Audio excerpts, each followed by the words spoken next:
never ever gonna say that out loud. But yeah. 27 years I know.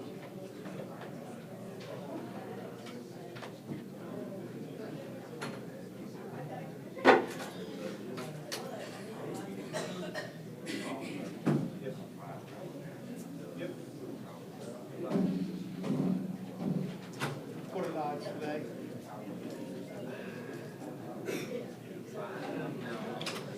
Six and change. 605.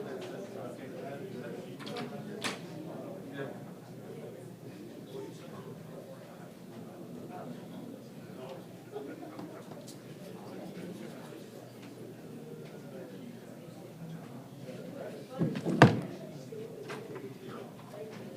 Thank you, sir. Yeah, I was just looking for it, and I'm like, that's some- Yeah, the last thing. All right. Okay, you're talking about this, right? yeah, yeah.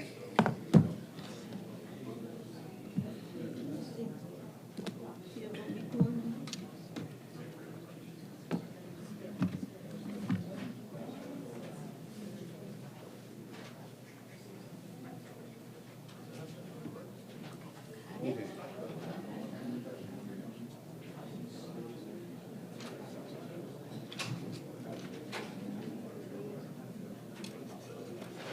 Then it's fresh coffee in the pot. Okay. You need- I'm good right now.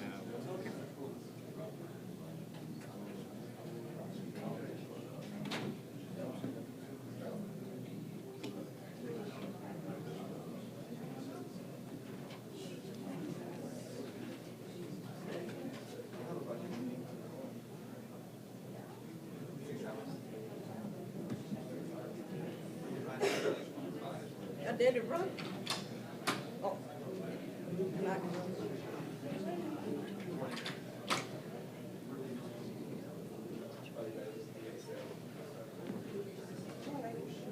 Thank you.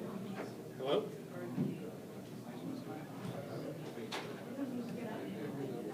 Yes.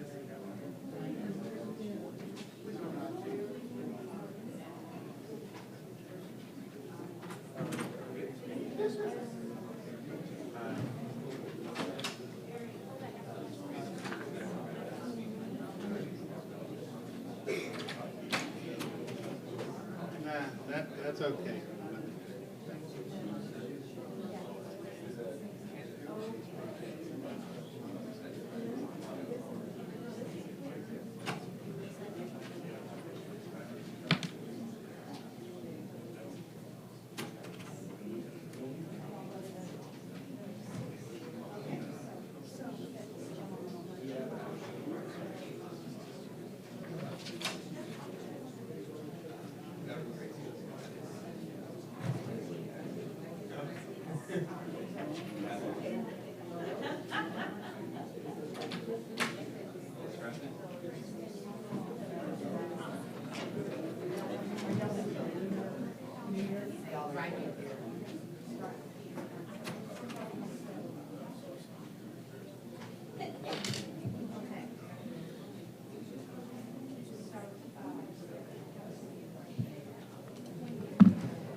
I'm sorry, sir. I'll forget it. Nah, it's okay. Bring your coffee. No, I'm good, I'm good.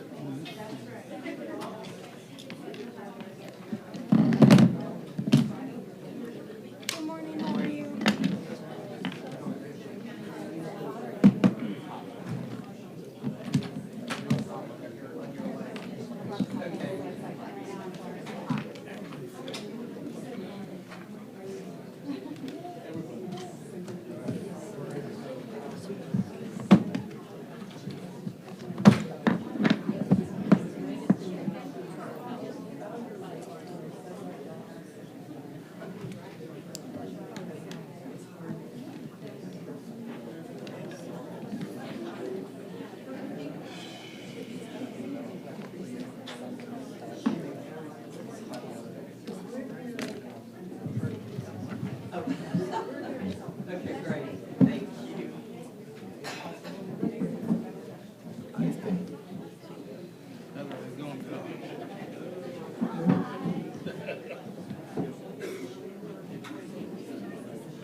But is it such that it's gonna take X amount of dollars? No, we've got the money.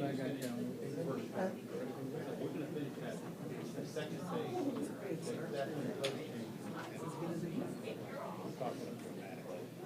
It's cheaper to build more buildings. Well, I think what they were getting excited about.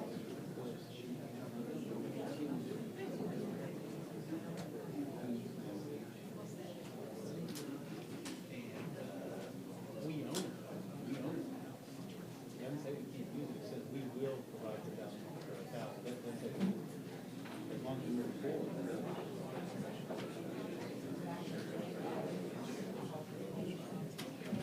Oh, yeah, no, I mean, that's a whole different story. That's not a, yeah. Yeah, that's.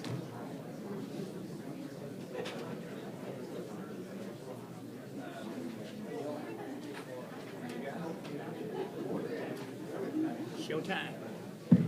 How you doing, man?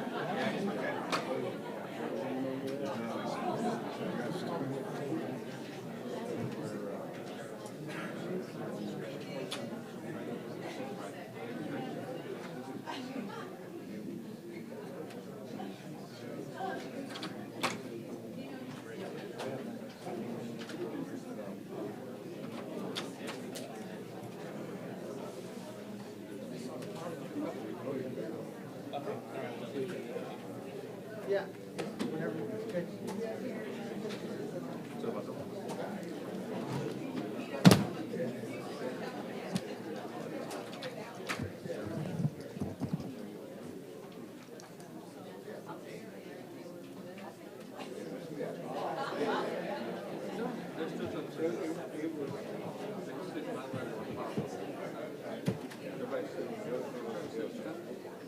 Hey, man. Hey, how you doing? Good, good. That was a hell of a trip. It was, man. What time did you get? I got in 2:30. But by the time I got home,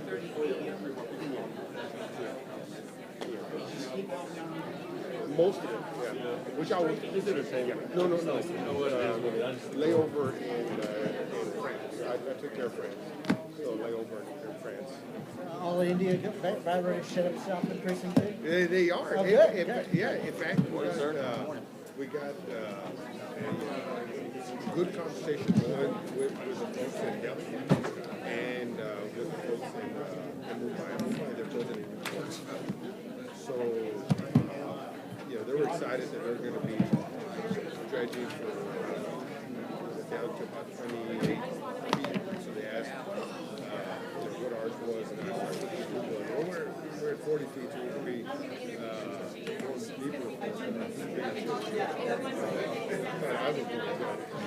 But we had it was a real good conversation, so we got to circle around to turn that into a work. Because they were very, very excited. Doing all right? Good. Back to somewhat normal. Oh, yeah. I got it. Anything else? Morning. No, just what I told you about. How was your shoulder doing good? Wing? Yeah, it's good. It was what? About 5 7. Yeah. I'm up to my 5 pound weight, so I'm good. Don't come out good, he can live a different, but We'll leave it up to him. that girl, I told you she'd suck it in.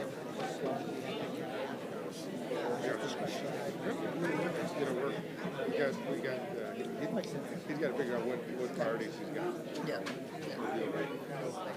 Let me go say hello. All right.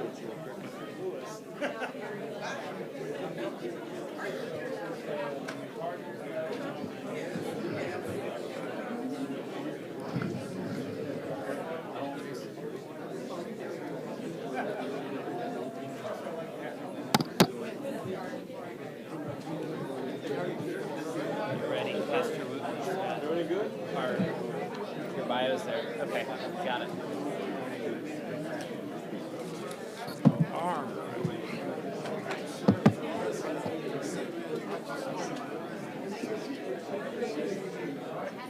Hey, Connie.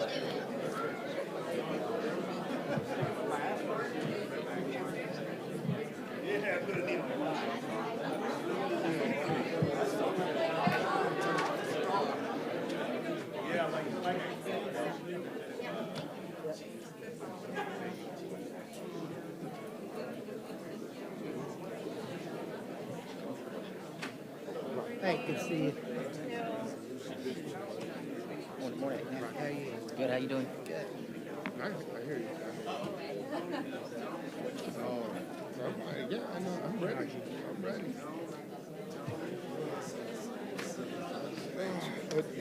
In my coffee.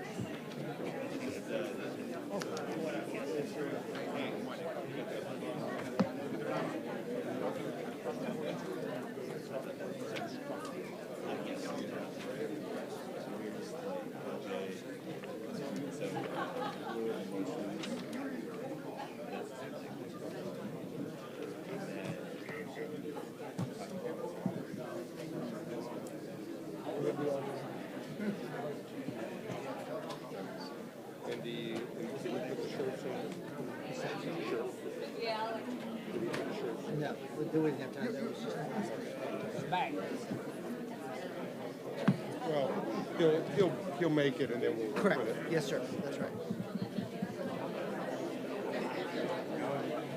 Brandon, how you? Really? So I gotta get a new doctor. Dr. Paul Sale right down the street from my house, so I gotta get a new doctor. What was it? I don't know, let's strep throat. I think it might have been laryngitis. Something was wrong. It got so bad I was in church. But she had to get a hospital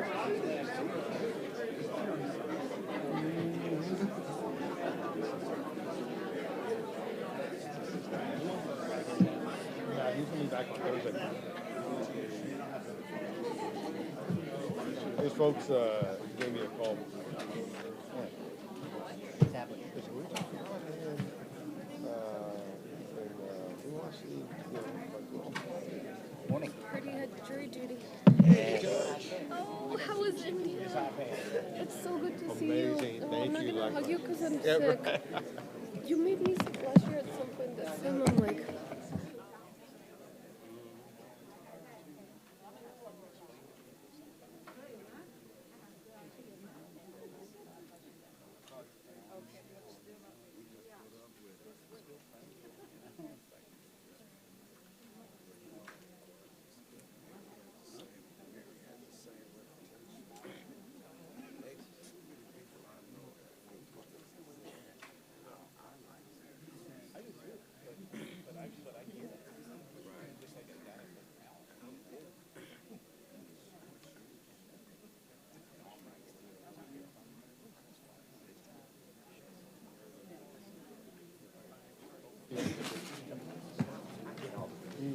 all right.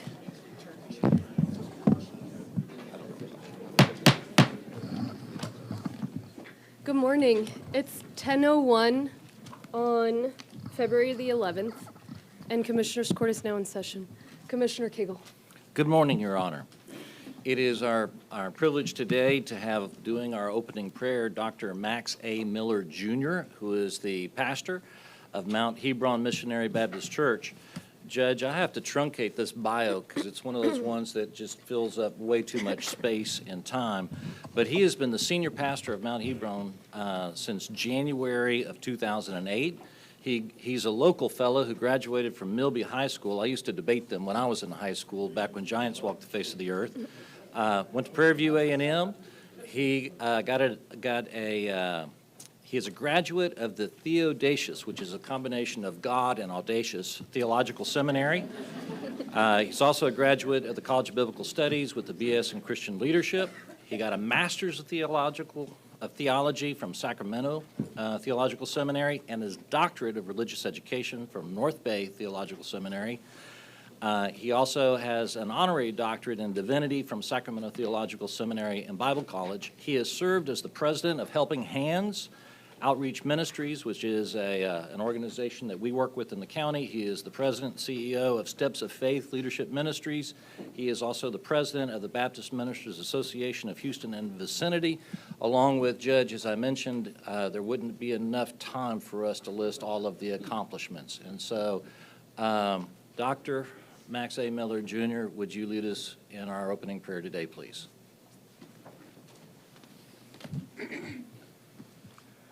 Let me first say thank you for this honor that you have allowed us to come just to pray with Judge, us. I forgot. They just had a big pastor's appreciation at Mount Hebron for Dr. Max A. Miller, Jr., and I'm told it was a packed-out house that you almost couldn't get in there unless Well you had to deserved. know somebody. Thank you. Let us bow. Oh, Lord, how we thank you for your loving kindness and your goodness, your mercy and your grace. We call on you, Master, because you are our God. And you've been both good and God to us, that if we had all day, we couldn't thank you enough. So, Lord, I ask that we not try to send you anywhere because you're already everywhere. And before we ask you for anything, we must thank you for everything. You've been God all by yourself, and we ask that you touch each and every heart and mind that's in this room, that you be with our commissioners, you be with our judge, and that you touch not only the hearts and the minds, but that you make sure that we listen to your guidance. Because, Master, we realize that all of us need you. Some need you for one thing and some need you for another. But in reality, without being shilly-shally, we all need you. So God bless this meeting. Give us what we need, that we can be effective servants for the people. And not only do I ask you, Master, to please put your loving arms around us individually, but that you reposition yourself and do the same thing collectively. We ask you to hear our feeble cry while we thank you for your manifold blessings. All in the name of Jesus and for his sake. Amen. Amen. Thank you very much. Thank you Judge? so much, Pastor. Yes. I'd be remiss if I didn't thank the pastor as well. He's been my advisor as a council member, a state senator, and of course in this position. I couldn't make it out there Saturday to your anniversary, but I heard it was a wonderful event. Your sidekick, Perry Wooten, called me up, although I was in my bed, to let me know that it was a great event. So thank you for being here. Judge? Yeah. And Pastor, I just want to say thank you as well for always being a voice of the people, raising issues, leading on concerns, and making sure that you're holding us accountable. So thank you so much for all your leadership. Thank you. Thank you. We do have a few resolutions today, and before that, I did want to mention this is the first court after Commissioner Cagle's birthday, so I wanted to Happy wish birthday. you a happy birthday. Yes. 18. 52. You know, I'm a very youthful 59 now. Happy birthday. Okay, so the first resolution is on, they're on page 24. Let's start with the one under Commissioner Precinct 2.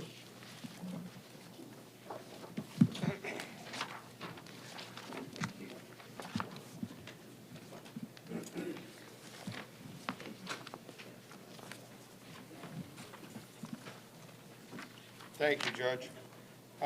This resolution is for an incredible human being who I had the utmost pleasure and privilege to work with, work for, and to see him do a phenomenal job.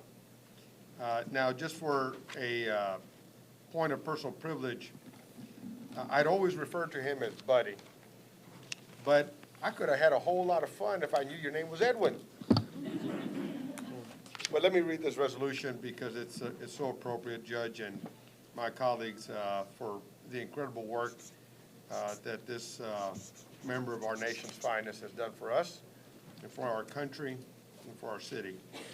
Whereas Edwin Buddy Grantham, United States Army Colonel retired, began his career as an Army cavalry officer and became a career active duty Army Combat Arms logistics officer, currently serving as the Deputy Commander, Army Component in the Texas State Guard. And whereas Colonel Grantham most recently served as Interim Director of the Harris County Veteran Services Department from December 2019 through January 2020, helping to manage the transition and implement improvements for providing service to area veterans and their families. And whereas he immediately began serving existing and new clients with their requests for VA disability claims and legal needs, working with outside agencies and partners, including the Texas Veterans Commission, Wounded Warrior Project, and Lone Star Legal Aid. And whereas, using his extensive organizational skills, he formed customer intake, hallelujah, thank you, tracking and reporting systems. And whereas, in an effort to expedite assistance, Colonel Grantham worked with the Community Services Department and Homelessness Prevention Services. And whereas, a native Houstonian and graduate of Texas A&M Corps of Cadets, Colonel Grantham commanded cavalry and armor units and served in several postings as the primary operations and logistics staff officer. And whereas Colonel Grantham is a recipient of numerous awards, including the Bronze Star and the Army Valorous Unit Award for combat operations in Desert Storm.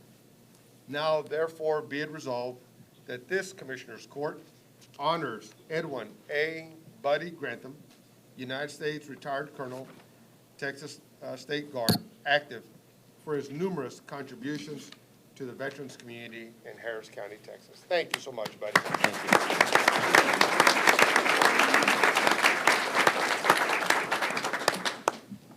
No, Would you like to you're not say? getting away that easy, I thought the Officer hook was Colonel. coming already. Yeah. First of all, I'd like to tell you how honored I am to be here. And in the audience somewhere, I know is your new Harris County Veteran Service Officer, Dave, and his assistant, Jason. And I was honored and proud to get the opportunity to take that office and move it forward, take care of our citizens, and prepare it for his arrival. I know we're moving it, and I know he will take it and move it further and assist the veterans and citizens of Harris County more. You know, for those that don't know, back in the fall of 2007, Mayor White asked me to build a veterans office for the greater Houston area. I never took that as a City of Houston office. I took it as a community office. And the first thing I did was coordinate with Harris County. And so one of my two guests here today is Miss Peggy Boyce. Peggy, can you rise for a moment? Oh, hey, Peggy. So Peggy, as you know, now works with the county judge's office on constituent services. And it was quite her surprise when she sent a veteran over for assistance that I chimed in and said, "You bet, Peggy, I got it going right now." But Peggy was instrumental in me putting together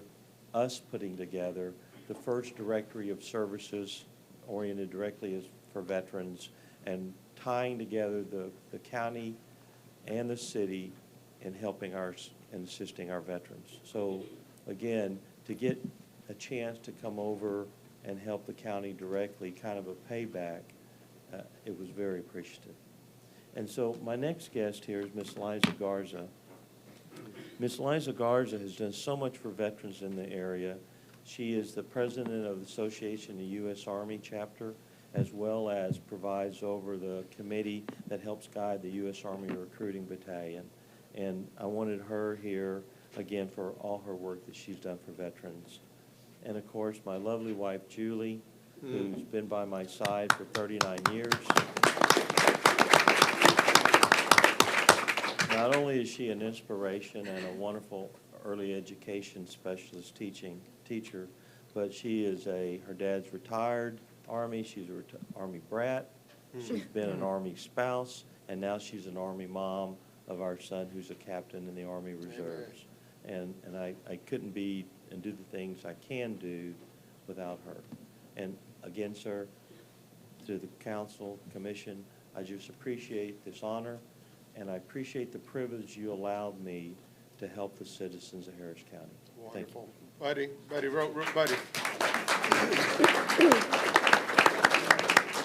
Thank you. You came in with a difficult task to only be able to service temporarily, but you did a hell of a job, and the fact that you focused on customer service systems meant the world to us, because there's so many people out there, our nation's finest, that they should get pristine service, and unfortunately that's not the case sometimes. But I knew that there's one guy who can get the reins and get an Army boot to the places that needed to be and get that place running in a good direction. I knew that was going to be you. Well, I'm impressed with the plan that the county has to move forward to expand its services. And I'll tell you, I could not have done the things we were able to do and catch up all the veterans who needed service had it not been for your Precinct 2 Veterans Office and Gil Sosa and his team. And so, you know, I'm not a salesman per se, but county commissioners, I look to tell you that that's an example of excellence, and what right looks like is what Gil Sosa's doing. And it's well worth your effort. Not only does it help your citizens, but it actually brings dollars into the community, federal dollars that don't stop once they start flowing. It's a tremendous program. Wonderful. Thank you so much for your work. Thank you.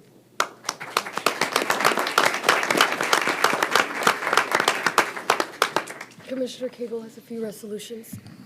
Your Honor, our first resolution is to Hope Haven, which, before I begin reading this, I need to first of all say thank you. We had a rather long Commissioners Court last time, and they graciously agreed to be moved from last court session 2 weeks ago to today, in part because they didn't want to have to wait until we could get to them because we were doing all the budget stuff beforehand. And so we thank them for their cooperation. Also, Your Honor, Hope Haven, as you'll see in a few minutes, is an organization that is a blessing in Precinct 4, but other precincts have found them and have started to use them across the county.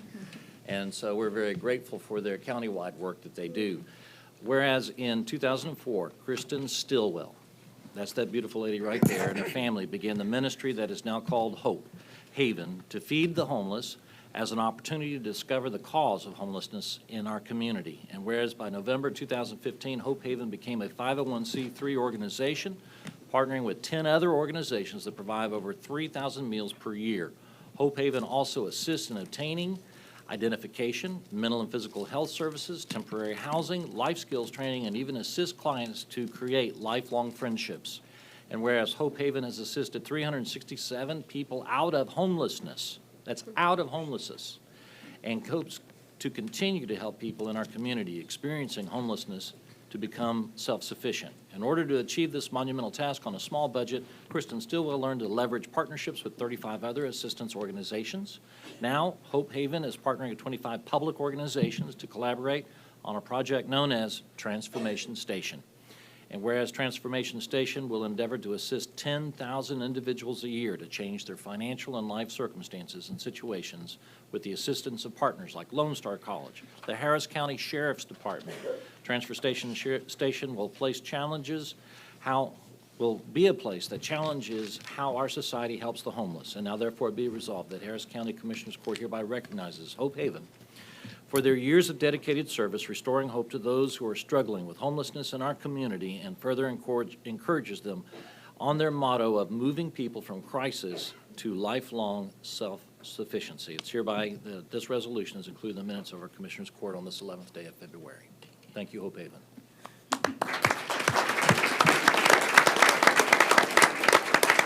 Thank you guys so much. Thank you, commissioners, for this opportunity. It's such an honor, and Judge Hidalgo, you know, I hadn't been around the county government much before this endeavor started, and just over the last year, getting to see what you guys do. And I just thank you. You talk about the marginalized and the poor and the homeless, but you guys are actually doing stuff about it. And so I thank you for that, and thank you for recognizing us for it. Let me introduce my amazing staff. We're small but mighty. We've got just a few of us here today. We have Damon Mendel, who started this endeavor with me 10 years ago, and he is back now, and he represents the guys that are under the bridges, in the woods, and out there trying to go find our homeless. We have Spencer Littlejohn, who came along early in the journey. He is our chaplain, and he keeps us honest, keeps me in line. And we have our chairman of our board, Robert Kosick. He's who I answer to. And we have Christina, who keeps the business side of things going. And they're the ones that make it possible, and it's just an honor to get to do this with them. And I want to recognize my hubby out there. None of this would have been possible if he didn't let me quit my job to start this. So anyway, but thank you, and thank you for putting together the task force. Jim Nutter and Major Lee, perfect people. They have a heart for this, and so I think you guys are right on task, so thank you so much. Thank you so much for everything you guys are doing and helping us take this on. Thank you. Thank you. Okay, Your Honor, our next two resolutions are about some activities that are occurring in one of our community centers, and this is the Mangum Howell Community Center. The first one is with the Lunar New Year. Can our ladies from Mangum Howell and the Lunar New Year come up? They dressed for us today, Judge.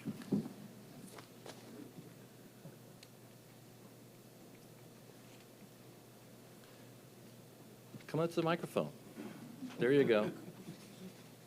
Judge, I'm a little bit taller than they are. We've already had some of our pictures taken earlier. Whereas the Lunar New Year celebration, by the way, Judge, this is the year of the rat. I don't know if you know that, but it just started. Whereas the Lunar New Year's celebration is a culture-rich and important holiday tradition in Asian communities and is celebrated annually in Precinct 4 at our Mangum Howell Community Center. The Lunar New Year celebration is a time-honored tradition dating back to the 14th century BC, bringing families together with food and colorful festivities. Whereas traditional celebrations, dance classes, exercise classes, art classes, and field trips allow our local Asian community at the Mangum Howell Center to offer a pathway for children and adults to better understand and appreciate the Asian culture, and creates a wonderful way to preserve the Asian traditions being entrusted to the next generation.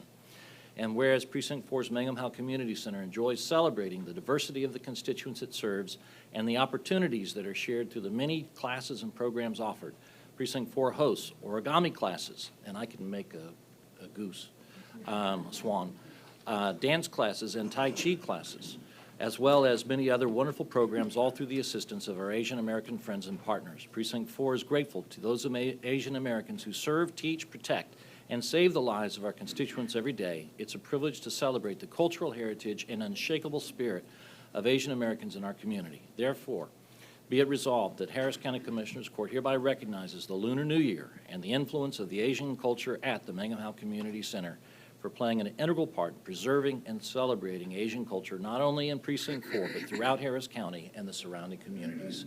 Congratulations.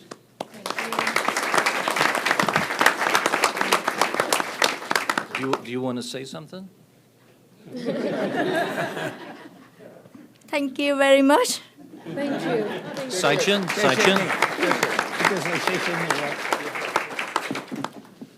Okay, and Judge, my next one is a resolution for our Black History Committee. And come on down. Judge, I have to make a confession. For almost 9 years, there's an event that occurs that these ladies help put on. And you may not know this, but I grew up eating a particular kind of cuisine that's kind of hard to get sometimes. And we have dinner on the grounds, and these ladies they just make me so very happy. And so, don't tell too many of my secrets about how what it is that I always hog at your event. But we are here today, Your Honor, whereas the month of February in the United States of America is dedicated to celebrate Black History Month and has been officially recognized by each president since 1976. And where, I should have you read this because you read it every year so well. But whereas Black History Month is an opportunity to recognize the central role of African Americans and their countless contributions in making America great, and whereas Precinct 4's own Mangum Howe Community Center has held a long tradition of honoring those that played a part in shaping our wonderful country, including having formed the Mangum Howe Community Center Black History Committee in 2004. Y'all were just children at the time. With its focus being to preserve and share the rich traditions of African Americans within our precinct.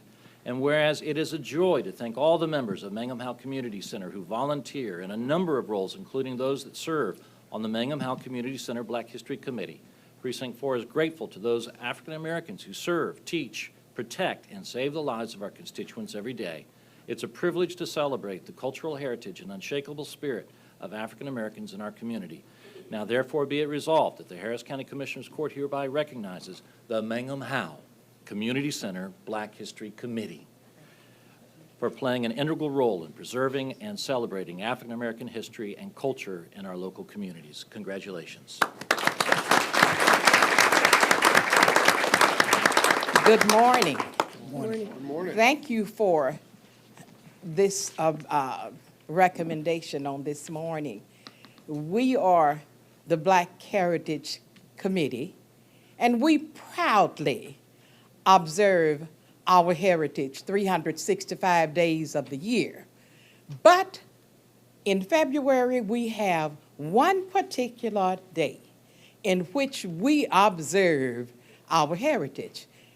If you do not understand from whence you've come and areas that were crossed over, you're bound to make errors again. And we don't intend to do that. We want everyone, and our Black Heritage Day is multi-ethnic, but we observe Black heritage and we are proud of what the Blacks have done. If you've not read the information, I suggest you look at the accomplishments of the Blacks in America. Thank you again. Thank you. Thank you.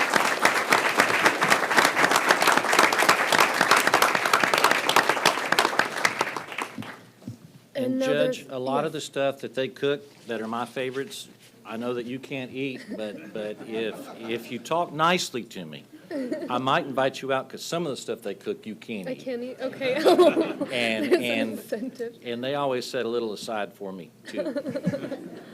Thank Thank you. you guys so much. Commissioner Ellis, you have a resolution as well. Thank you, Judge. This is someone who has dedicated her life to helping children who have been sexually abused, and she's moving on to another challenge. The resolution says, whereas Elaine Stolte has served Harris County with distinction and dedication for 39 years.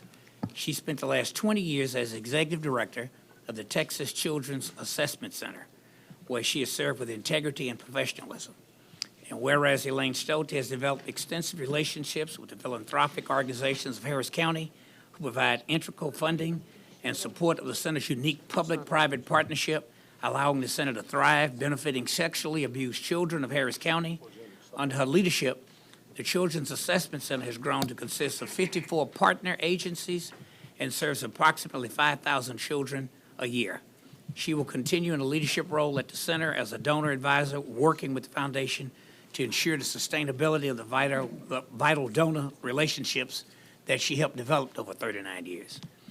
And whereas Elaine Stolte will be deeply missed by her colleagues and friends at Harris County, she will be remembered for her commitment to the Texas Children's Assessment Center's mission to provide professional, compassionate, and a coordinated approach to the treatment of sexually abused children and their families in our community. Now, therefore, be resolved that Harris County Commissioners Court hereby commend Elaine Stolte for her dedication to the precinct, one and all other precincts, her commitment to the children of Harris County, and her determination in the face of challenges adopted on the 11th day of February 2020 in Harris County by Commissioners Court. Congratulations. Thank you.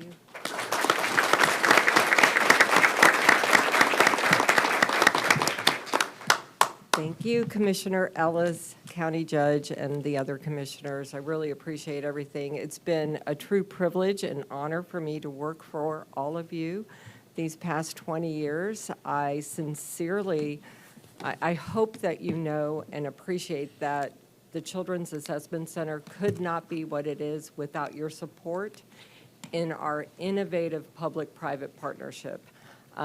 Today, joining me, I know I have some of our board members. Joan Campbell is here, as well as our staff, a lot of our staff members. So if you guys just hold up your hands, everybody from the CAC, look,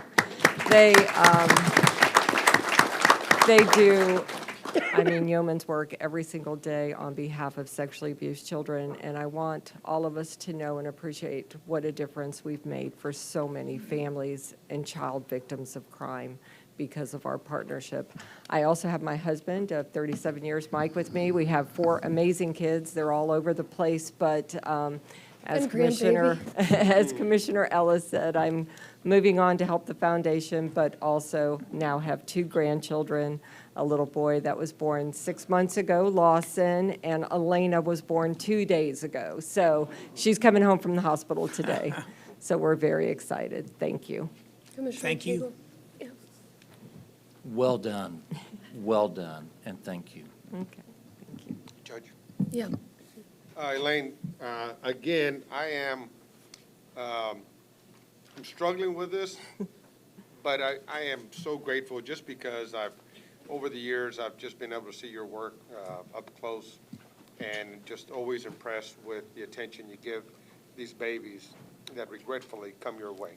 Yeah. But they leave more of a family than they come as a client. And so we're very, very grateful for what you've done as the tip of the spear, if you will, but thankful for the phenomenal board that you've got that I know will keep the Elaine Stolte brand alive and well on the organization. So thank you so much. Appreciate your service. Thank you. And Carrie McCracken serving as the new executive director. You guys, she's amazing. Thank you. Yes, Commissioner Reddick. I really appreciate how hard you work to continue the vision of Commissioner L. Franco Lee. Without him, you wouldn't be here right now. I know. An amazing man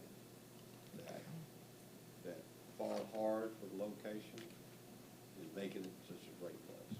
I know.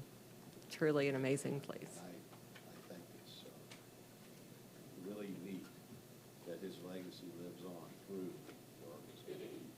Thank you. Thank you. Thank Judge? you. Yes. Elaine, I too want to thank you again. Of course, you were right down the street from where I live, so I get to stop by quite a bit, and I think Franco was visionary to choose that location. And you did such a great job of developing such partnerships and a great donor network for folks who are neglected so often. But I'd also be remiss if I didn't thank your family, because I know it's been a tremendous sacrifice, and I'm glad you're going to hang around. You put a succession plan in place. Oftentimes, people don't do that when you're within your position, but you're leaving it in good hands, and I'm glad you're going to be around to help mentor that next generation. So thank you again. Yeah, absolutely. Thank you, and congratulations on what you've built. Thank you. It's really amazing. All right.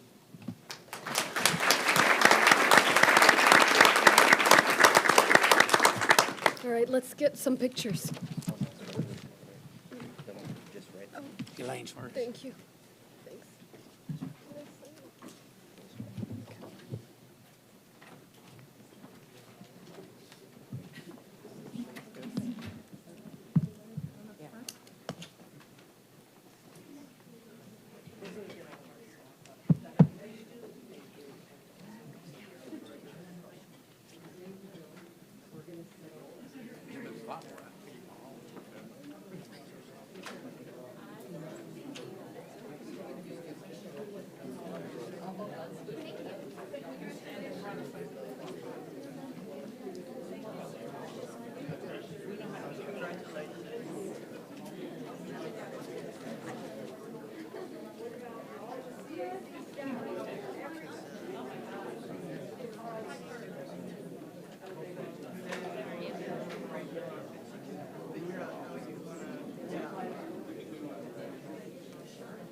Have y'all started? You have all your things with you? Great. Yeah, and you can put them down so they're not in the picture. Okay, right. But, No, because we're not coming back. We going out. Jansen.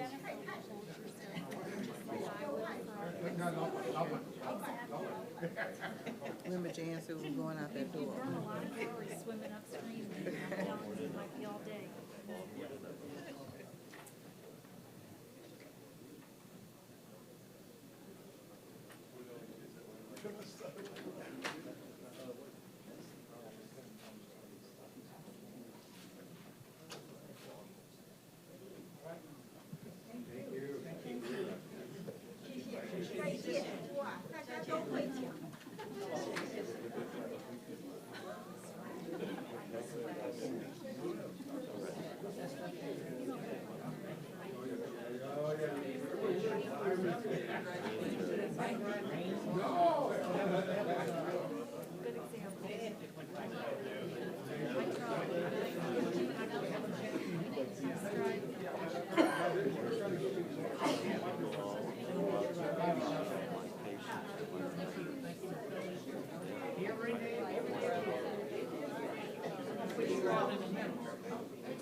Okay, Hope.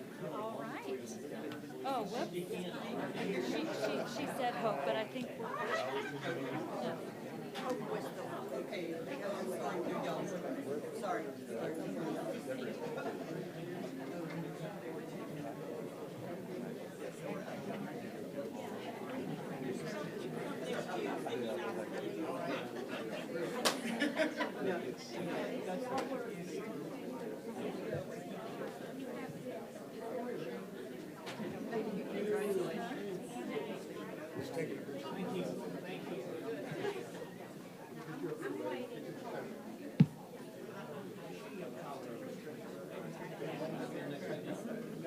But we'll get it done.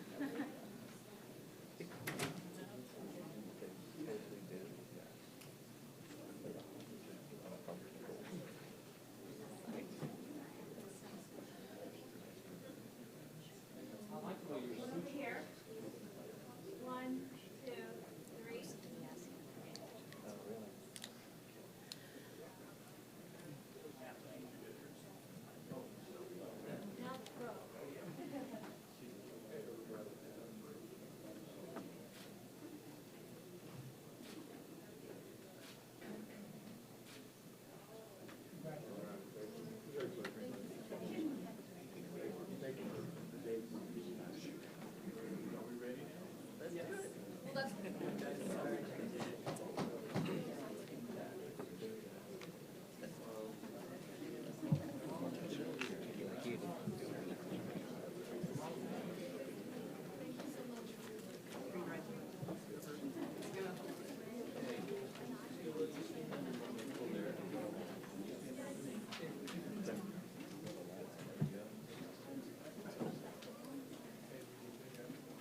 Hey, Judge, how are you? Good, how are you?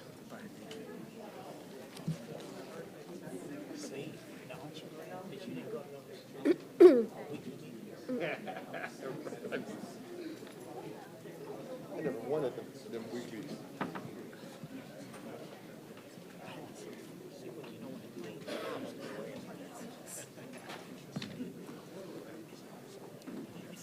All right. Yes. I noticed, that's right. Yeah, he's gone. Are you left-handed? Oh, okay, you were moving with the paper with that hand. I was like, man, that's a lot of time without your main hand. Okay, so let's move on to the public hearings, which are on page 25. And three of those are budget-related. And then the other ones, you know, the county clerk asked that we take it out of order, so we may as well just get all of them done. So the first hearing, let's open the public hearing to discuss the fiscal year 2020-2021 budget for the Harris County Hospital District, DBA Harris Health System. That is item 1A on page 25 under public hearings. Is there anyone who'd like to speak for or against this item?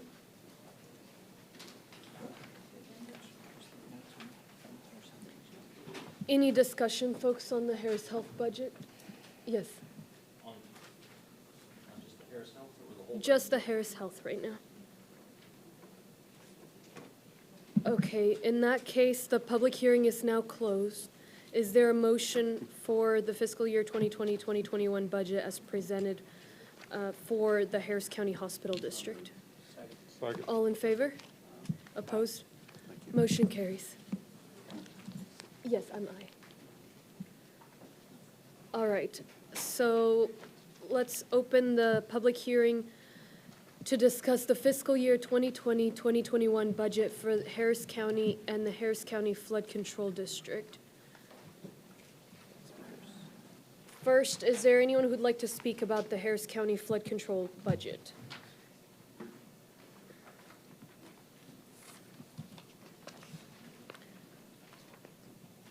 In that case, any discussion on the flood control district budget? All right, the public hearing is now closed. Is there a motion for the fiscal year 2020-2021 budget as presented for the flood control district? All in favor? Opposed? Motion carries unanimously. Now, the Harris County budget. Folks have any speakers on the Harris County budget? And I see here a few speakers. So let's start with Olga Watkins, Deidre Scott, Diana Williams, Wilford Young. Go ahead.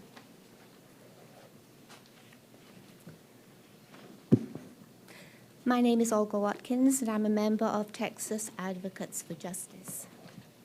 I'm speaking against the DA's request for more prosecutors. Considering that Ms. Ogg has said that she is no longer prosecuting marijuana misdemeanors, her office's caseload is thereby reduced by more than 6,000 per year. So she should need fewer prosecutors. Rather, the millions of dollars would be better spent on programs to keep people out of jail, particularly our homeless people. 10 days ago, I listened to an officer talking to a homeless man on my street. The man had taken an outgoing item of mail, a flat letter-size envelope that had been hanging from a mailbox. While keeping his hand on his gun, the officer was asking him over and over again why he had taken it. Of course, there was no answer to that. There was precisely 0% chance of there being anything of value to the man in that envelope. And I'm sure that the act was one of pure impulse. A second officer arrived and demanded the man's fingerprints. Apparently, the prints didn't work, and the man was pushed against the patrol car, searched, handcuffed, and put into the car. The first officer then asked what I wanted. while of course still keeping his hand on his gun. I told him that it wouldn't have hurt him to have treated the man kindly. He claimed not to know what I was talking about. What is to be gained by arresting a destitute man for a stupid, impulsive theft of an item of no value? Was he fined and released, never to be able to pay the fine, while the fine will increase until he's picked up again and thrown in jail? Isn't this what happens in Houston to homeless people who sleep in places they're not supposed to, or ride the train without a ticket? What's the point? Does it make the streets safer? Who would scare you more, a homeless person or a man with a hand on his gun? Let's use a few of the millions of dollars the DA wants to teach our police officers alternative solutions that make sense when indigent people do thoughtless things. Debtor's prison does not make sense, and neither does arresting someone who cannot buy $1.25 train ticket. It's more than nonsense, it's inhumane. So let's follow the lead of cities like Portland and Seattle and make inner city transportation free, or at least stop arresting those who cannot pay. And let's hire many more social workers for new programs dealing with mental health and the myriad other problems that homeless people face. Thank you. Thank you for coming. Thank you. Deidre Scott, Diana Williams, Wilford Young, Seneca McQueen, Angela Johnson, and Christian Caballero.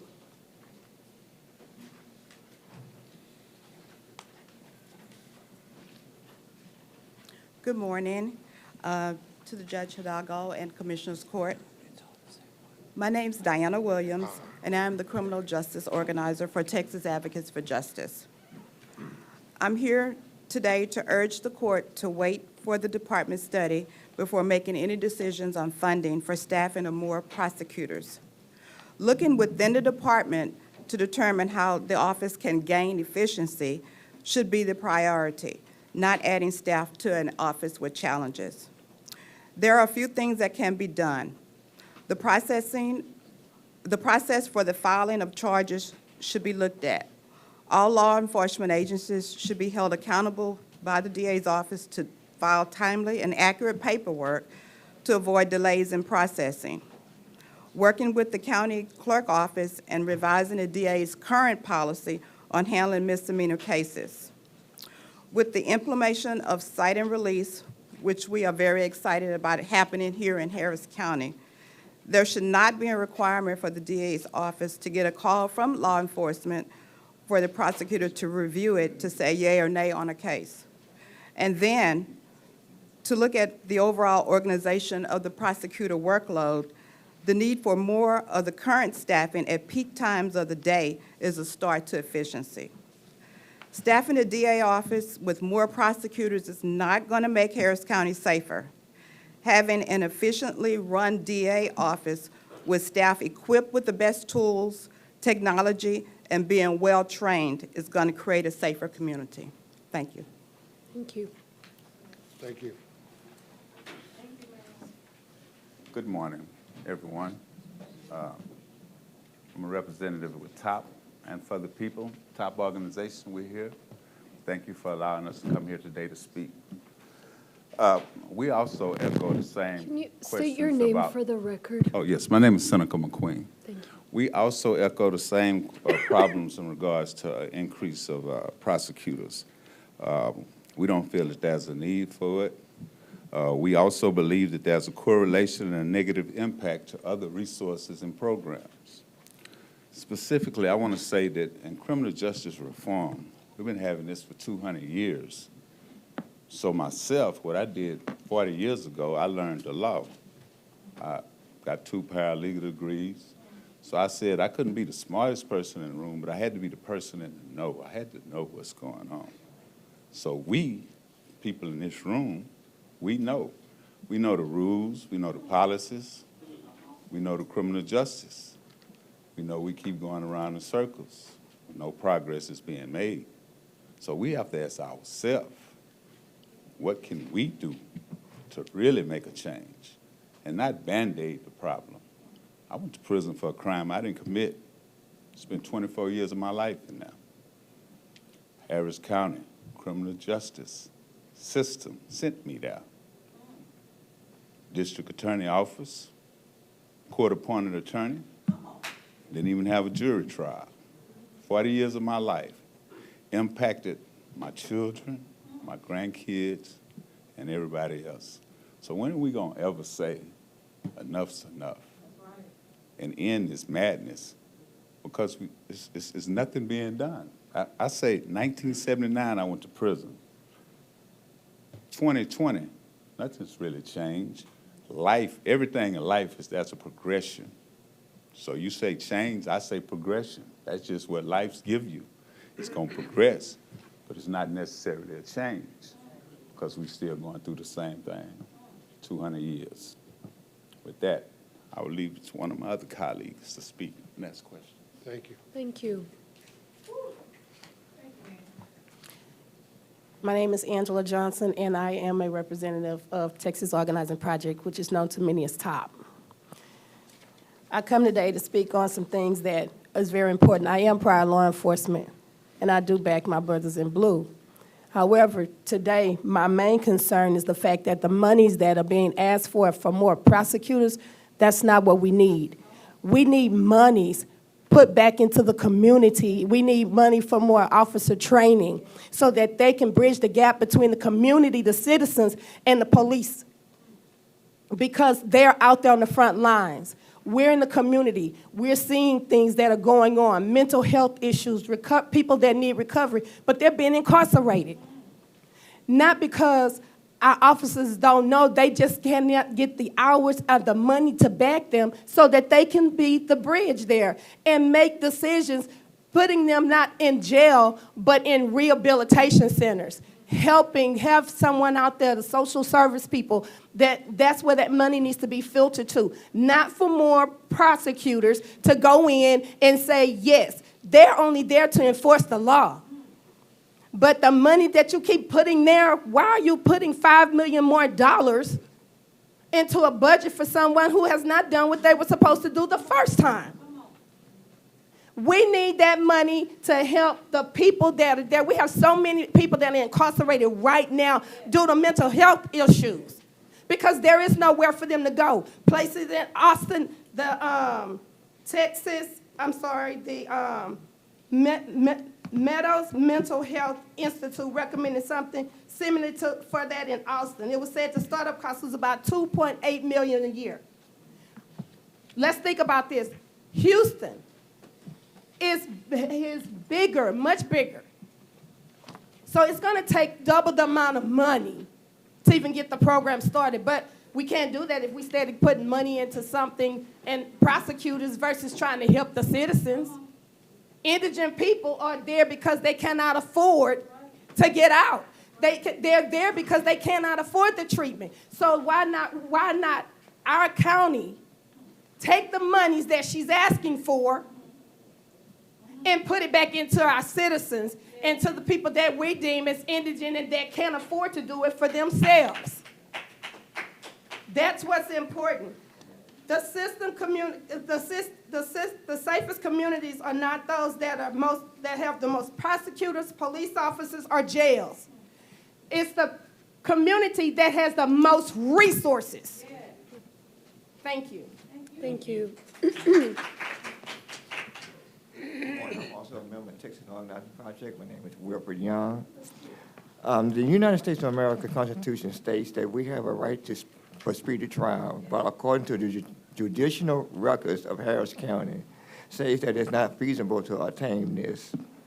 If the DA says that she cannot prosecute the cases already on dock now, why give her more funds for more prosecutors if she's not willing to give out the number of cases that's wanted for 58 more prosecutors? There are people sitting in Harris County Jail 6 months or more today that have not been seen by a judge for a case appointment. There may be a need for more prosecutors, but without a definite number of cases needed to be tried, how would the taxpayers know the exact number of prosecutors needed for the district attorney. Thank you. Thank you.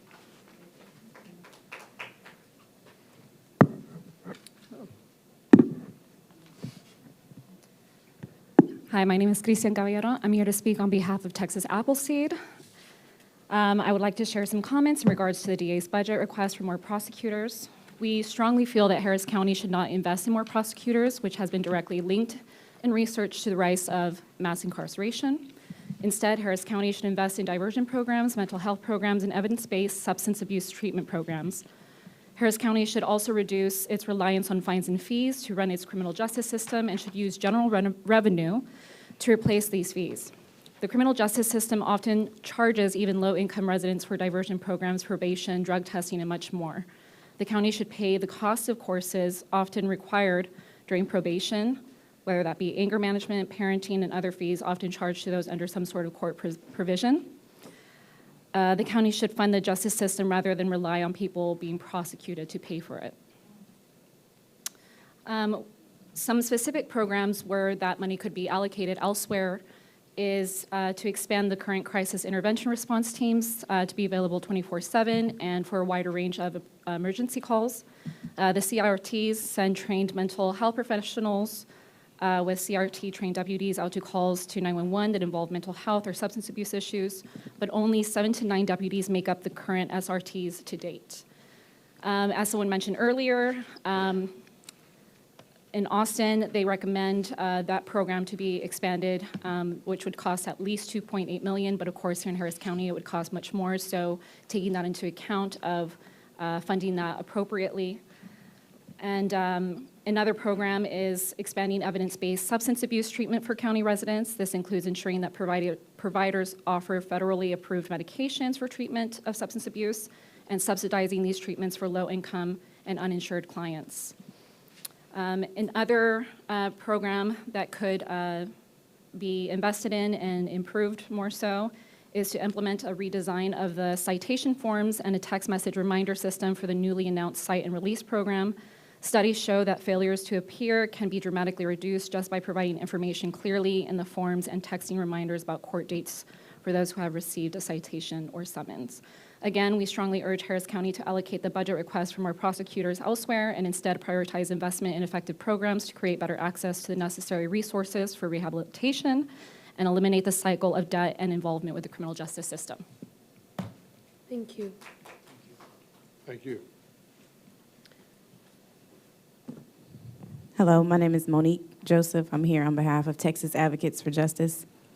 OGG has already received an additional amount of $7.8 million over the course of last year. OGG's office has a record of more than 3,000 cases from her office that were dismissed based on not having probable cause. OGG's office has a record of more than 3,000 cases from her office that was dismissed due to lack of probable cause.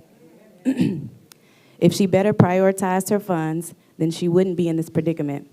We are asking for the funds she already has to be used properly. We also may hear that OGG will say she needs this money for staffing and infrastructure, for Cite and Release. But let me remind you of what Judge Daryl Jordan, a criminal court at law judge, has been quoted saying. The only difference here is that instead of arresting people, they are getting citations. Why would you say you need more prosecutors for that? What assurances can you all give us that this money will not be used to hire more prosecutors to incarcerate more people? Thank you. Thank you. Any other speakers on the Harris County budget?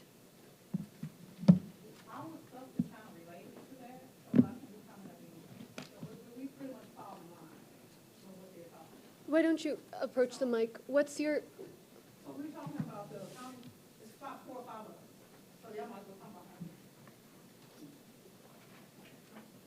me. What issue did you sign up for? It's going to be the court-appointed county attorney reform. So it's pretty much talking about probable cause in this whole, and it's going to fall in line with Top was talking about and with Appleseed and with the young lady. What's your name? I'm Demetria Smith. So she signed up on a non-agenda related item? I guess is the question is, It's are kind- you wanting it's to talk definitely about the related. budget? It's definitely related to your budget, for sure. Then I think it's appropriate to talk now. All right, go ahead, Okay? thank you. All right, so we didn't start that clock, right? We good? No, just state your name and affiliation for the. So I'm Demetrius Smith. I'm on behalf of the Houston Anti-Poverty Coalition as well, so I'm a founder of that foundation. So I'm here to talk about a few things when it comes to Kim Og's office as well. I'm right now, today, is a defendant, on a false arrest as well that happened in October. But I'm honestly glad I'm still that defendant today because I get the chance to walk through that process and see what that process looked like for other people. So with that being said, PC was not established in front of me. That's the probable cause. Arraignment have not been done. It's been 4 months. And also with that being said, you have 90 days for a speedy trial when it's a misdemeanor. So we passed that 90-day period. So I've learned that how the county actually works is when you arraign people, that clock actually starts. So you have 90 days for misdemeanor and 286 days for felonies. So they continue on to get these court-appointed attorneys to actually help prosecute with the prosecutor. So I do understand that Harris County actually pays the prosecutor, but you also pay court-appointed attorneys as Harris County as well to defend us. So there's no way you can do that. That's a conflict of interest, which means these court-appointed attorneys are going to drag you on months after months after months after months and just continue to give you recess after recess after recess. People have pending charges, and when they have these pending charges, they can't get jobs. They can't renew their license. Now you can't get a place to stay until you get these issues resolved. So we do no longer want recess. We want you to put a cap on a recess so people can get back to their lives. Then we have some other examples in here, but again, they do not establish PC. So I don't understand why Harris County even trying to consider fueling Kim Og's office.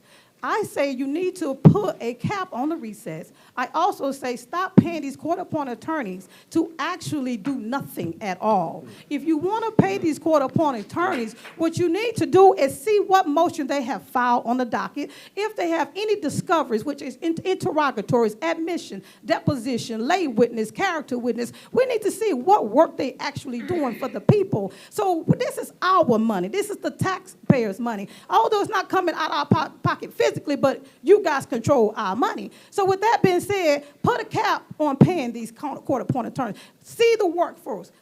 Put an oversight committee there and make sure they actually defending the clients, or they need to just get out the business and let us represent ourselves as well. And on top of that, you have a lot of these court-appointed attorneys do not even want to remove themselves off the case, and they don't want to move themselves off the case because people like you are going to continue to fuel them. So if you don't do nothing, you are a part of this problem. And I'm going to drop my court-appointed attorney name, Neelus, Neelus Lambert, Lambert.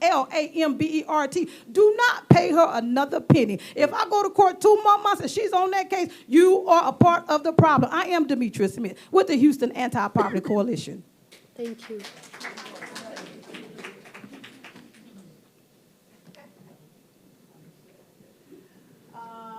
Good morning. My name is Carol Baker. I'm an advocate for criminal justice reform. I'm a member of Per Justice, and I come before you today because I have a question.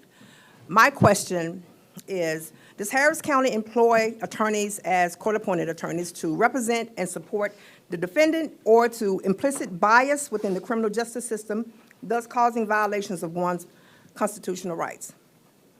After looking over court violations and a pending charge against me, the court appointed me an attorney assigned to the case, which was filed in September, falls under violations of my Sixth Amendment right, which states the citizen's right to effective counsel. These are the violations. In 5 months in court, no information form has been filed with the complaint. No PC hearing after 48 hours, and no arraignment, and no set date in the system after 5 months. Only resets without cause. I have had 5 resets. No probable cause affidavit filed with charging instrument. No magistrate signature or date on the charging instrument, which is deemed defective at this point. I have the instrument in my hand. There's no magistrate signature. There is no date at the bottom of the second page. You can pass this around if you want to. You can see it for yourself. There's no signature, only the attorney's signature. Furthermore, no motions have been filed by this court-appointed attorney to dismiss this case. My Sixth Amendment right says that I have the right to effective counsel, and my attorney has shown to be effective. The attorney has offered me no plea deal, has offered me a plea deal when I'm clearly innocent. She hasn't even asked for a discovery. No motions have been filed by the court or appointed attorney to dismiss this charge. The attorney is also aware of excessive force used by 2 male police officers and is not bringing this to the attention of the court. So, I ask you today, how many times do I have to must this case be reset? This is just eating up the taxpayers' money. As a homeless survivor, I have other things that I need to be doing as far as getting my life back on track, based on what the criminal justice system has already caused so much trauma in my life. Homelessness, for one. It's almost impossible to get housing within the city of Houston with a criminal background. Might I add also that this charge is also listed on my criminal background, and there has been no conviction. So my question still stands. Does Harris County employ attorneys as court-appointed attorneys to represent and support the defendant or to implicit bias? Thank you. Thank you. Thank you. Yes, Commissioner Cable.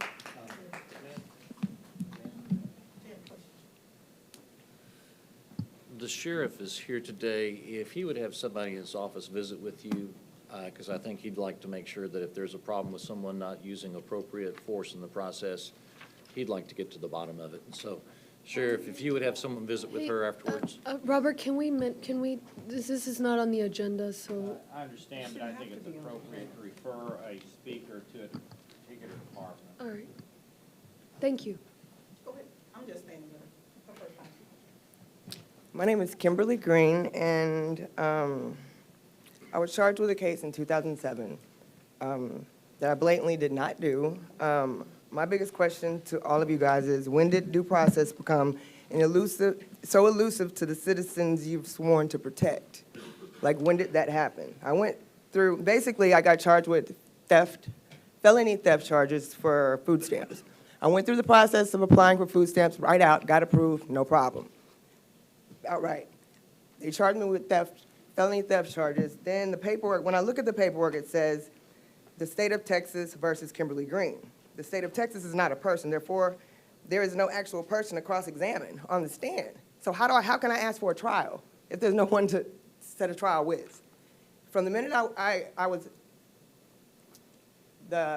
from the minute that the court-appointed lawyer talked to me, I told her I was innocent. I told her all that information. I told her I wanted a trial. I never got that. Never. She reset it for a whole year, an entire year. I can't get a job. I had a 6-month-old baby. Couldn't take care of her. I had to take care of my mom. I can't do any of that now. None of it. Where is the intent on a first offense? Yet irrespectively determined by stating my rights and liabilities have been created for me instead of proving without a reasonable doubt. There was no intent. I've never committed a crime before in my life. Where's the intent? Explain that to me. No probable cause affidavit signed by the judge giving rise to the elements presented. None. It's not in there. It doesn't exist. There was no location, no crime scene, which usually means equals no crime. My 5th, 6th, and 14th Amendments have been violated. Indictments with evidence, where is due process? Where's the evidence? There was no evidence filed. Where is it? Show it to me. I've been asking these questions since 2007. I can't get a job. My life I've been homeless with a kid and a 68-year-old woman because of all of these things that y'all are overlooking. I get where you stand, but I'm a citizen. I'm a taxpaying citizen. I had a career. I don't have that anymore. I can't go back to what I know. I got to recreate myself because of what y'all chose, not because you gave me due process. I didn't get due process. Also, if you didn't know, but food stamps are not the property owned by the state. I pay taxes faithfully. So no, these funds come from taxpayers. But it was stated that the state provides these things. My paperwork also stated that with intent to deprive the complainant of the property, but what happened to criminal recklessness, what happened to criminal negligence, what happened to knowing intent of the crime. Only one of these elements was even stated on the document, but none of these were proven without a reasonable doubt. When do I get some kind of word in this? I never even spoke. I never got a chance. Thank you so much. Okay. Thank you all for coming. Since you guys weren't listed on the agenda, we can't directly respond to you all, but we will continue discussing the budget and appreciate your being here. Yes. Oh, one more. Go ahead, sir, and then we'll hear from the sheriff. Good afternoon. My name is James Wallace, Minister James Wallace. I'm a former contractor by trade. Just recently, I experienced something that I have never experienced before in my life. I had a property that I was working on, and the client owed me about $75,000 to complete that property. And I was going to purchase the property. So in the midst of that, he thought that he wouldn't pay me, so he would go through the procedures to evict me out of the property. So with that, I went before the courts, filed my stuff. It came down to the Harris County Court for an appeal because the judge was not able to hear it in Precinct 4 because of the amount. Long story short, the client that I was working for, visually, with his attorney, had me arrested, okay? And as they had me arrested on false accusation on different things, then they came and had a 24-hour eviction notice posted to my door, as the young lady just stated, with no signature by anyone. And with that, they told me I had 24 hours to leave the property. I am an ordained minister, Splash Prophet. I'm working on a property on Louetta that would accommodate about 41,000 people. I do outreach ministry. I work with prison ministry, T.D. Jakes, all kinds of people around this country that I work for and do things for the betterment people. And to have something that happen like this here, right now I have a motion that's in court that the judge never ruled on and just said the case was closed. He never heard any of my motions. I have them all here. That's all. Thank you. Thank you. Yes, Sheriff. Good morning, Judge. Commissioners, I wasn't going to speak on this issue, but I am aware of this issue. I wasn't aware they're going to come on this. But it is an issue that's concerning for me in running the largest jail in Texas, is that the wheels of justice sometimes move very slow. I walk the jail just to make sure we're trying to be effective in running an operation, also efficient. And in some cursory talks with some individuals there, we talked to, I believe it was 45 women that are currently detained. And of them, only 4 have seen their attorneys. Yesterday, we walked through our veterans tank, and that was overwhelmingly the issue that came up the most. On some, they say that they have to come to court before they actually see their judges, and so there's not much oversight on that. I think that on the misdemeanor side, they're moving towards manage assigned counsel. I'm not here to advocate for either side of it. I just think that we need an efficient criminal justice because it costs us money. When it takes you 2 weeks to see your home judge, your home court judge, that's money that we're spending on pretrial detention that doesn't go to the other services. Now, I'm just one cog in a bigger criminal justice system, and when sometimes we're forced to have to outsource, as you know, as former sheriff, it's not because we have a jail population issue, we have a criminal justice system issue.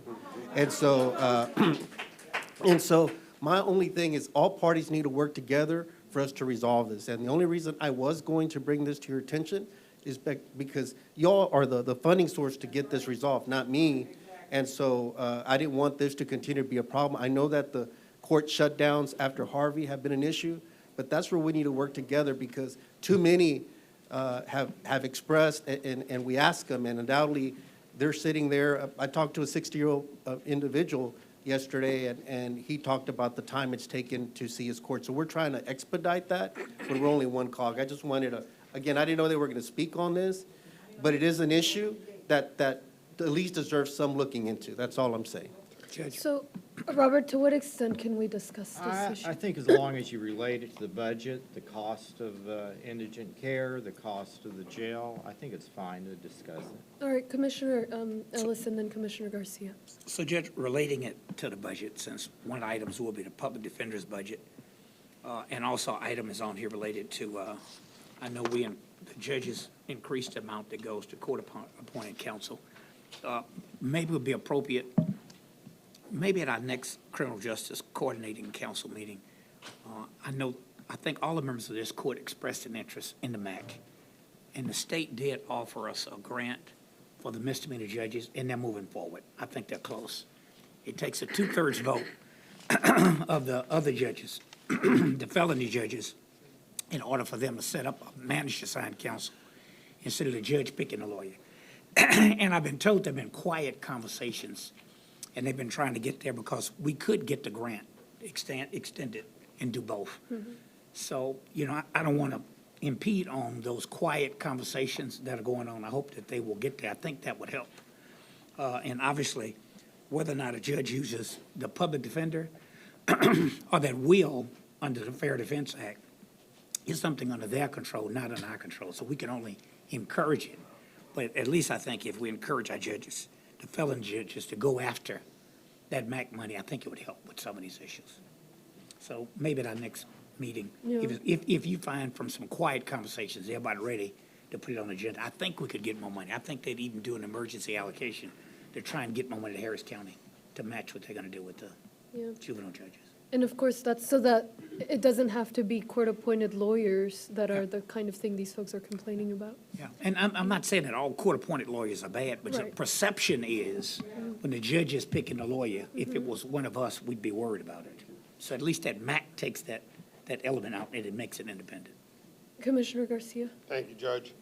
Sheriff, thank you for lending your voice on this, and you're absolutely right. Your sales back up because the process of justice doesn't move as swiftly as they should. And I remember, and I don't know if this is still the case, but I remember when we do the court run, we were moving back then approximately 1,000 inmates to the courts every morning, Monday through Friday, with only about 400 actually seeing a judge. And many of them not even seeing their assigned counsel. And then that creates a problem, an operational problem for you. And related to the same issues as Commissioner Ellis laid out, that the budget assigned to the Public Defender's Office and the dollars assigned to assigned management or assigned counsel, rather. Judge, I think this is something important that we need to take a look at and make sure that the community, because part of what we were hoping to achieve as what we've heard over years past, and having recently seen the Brian Banks movie, it just kind of reminds me that there's folks out there being pressured into making decisions about how to get out of jail by taking a plea. And that is not what we need to have happen. So, Sheriff, I look forward to working with you on this issue. Thank you, Commissioner. Yes, the numbers you spoke about when you were there in office, those numbers have evaporated when the holding cell at the old building was flushed away, basically. So it's really been a logistics issue even now. So we know that court capacity is an issue. Another individual that we visited, he's been in our jail 1,062 days with only 3 visits in that whole time. So again, and I think part of the issue is that there really isn't any oversight, is that they're still going to get paid whether they go once or 20 times or whatever. And again, I'm not dumping on anyone this, is because that doesn't work. What my goal is, we need to look together and see how the whole system can work efficiently, because that's good government. And I'd rather use those dollars so that we can try some other crime prevention, harm reduction strategies, work with the Haven for Hope group that was here and reduce some of that incarceration. That's one of the reasons that we're having to move towards cite and release, is to see how can we make the system more efficient instead of just clogging the courts. And so, and I do want to just put in a plug on the cite and release piece, is that those cases aren't necessarily going away. What we did is we just removed that initial pretrial jailing of individuals. Those individuals can still be held accountable, so there is a need for the DA's office to still review those cases. So I do want to manage the expectations that I don't know what funding that requires, but for that particular program, they still need to review those cases. But we've learned that over time, many of those cases end up getting very little time or anything. So let's let them go to the court, be held accountable if the evidence supports that, and let them get on with their lives instead of tying them in a court where we're going to be paying dollars that under pretrial that we can't use in other things. I need more boots on the ground. That was what my ask was of this court. But it's on the felony side, there's just no oversight. On management side counsel, there's going to be someone actually seeing who's visiting who. Those cases, we've had to step in and advocate, and they've had to change legal counsel. That's not my role. That's not our role. Yeah. We're just doing it for the system to work better for the people. Well- And so, but we need help on that. Yeah, and you know, you just reminded me of something. Oh, I'm sorry. Yeah. Judge, if I could just Yeah. piggyback real quickly. You just reminded me, Sheriff, that you end up doing a lot of work, as I did, just to make things work better when it's really not your lane to be in. But you do it because you know you got a cost and a capacity issue that you have to contend with. Thank you. Yeah, Commissioner Cagle, then Commissioner Raddick, and I have a comment too. And Commissioner Ellis, yeah. Judge, I have a comment that I'd like to make with regard to the sheriff's budget. I visited with the sheriff briefly about that. If this is the appropriate time, or if we have some more speakers, I'll wait until it is our time to discuss. Yeah, let me figure out if we have additional speakers.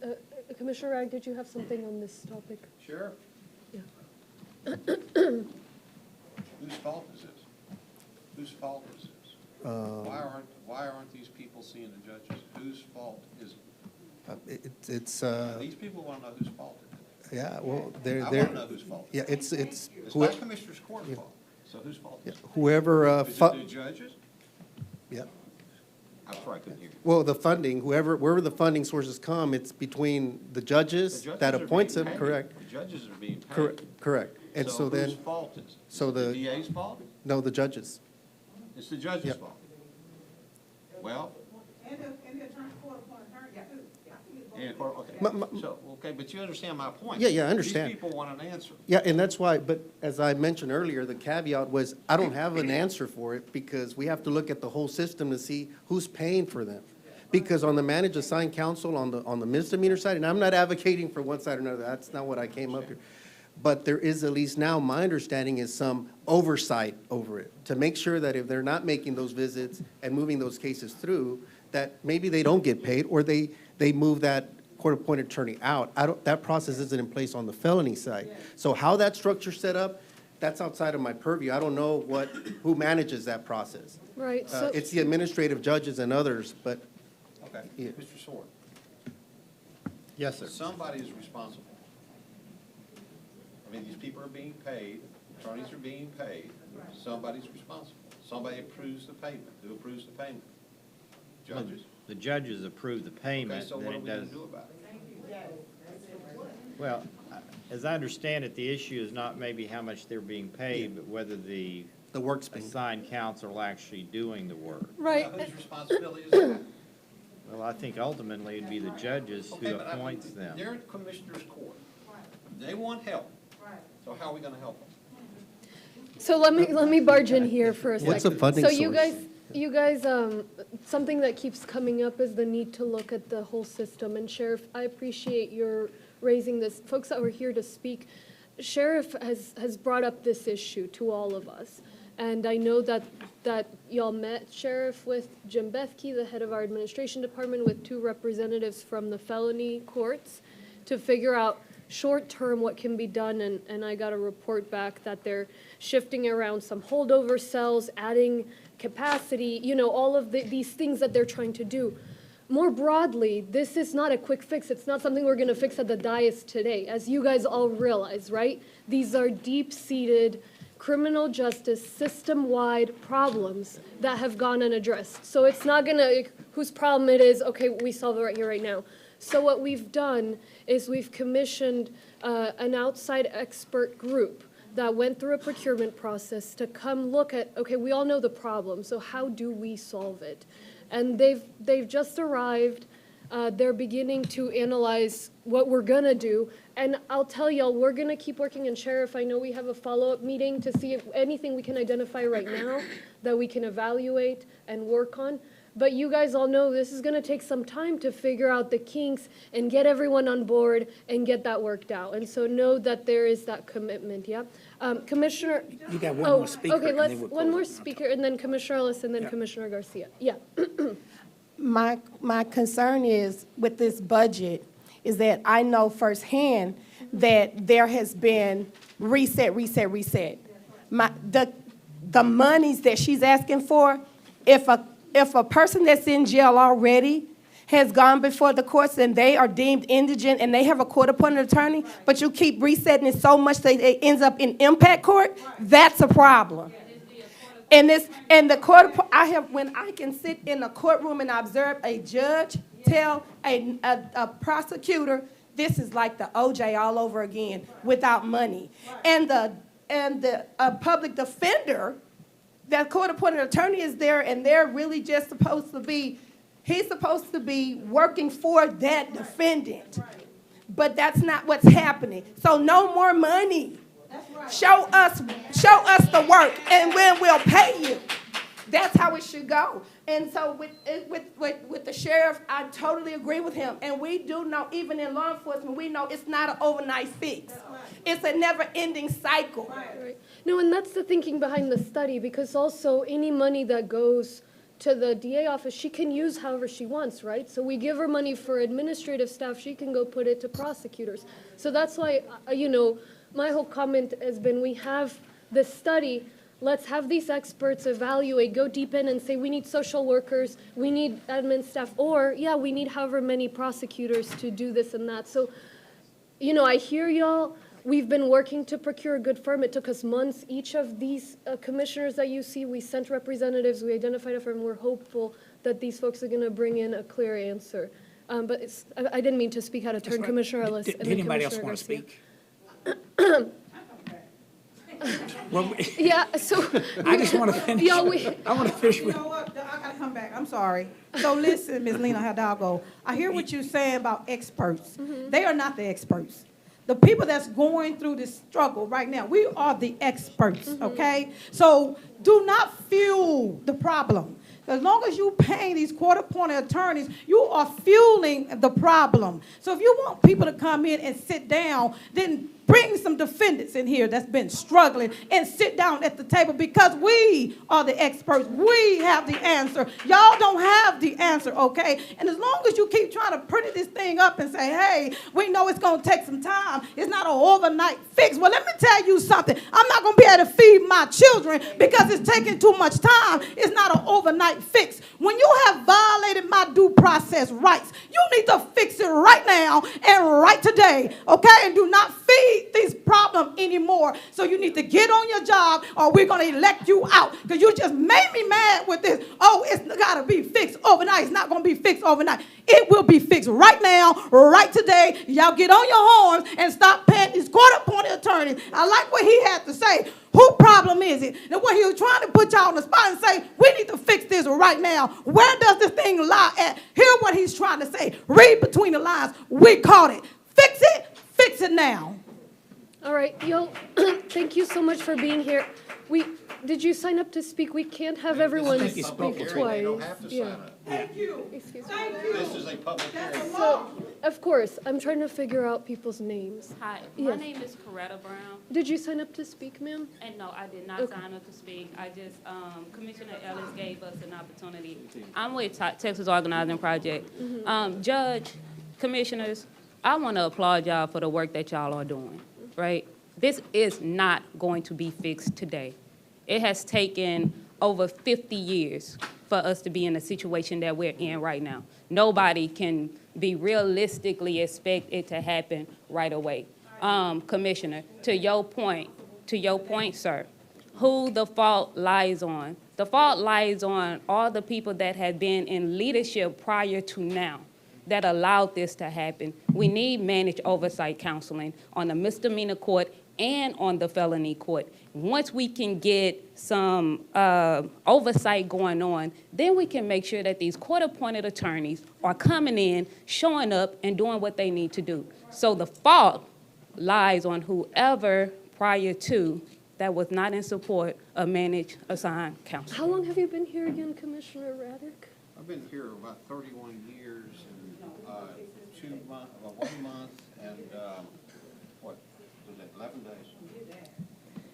Sure have been. How long you been here? Fighting for this since day one with bail reform and.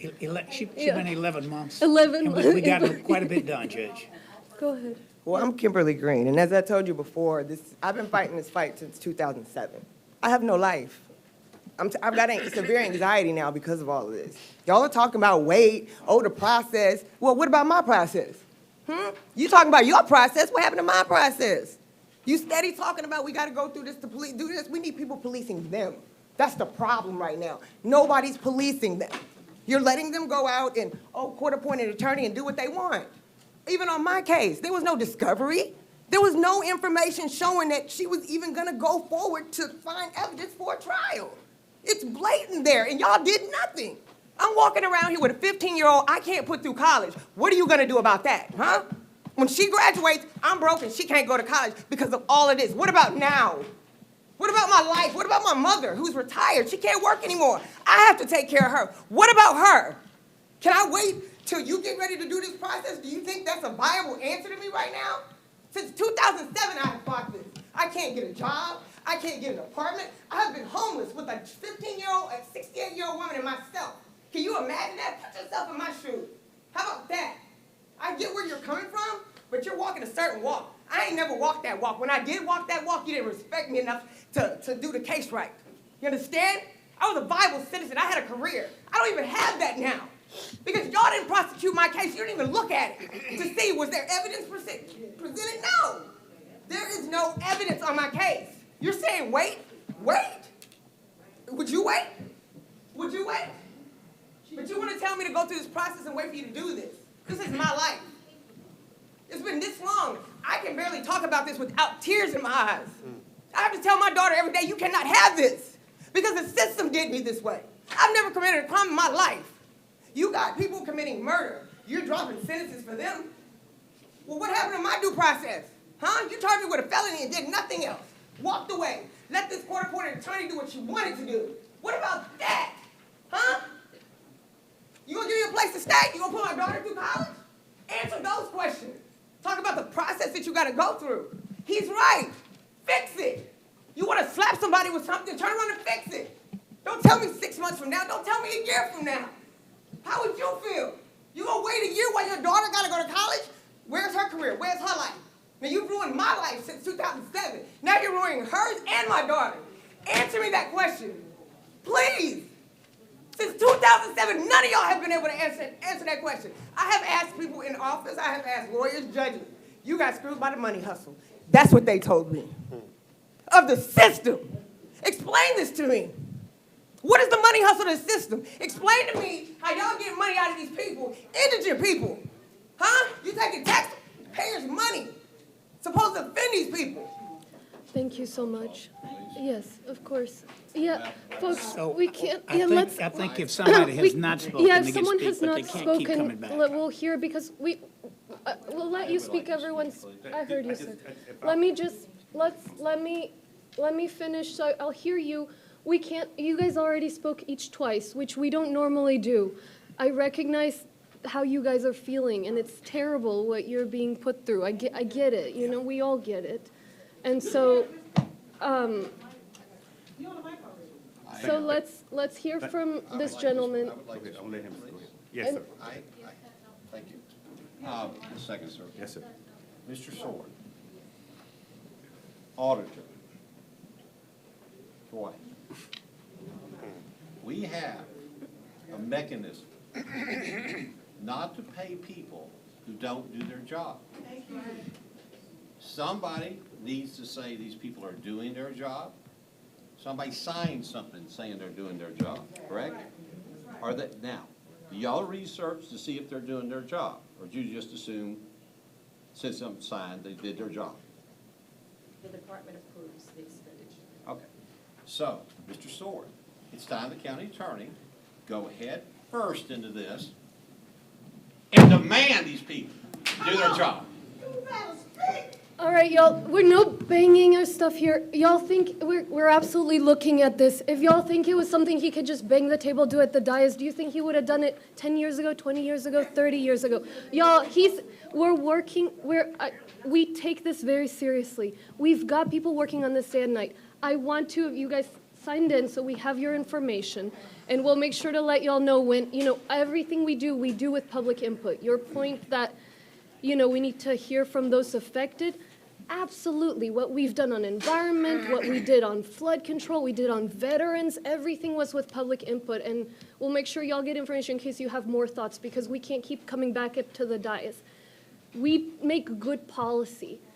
We want to make sure we address this really as best we can, okay? And we're working on that. And I know it's so hard, and what keeps us going is stories like these. But don't y'all let him gaslight you being like, I'm gonna bang the table, fix this right here, like right now. That's just not how it works, y'all. Like, it's hard. No, I get it. I'm just saying, like, I don't want y'all walking away being like, he banged the table, he said we're not gonna pay these people, and it's gonna get fixed tomorrow. Because that's not how it's but I'm just saying, but let's hear from you. We'll hear from the colleague, and then we're gonna close the public hearing unless there are new speakers. I appreciate your guys being here, and we do appreciate and honor what y'all have been through, and we'll continue to reach out for any other thoughts you have, okay? All right. Again, my name is James Wallace. I'm not here to do anything but tell what might be a help to everyone being in jail, okay? And with that, have you guys personally ever went down there to visit, to find out the complaint, see what's going on there, okay, to see where the ball is dropped? I don't know color, I know love. I'm saying this for a reason. It has to be a white, older gentleman with a beard down to here. And he told me for those days that he's seen me, he had been watching me. And I asked him why. He said, because I have never seen a man like you, that you don't see color. You try to help all these women. You're praying, you're doing this and that. He said, you can leave here and be the ruler of millions of people because they'll follow you, because you love people. I'm standing here today because I love people. I don't see color, I see people. And so with this gentleman responding the way he did, that was his way of expressing, not being rude, I don't think, just what he was feeling, the hurt. I felt that spiritually, because I'm a spiritual being. And I'm not saying none of you all are not. So what I'm saying is, I'm here, this is not the last that you'll see of me. I'm connected with millions of people around this world with votes that can help you or hurt you. So I'm not a threat, but what I'm saying is I want to be able to be a help. I feed people, I clothe them, I have places set up for drug treatment, substance abuse, whatever is going on, I'm a part of that.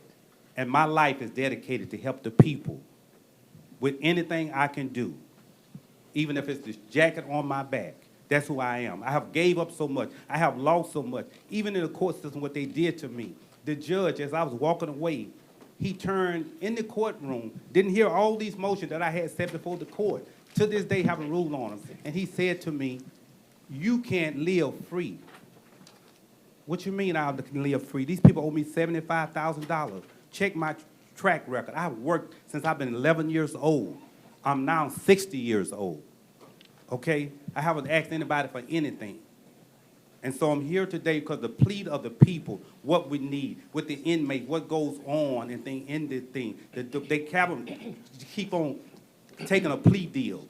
And they shouldn't get a plea deal. They should be released and things. They never looked at their case. I sit in court and see them. I go study the courts. And they don't even know their client till they get there.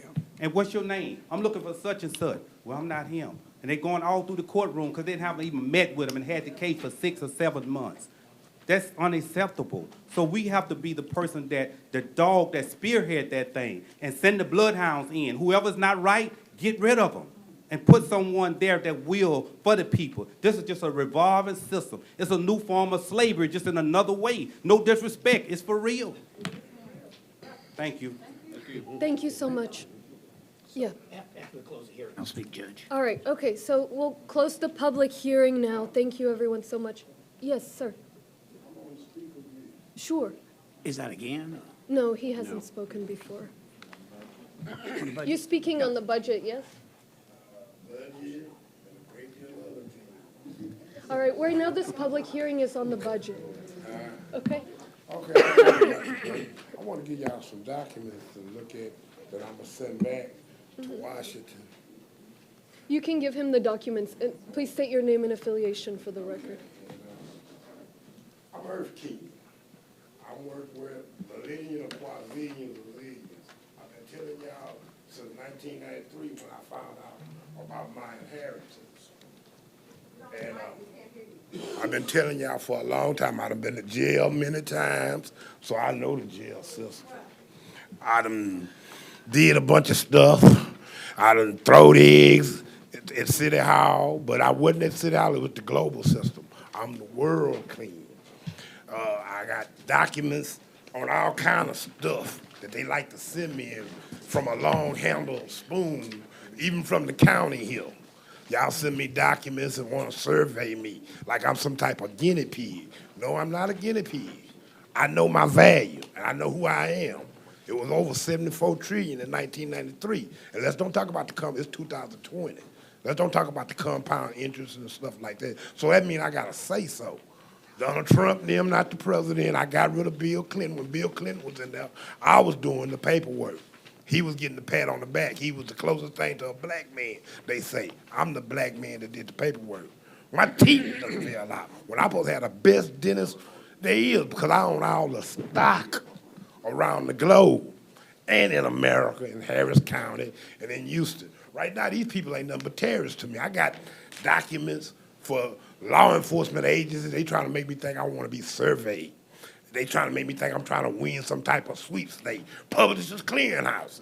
They want to make me think I done won, then all of a sudden I got to pay them. You know, people been playing games with my intelligence. I'm that person who can go to the jail system and investigate everything. I'm the person who put a freeze on y'all budgets. And now everything you're doing is illegal because you haven't respected who I am. And that's all I'm gonna say. Thank you so much. Thank you. Appreciate it. How many years has it been since you're Y'all here? got me worried about paying taxes at my house, my mom's house. How many years ago were you here? About 8? Oh, about 8 or 9 years. I've been here plenty of time. I didn't choose to be that person. I didn't even choose to be born. All right, thank you. I just found out something. Gotcha. I'm an ex-fighter, drug driver. I did a bunch of things, and they playing my intelligence. Okay. Can I get those back? Oh, well, y'all keep. Yeah, you can. All right. Look at the document. They're right there. See, All I right. kind of make them kind of ugly. I kind of write ugly. Yeah. But I have to reword stuff. Do you need them back? Yeah, give me them back. Thank you so much. Thank you. Okay, so the public hearing is now closed. We discussed the budget at length last court. So I'm gonna just leave it up to you guys if there are items that any member of court wants to stop on. Right now, with what budget management has presented, we're at 57 million out of the 60 million. Correct me if I'm wrong, Bill. That includes $20 million for a 2% increase in salaries to keep up with inflation. So that's 57 million that we have allocated out of the 60 million we have to spend.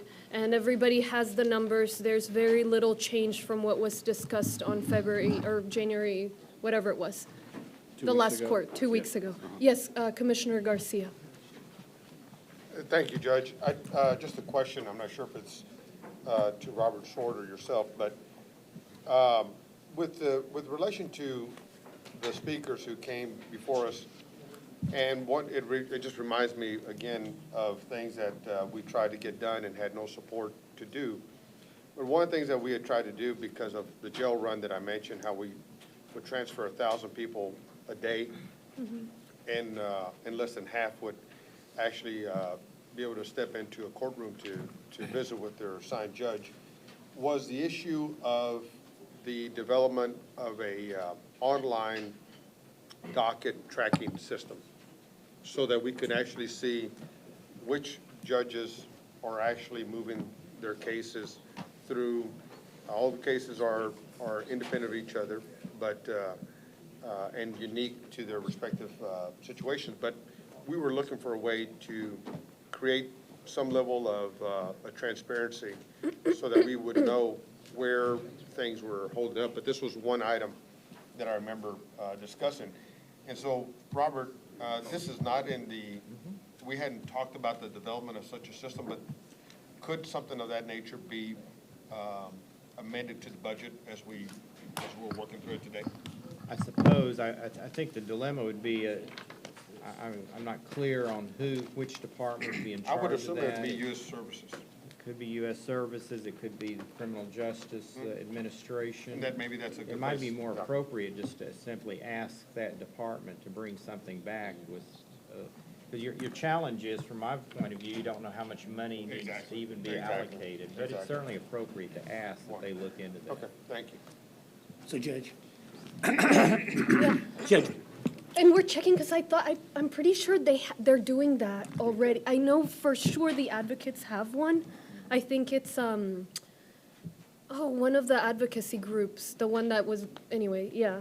They have that, but anyway, maybe it's a CIP ask. Yeah, Commissioner. so Judge, we're gonna go in order. Yeah, yes, if you have questions, I was playing, because we can go through them. There's just, we talked about it so much, and so much of it's exactly the same. Do you want to But go I'll one call by it one, out. or areas where people want to suggest any I change? figured areas where folks want to suggest any, or have any questions, so suggest changes from what's presented, so that we can be If I efficient. can, just to make sure I get the numbers again. Yeah. Mr. Jackson? Yes. I know the requests that came in from departments. They were asking about $113 million in additional money. That's correct. And how much do we have? So Yeah. now with the final revenue estimate that we received last week, that came in $41 million higher than the original estimate. You have a lot of items that were referred in the budget process for additional studies that you were going to come back and would be funded with those type of funds. So we had a total of 60 plus 28 for contingencies, and now we have an additional 41 million. So the 28 we don't want to touch. That's correct. And then the 60, and what was the The figure? 60, we've allocated out about 56 million of it, almost the whole So that's amount. 3 left, or nothing About- left? Yeah, 3 or 4 left. Okay, so the other figure was? 41 million. However, we need to be cautious about that because those are revenue estimates. That's guess money. And that is, like last year when we asked, we said, well, we may have $50 million more. We won't know that until we close out the books and probably are April, May. It has to do with collections. So anything added is really a guess. And That's if it correct. doesn't come in, what would we do? Pull out the credit card? Well, we could pull out the credit card or go into our public contingency fund and transfer money over. So out of that 28 million, we better hope we don't, that's for 3 emergencies, right? Well, the public contingency fund has around 250 million, which is good for 2 contingencies. However, some of that money was allocated to the bail reform and for working capital needs. Okay. So it's pretty tight. It is tight. Well, I will say, because I sense so much support for trying to do something about indigent defense, and Judge, that just warms my heart, being the person that gave counties the option of having a public defender's office. This county never asked for one. And then in the Senate, having fought, had the support of my friend Commissioner Lee, my predecessor, but I led that fight to get this county to go create one. And when I got here 3 years ago, it was handling 8% of the cases.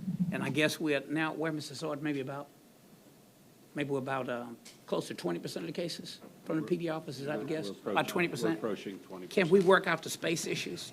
We're working on that right now. So to the extent that, I know there's been some discussion about whether or not something goes to the DA's office for administrative support. And if that is the case, because I sense such vibrant support here for doing something about indigent defense, Judge just banging the table. So whatever we put over there, I'm going to recommend that we put the comparable amount, if there is something, into that PD office. Now, if we get that grant to do manager-assigned counsel for the felony courts, that gives us some latitude. But at least, because there's just so much support here, and it just warms my heart, I'm hoping we'll have that support for felony bail reform, because that's meaningful reform, and I'm hoping I can get all of this banging on the table when that comes. I just want to lay that out as we go through this process. I think that, Mr. Bettke's here, by the way, I appreciate you coming. The fact is, if we knew that people were getting paid money hired by Harris County, and they weren't doing the job they were paid to do, You could almost say that that's, illegal behavior. So my point is this, if you have a group of lawyers that are supposed to be representing clients and billing us, and they're not doing their job, that shouldn't take a whole lot of studying to figure out. They're stealing. They're stealing. And I think we can stop stealing. Okay? I didn't hit the table. I hit my notebook. I'll hit it all at once. So let me make a comment. We can talk about study, study, study. But those people wanted an answer. The sheriff got it up there, had the backbone, I might say, to stand up and say whose fault it is, in his opinion. So why don't we fix it? The auditor, the county attorney can fix it. And that's why I say fix it immediately. Y'all need to look, did they represent their client? Can they prove they represented their client? And this is how much you owe me for my time. I assure you, if an employee signs a payroll sheet and you find out it's not true, you're going to do something about it. You're going to call OG, you're probably going to call him. That's all I'm trying to do is get it expedited to verify people are doing a job before you pay them. That doesn't take a study. Whether you've been here 1 year or 50. So I'd like to, since you brought Mr. Bethke is here, Judge, if I might, Yeah. on this issue, maybe we can go ahead and get this MAC set up for felony courts today. I'm just curious to know, if I might, Judge, Mr. Bethke, from your experience on how this works, and I know some years ago I passed a bill where each of these court-appointed lawyers have to show what percentage it is of their practice, how many cases they have, all that's online. Of course, there's so much of it out there statewide. And is your office putting together some system where we'll know? And the broader question is, what power would we have? I know you're not the county attorney, so I don't want to invade on that space, but from your looking at it, when you were giving out the money in your state capacity, how can we as a commissioner's court impact what a judge does who's independently elected? Might I add, for the 31 years that Commissioner Raddick was here, no ask for a public defender's office, no ask for a MAC. I don't remember any calls or anything in this space on indigent defense during my 26 years in my other job. But what have you seen that we could do to crack down on this problem? Jim Bethke with the Justice Administration Department. Reference the manager assigned counsel and public defender and what, can the county do? The county can fund, needless to say, and does both the public defender and the manager assigned counsel. Regarding kind of the specific issue Commissioner Raddick brought up regarding the MAC, we can't force the district judges to adopt a defense delivery system. We can strongly encourage them to do so. They've been meeting almost. I missed some of that. So we can't make them do managed assigned counsel. We cannot force. And we cannot make them do the public defender. No. Okay. It takes a 2/3 vote of the judges to decide what that system is, assuming that's their judicial plan under That's their rules, correct. under what they will do. That's correct. And is that vote public, or is that unclear? Can we know who voted to do it and who did not vote to do it? I don't know if that's public or not. I'm thinking that it is not public, but I will need to get back and make certain. I don't think We can that vote's certainly put public. public pressure on. I think at this table once, I ran through who was making what, who were the highest abusers in terms of handling more cases than a reasonable person could do in a year. Commissioner, that information is all public at the Texas Indigent Defense Commission. It is also available through the county. Maybe if you laid it out Yes. weekly or bi-weekly, and that may put some, I guess my point is, what can we do other than public pressure and bang our notebook? Yeah. Which I banged, Since they are an independent branch, strongly encourage them. And I think, the conversations I've had with the district judges, there may still be a few outliers. I think they're really close, and they can build off the infrastructure and the work that the county criminal courts have done. But we don't know if they're at the two-thirds yet. I don't which know is if the they're key. at the two-thirds. Because if they get to the two-thirds, could we still get both grants? We got the grants for misdemeanors. I think Yeah. all of them agreed. Yes, and really the money that's being provided, that infrastructure that's being put in place can be used for the felony courts. In some regards, I think it makes a lot of sense to have one public defender system, one managed assigned counsel system for both levels of courts. That's how we did it in Lubbock and how most jurisdictions do it. And do they put it under the public defender, or is the best practice for the managed assigned counsel to be separate from the PD office? It could be a division of the public defender office. You have to put a Chinese wall. I think the ideal situation is the way y'all have structured it, is a county department or a nonprofit. Some jurisdictions do have the private defender or managed assigned counsel as part of the public defender program, but they put a Chinese wall because the private defender, it's really dealing with the administration of those cases. So that attorney doesn't represent clients. They oversee the appointments of attorneys. They provide the educations. They'll assign the investigator. So with the managed assigned counsel, you get the quality controls that you would with a public defender office, but they're not county employees. So you're still using the private sector. And Jim, is the best practice considered expanding the public defender's office or trying to do the MAC?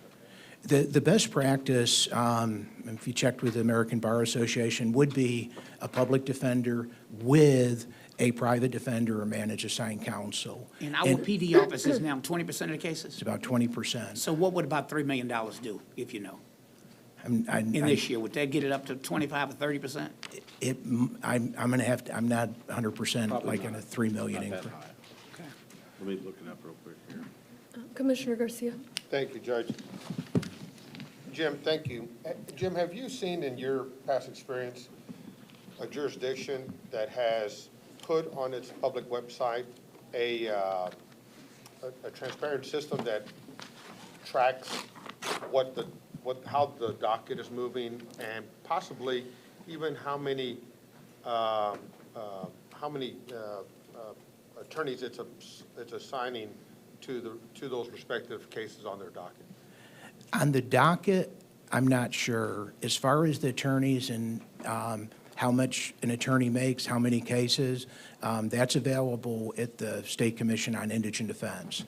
So within a couple clicks of buttons, you can see for the last year, every attorney that got an appointment, how many cases they were appointed, and how much money that they made. Good deal. And would you be open, if this body so decided, that we create a work project to have you look at the development of some transparent system? Because at the end of the day, I'm not all familiar with how the judges go about making their policy changes, but at the end of the day, I think a little sunlight helps to move some things along. So would you be open to leading that work project to create a website portal so that people can see how fast or slow dockets are moving? Yeah, Commissioner, we'd be delighted to take the lead on that. We're working closely with both levels of courts. We're working with all the justice agencies, and that's really part of our charge. So, yes, we'd be delighted to. And Judge, I'll just tell you that I remember, I think it was Wayno Trofino that had a story on assigned counsel years back.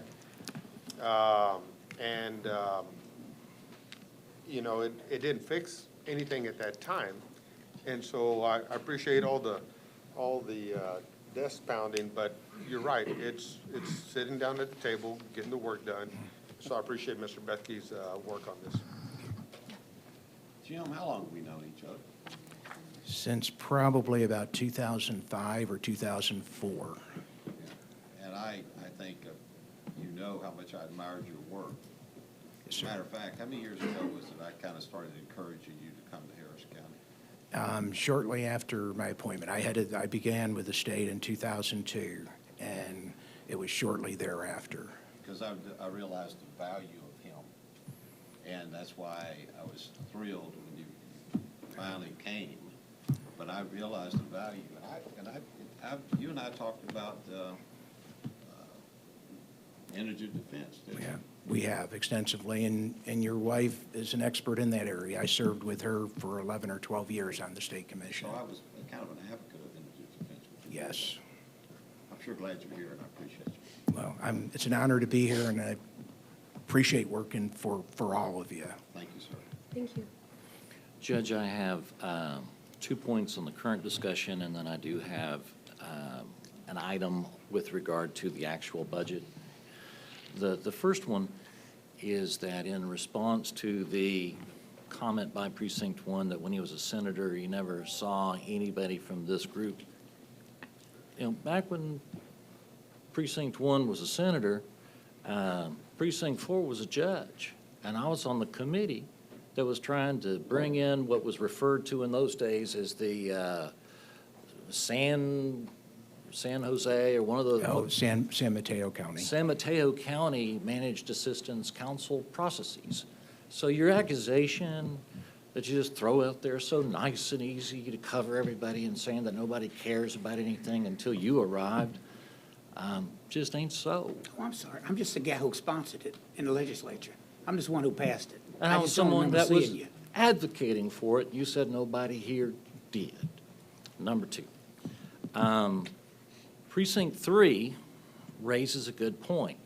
And I would beg to differ just a little bit with Precinct 2's interpretation.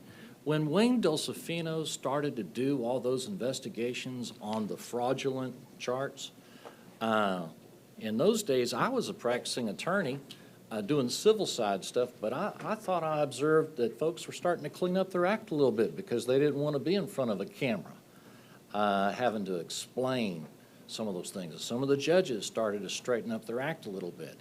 I believe that the fact that we now have had some folks shedding a little light on the problem is a good thing, and what we need to do is to make sure that we check those invoices. This is an issue that periodically comes up, and it's one of those things that if you're not vigilant, it creeps back in again. I think that there have been numerous times in our history to where we've, Bill and I know an individual who on more than one occasion has pointed out some problems, and when the little light is shown on it, it helps. And so we need to be, Commissioner, from your days when you're a sheriff, got to beat those patrols through those neighborhoods every now and then so you can be seen. And so I think that it is a good point that when we have folks that come in and say that they believe that they were not represented for the time and the hours, and when they say that there are orders that are out there that weren't signed by the required people, that is something that we can shed a little light on, and let's stop it. And that doesn't require, Your Honor, with all due respect, a lot of study. It's just a matter of us getting these entities to shed the light on it, see if there's a problem, and then do it again in the future when we hear that there's a creeping back in the zone. As in the old days of when Precinct 2 was our sheriff, you need to run the beat periodically just to make sure that it's there, and it's time that we run the beat again. Now, speaking of the beat, Judge, this is my third point, and this is one that I asked about earliest. Some of our people talked about how they weren't treated okay when they were in the jail. Sometimes the problem that we're having in the jail or on the beat is that we're losing some of our seasoned, wiser, and better trained officers to other jurisdictions. I have visited with the sheriff on this. Judge, I would like to make a motion that if we're going for new cops, new boots, and I think it's $5.2 million that we were looking at going for new boots on, and we need new boots, but we're going to continue to have problems if we can't keep the boots that we've got. And I think that with the anticipation of some additional funds coming in later, that perhaps what we do right now is we take 25% of the new boot budget that we were looking at and use those funds to give an extra boost to the current boots so that we can retain our talent, that we retain the wisdom that we have and not lose that wisdom to other jurisdictions that are picking up. I mean, we can open up an academy and train everybody else's law enforcement entities, but unless we take care of our own, we'll continue to be giving folks to others. And we need to have well-trained, we need to have wise officers who know how to treat people with respect and know how to do their job. It's not an easy job out there these days. And so, Judge, I would make the motion that we take 25% of the new boot budget for now and use that to go into compensation for existing boots. Judge. Yes, Commissioner Garcia. Thank you. And Commissioner Cagle, I'd be inclined to second your motion with a friendly amendment. I'd like to give the sheriff everything he's asked for. We just can't do it. But I would like to also give, in that vein, the sheriff the discretion of how much of the budget he wants to use towards pay raises. Because 25% isn't going to go a very long way. And so I would just assume that my friendly amendment to second and to hopefully pass your motion would be that we allow the sheriff to use his budget appropriation in this budget, and that he works with his staff to decide how much of that budget he should use for pay raise. It might be more. It might be to patrol officers, might be to investigators, might be to the whole department, maybe to civilian staff. But 25%, I don't want to handicap the sheriff to 25%. I just assume give him the discretion to decide how much of the budget that we're appropriating he ought to use for pay raises and for operations. Yeah, and I have one question on this And too. I'll have a clarification in a second, but let me hear from the. Yeah, first of all, I want to thank Commissioner Cagle. He's been advocating, I know, for significant pay raises for some time. I know I spoke about it in our budget hearing, but just looking at the raw numbers, and perhaps our interpretation may be off, so we're looking forward to the dialogue. But frankly, it's going to be very small amount with respect to the dollars we are getting. I want to mention that we appreciate it, but while it looks like we're getting a significant increase, based on our 2% pay increase, as we said, was for inflation, but that's for all county employees. Health benefits increases accounts for $2.4 million. Us absorbing the HPD side of the joint processing contract and the Aramark contract, which we folded into our operation, is $25.4 million in budget. So that's $35.9 million that's being absorbed. So it's not truly an increase, so to speak. So if you factor in what we're actually getting, it's really $2.5 million, and that's really for one academy class. So I appreciate the gesture. I just don't know where the dollars will come from right now. Yeah. And so I'd like to have it, but, you know, as I said, that would be my priority, but I'm not going to be able to grow operations as we had hoped, and that's just the reality of things. And so I just wanted to, I appreciate the gesture. I hope that something could be found. But if I'm correct, because I want to manage expectations, while it looks like we're getting a significant increase, at least the proposal right now really leaves us with about $2.5 million of an actual increase that would be a net, and that really funds about one additional academy class to the two that we were already going to fund ourselves. Thank you. So- And Sheriff, if you allow, I will still second Commissioner Cagle's motion with the friendly amendment that we ought to leave that decision to you. But it also gives us an opportunity to work on trying to find additional resources that you really need to grow and support your staff. Can you live with that? Again, I mean, yeah, we appreciate raises. One thing that I had talked to Mr. Jackson about was the possibility of some of those step increases when somebody's earned their rank.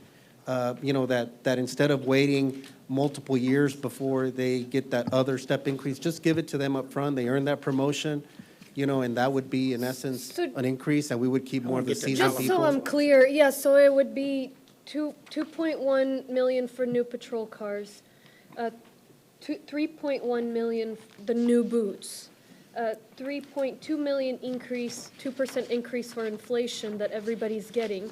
And now with the 25% additional increase for personnel, which will actually, per the amendment that is at the sheriff's discretion, that would be an additional $775,000, correct? I believe it's actually, I mean, Is that in, We come agree up with with your numbers? 2.5 million, so once everything else has been divvied up, it really comes back to being able to fund about one more BPOC class. Okay. And again, I'm not, So what's the total? I trust your reviews of the budget, but it is about priorities, so while you're spending on other things, then law enforcement in Harris County is not being So- funded. Here's one of the things that we're working on. So last court, there was an item on there for us to take a look at their fleet. And we had our initial meeting on that, and I think I have a plan kind of put together to replace cars when they get to 150,000.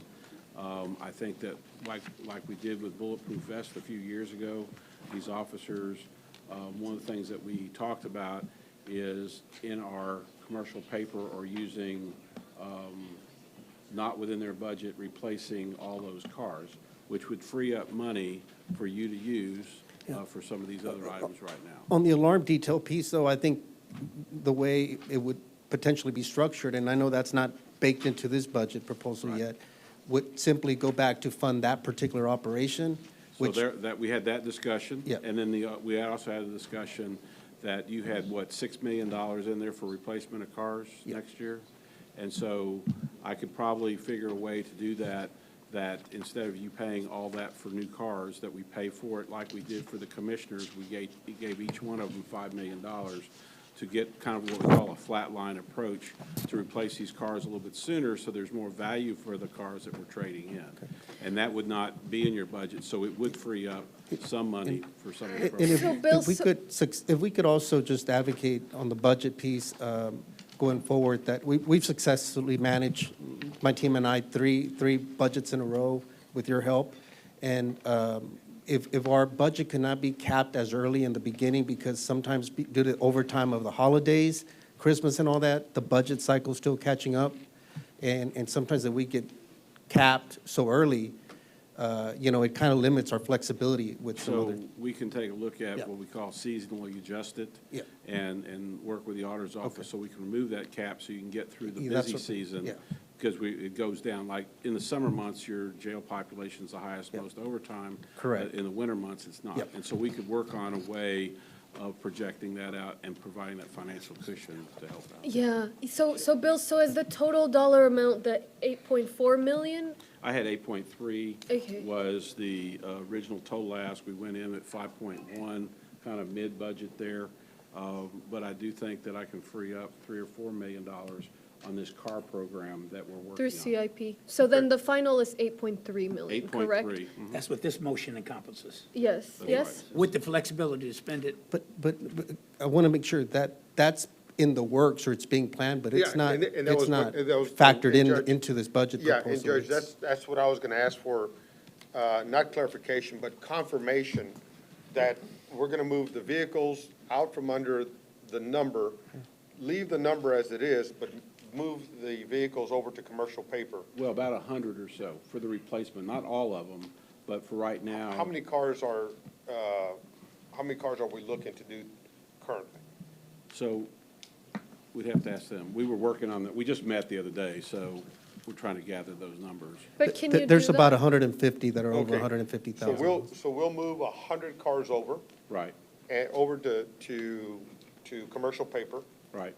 And I want to, my motion would be to leave the budgeted amount as stipulated, support Commissioner Cagle's amendment or motion with the amendment that we leave it to the sheriff for discretion on how to appropriate those dollars, and whether he can find the way to reward his staff.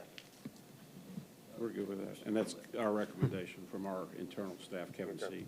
Sheriff, you made a comment about, did you say 25 million, that HPD's commitment to the Joint Processing Center? I don't know the exact number, but, You're yeah. gonna What, starve that. yeah, no, what I said that, the cost from HPD that they contribute, that goes into their side of the funding equation, and the Aramark piece that we ended up absorbing after last year when we had some issues and we didn't have the direct oversight. Our number for that is 25.4 million.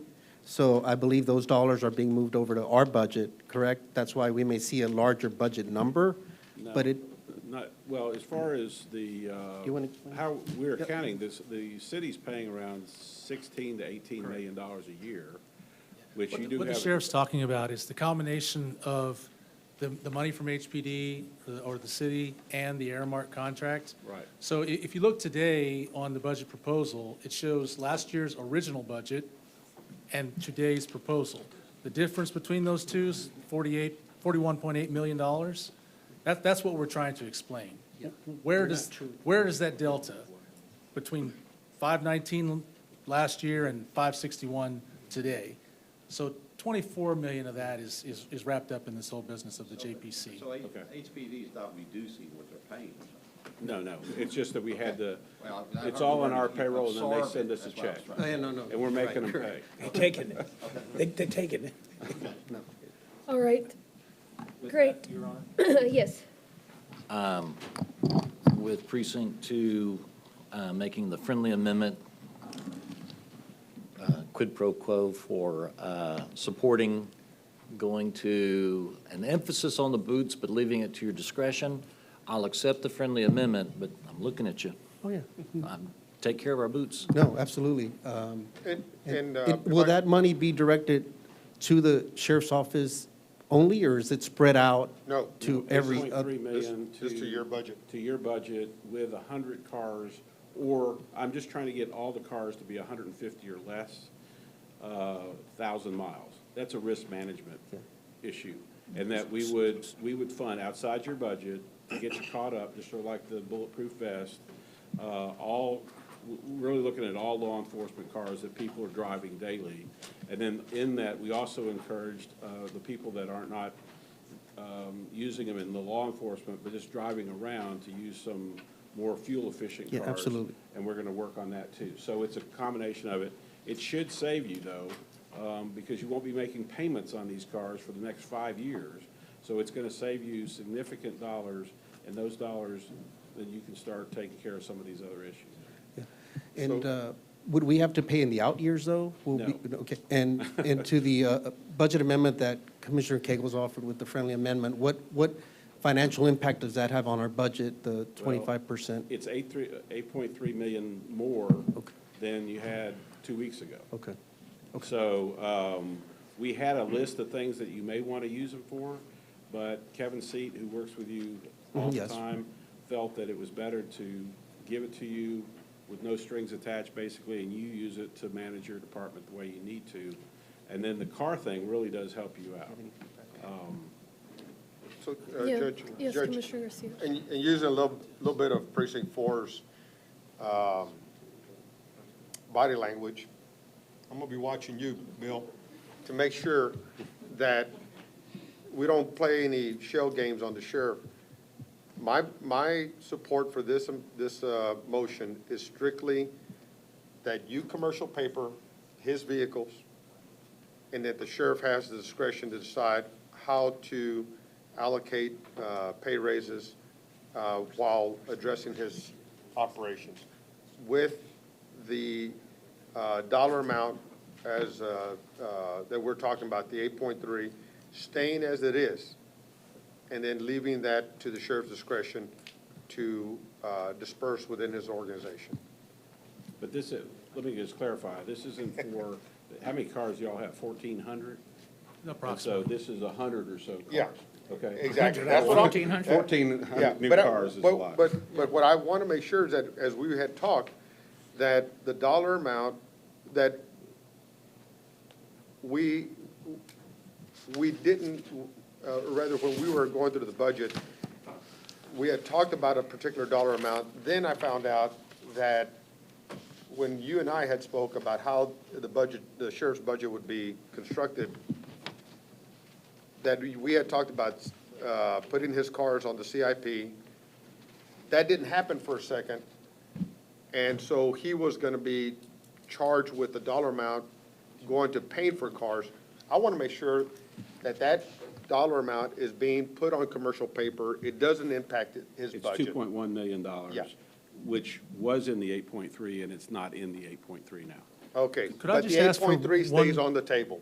It's totally on the table. Yeah, very good. One Okay, there you tiny go. bit of clarification. So The proposal today shows a combined total for our three departments of $561.4 million.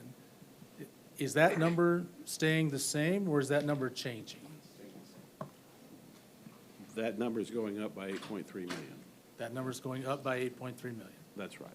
Okay, just wanted to be sure of that. That's All right, my so understanding, can- and I'll double-check all the numbers at the break. But again, what Kevin left me here was there was 2.1 million for vehicles and 6.2 million at the discretion of the sheriff to use for peace officers or whatever he needs, classes or whatever you need to supplement. And then we had a meeting after that. The meeting we had was maybe 3 or 4 weeks ago, and that was, I'm trying to move these kind of capital items over to commercial paper. I still have to charge the department, otherwise they'll just, get the credit card and go out there. But the point is that there is no cap on that service where there is on general fund money. And so we're trying to supplement and handle that by doing that. And it's costing the cars that have over 150,000 miles, we're losing value in the car. And then on top of that, They're dangerous. they're not as safe as a newer car. Yeah, Commissioner Ellis. I just wanted to make sure, I'm just reading the body language. I know Josh worked on this as well. I just want to make sure that y'all on the same page on this bill. Yes, sir. Are we on the same page? We're on the same page. Josh Stuckey with Community Services Department. Budget management, whatever comes up today. So just want to make sure, Kevin did a lot of work on this. Unfortunately, Kevin had a family emergency, had to head out. But I believe the number, that final number for the recommendation has everything already accounted for, except for the $2.1 million, making sure that we finance it in a way that they don't have to do an expense. So it basically provides them with an additional $2.1 million if we finance it. And so it's basically taking an expenditure away, which is what we plan to do. So if the amendment makes sense to me and also to you, is to make sure that we expense the $2.1 million for vehicles and work out that with you, but the numbers stay the same in the budget book as it stands right now, as you talked with Kevin about. Which is 8.3 million. 8.3, I have yes. Kevin's notes, right? Absolutely. Okay, so then, what does the motion have to be? You're good with that? The motion would be is that we give the sheriff $8.3 million more than what was on this sheet. So what we'll do is during the break and when we get the auditor's number, we'll go back and rerun the numbers with the correct amount in there that we approved this afternoon. Absolutely. It's 8.3 million because, Bill, the sheet had a number already. So the did. sheriff gets 8.3 million additional in his budget this year, That's right?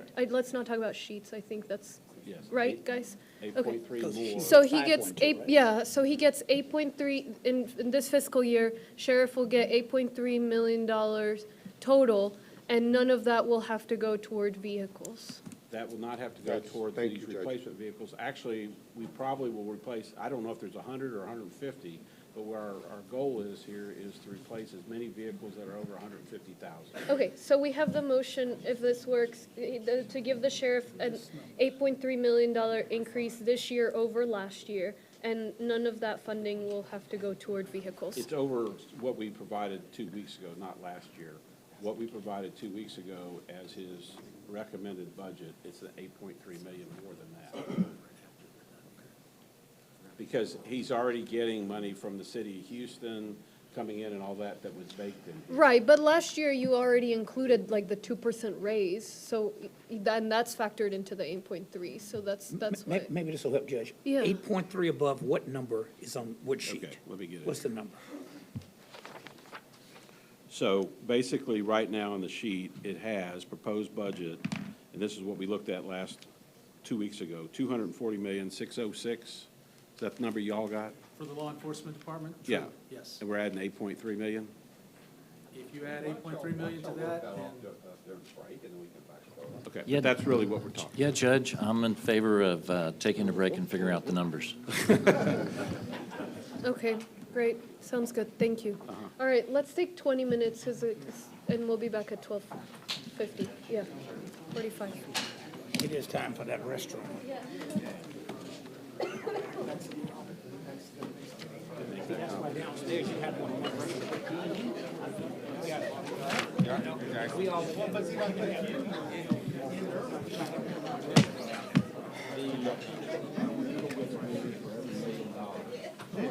Can somebody talk to the commissioner's mother, to get him to pull this chair in after he gets up? They'll move the meeting back to.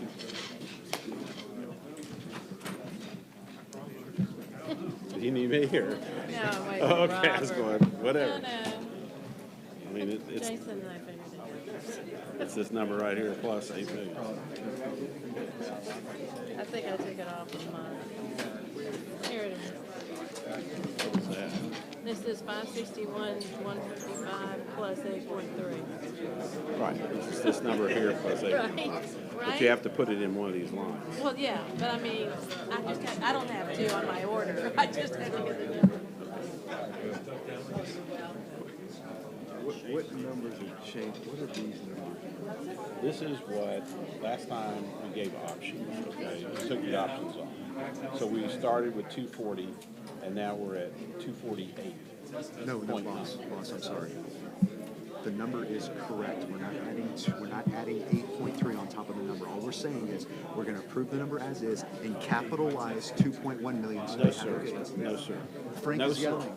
No, sir. He doesn't know what he's talking about. Okay. Sorry. Here's the number. We're at 2408. We had 3 options. Let me get those out.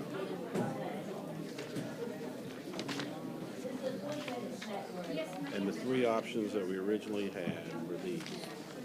2.1 million for new vehicles, 5.1 included new vehicles, and 3.1 for other use on that line item, or option C was 8.3, which included these 2.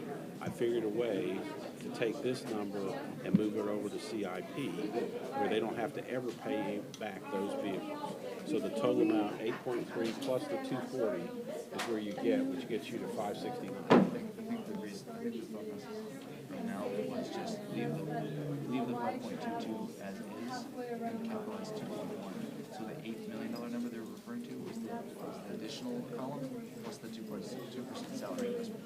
So what was being proposed 6.5 turns into 8. So it's so see the first line. So you're saying deduct the 2.1 from the 8.3? So you're actually adding like 3. You're not touching that. It's actually 5 these two numbers, which make the 8 million that was being referred to. You're right. And then You're right, because we put the average on there. So this number isn't changing. So are we adding 1 point? I thought we were No, adding no. 1.8 to You're this right, 561. because we went with the mid number, right? So it's already there, because the 2.1, that gets you to 7.3, so we're still not My 8.3. understanding was, so this number doesn't change. Sorry, my understanding is none of these numbers change. It's just that of this 5.22, instead of 3.1 going to salaries and 2.1 going to vehicles, now all of it goes to salaries or whatever he wants, and then 2.1 gets capitalized. In which case, the motion should be simply to capitalize $2.1 million into vehicles. Because of the mid. This number stays exactly the same. We'll stay the same. So none of the numbers change. Gotcha. But basically, we're giving about $5 million. Frank, I got it. I can just look at it. You got it, because the midpoint is on. Yes. It's not more. So we're staying at 561. Staying at 561. You're staying, because look, here's the sheet, and what happened. So I was starting with no, but they wanted a midpoint, so we already had 5.2. It's already. Okay. So you're 2.1. And then the other one is a lot more, 2.1. Well, right, I'm saying again, that's outside of our budget. It's outside your budget. We pay for it in cash. Right. And for the next, no 5 years, and that helps you out. Absolutely. Okay. Absolutely. Okay, so as long as So where I was getting confused was that number Kevin put in there. Yeah, well, it's got 2 components to it, right? So, Well, here's what the notes he left me. This is what he gave me, and that's what I was working off of. These were our options. We were recommending, Kevin was recommending that, but he wanted to leave it flexible and not say it's for training classes or any specific amount. So we're at 5.1. 5.1 is already what's here. But that's actually $3.2 million more. Okay, so that's why I'm saying these numbers are not right, in that 8.3 minus this number is what I was gonna give you, but everybody's arguing against it, so. I hear you. All right. Okay, so 561's gonna stay. here you go. I was trying to give them this much, okay? Okay. 8.3. This So number that's the here, difference between these two. 3.2 more. it's 3.2 more. 3.1. Right.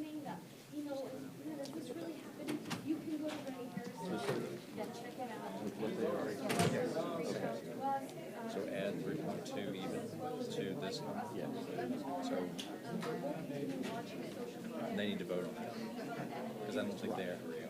Now, go talk to Alex T about it. Tell him he wants to go with a mix.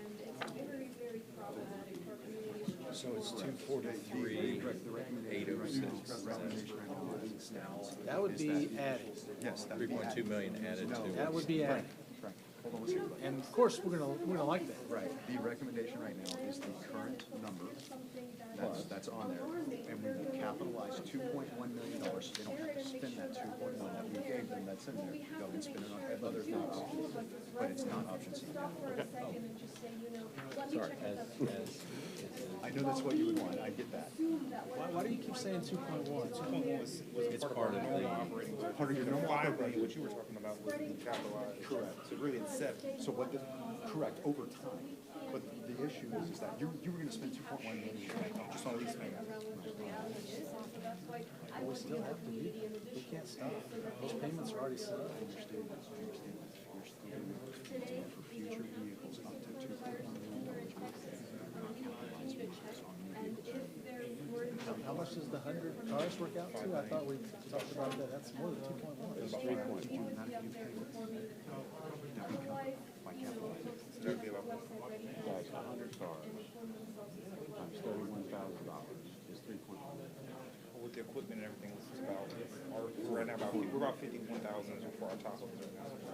So we are trading here, we're trading in other vehicles, and some of that equipment comes out. Well, the ones we're trading in are old vehicles, 200,000 mile vehicles. I don't know what kind of equipment we're gonna need to get off. But look, I'm just trying to get 3.1. Yeah, 100 vehicles is 3.1. You would have lost 3.1 future vehicle payments that you would have. But you wouldn't have payments for future vehicles. The meeting was, we're going to capitalize all the cars. Not only for the sheriff, but for the police. So that was the deal. 100 works out to 3.1 million.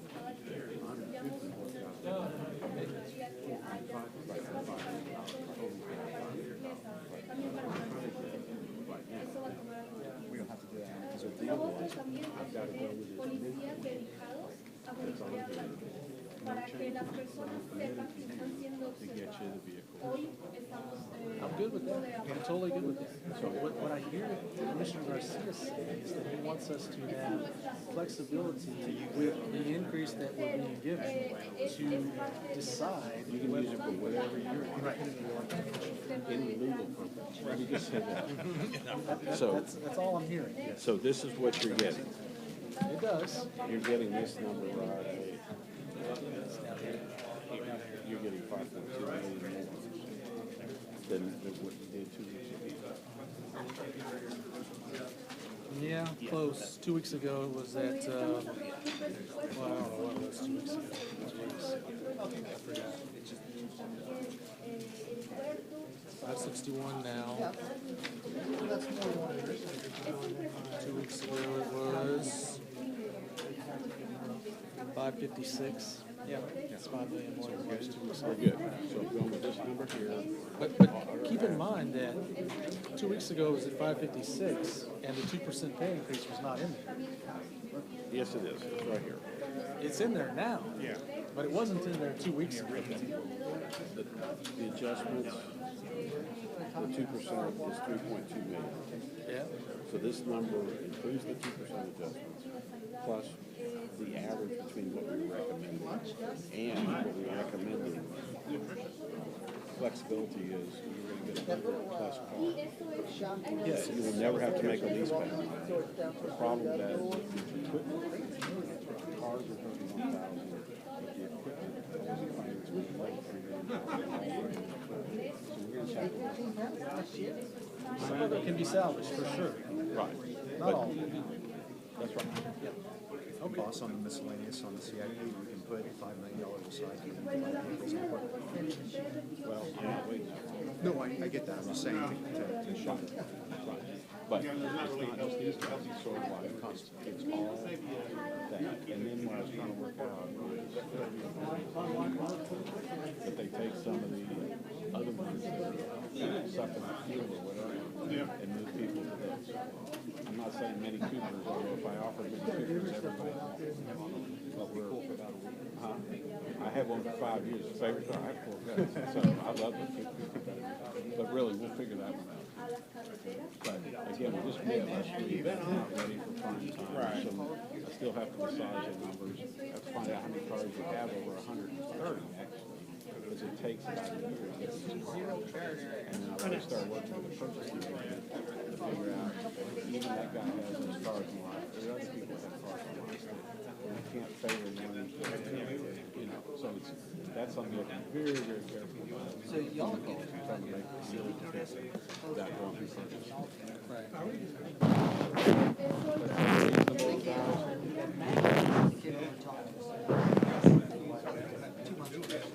Sounds reasonable to the sheriff and the commissioner. We just want to replace old vehicles and keep one. This is how I this, right? That's last year's. This is the new proposal. Right, that's the proposal, that's last year's. That's the delta, right? You see in here, my contract, 2% pay increase over 3 departments. All right? Health insurance benefits over 3 departments. Here's what's left. We asked for 2.1 million. We asked for 1.3 million for the Harris Center. And the rest of that is for the class. That's all the sheriff is saying, because really, that's the last discretionary thing. It's only $2.5 million. Right, if we're gonna set up a new class. The question is when you're making these payments over time, those payments are gonna go up over time, right? Because you have to This is 1/5. yeah, you're gonna have to get more and more of those. Our issue is to take out your expenses over time, so that ultimately, that's, so this is process-wise, also making sure as it relates to that. Yeah. Then you're giving us another $2 million. That's correct. Okay. All right. I'm good with that. All right. Continue ordering. Everybody good? Everybody good? Go make sure your boss is. Go make sure your boss is. We go talk to the sheriff. Okay. Thank you. But the number you're gonna see is Still 561. 561, or these numbers right here, which add up to 561. And don't say 100 cars, say replace the cars that are over 150,000. I understand. And I have to order them when they're about 130,000. And it reduces your payments because we capitalize. And y'all need to find me some green cars that people watch and use. When do we start talking about that capitalizing that? Right off the bat, we've got to do the study and figure out which ones they are, all those other things. We'll roll it also into the CIP, but that doesn't mean that we weren't going to start it off the bat with talking to the others, so. All right. Right. That sounded great. So. Auditor's budget was approved. This is no change. That's no change. I'm just trying to get a favorable amount instead of, because when you take the 25%, 25% of what? Exactly. So we got to get. Why do we do that? We've got to get talk about that last number. The number that's on this schedule, whatever we're changing it to, that's what I'm gonna write down and bring back. Yeah. So far, there's no changes, other than one, the typo. But there is an order to. And I'll bring it back in 2 minutes. So maybe I don't see any tears on here. None for me, there. How many constables? But he was.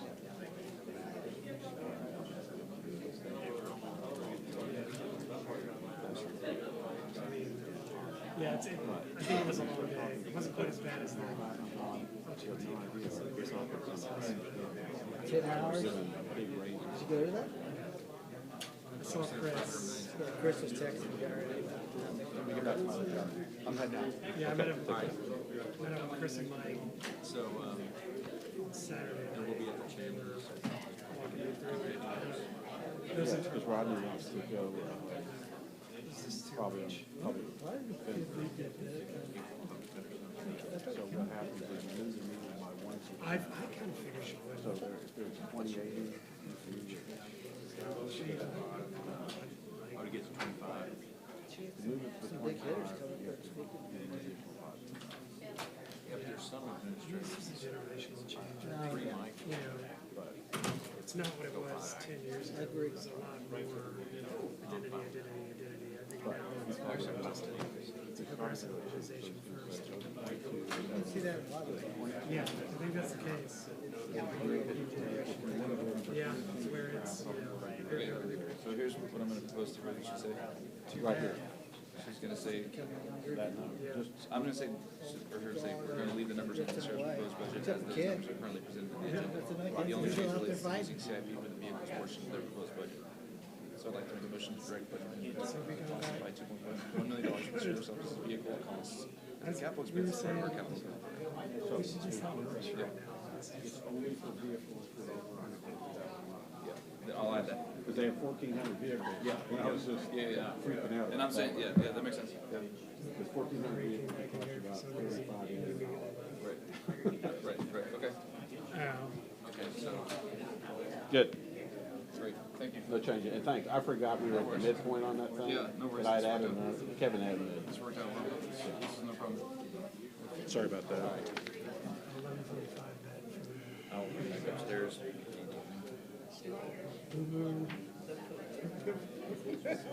So I'll say for replacing vehicles over, Yes. replacing vehicles over. Yeah, and now here's the thing, we have to figure out, for the sheriff patrol vehicles, but my total is gonna come back in a few weeks or whatever, because I have to also take care of it.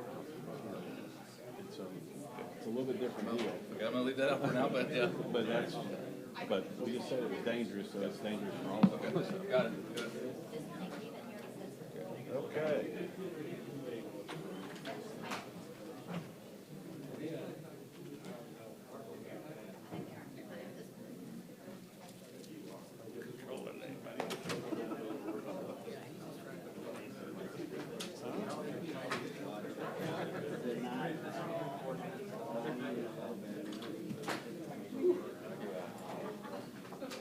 All that is the exact same way.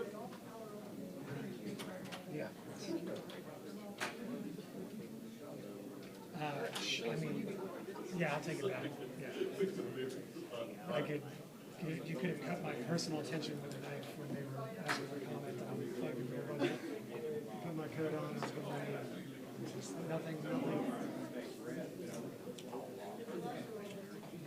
This is all for control. Impaired.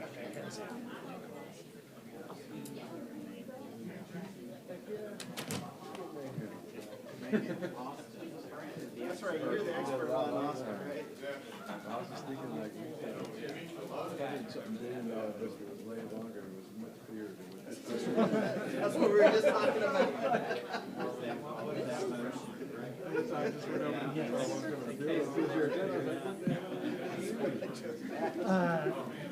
Are those them?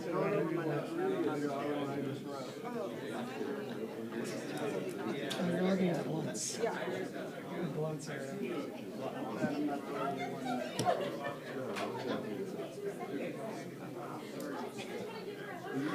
Oh, I guess, actually, you take Godspeed, that back. Godspeed and good luck, son.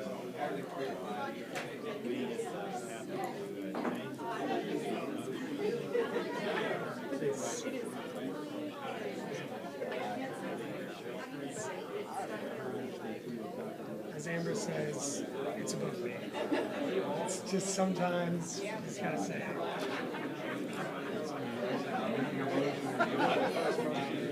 I think in different ways it can be both.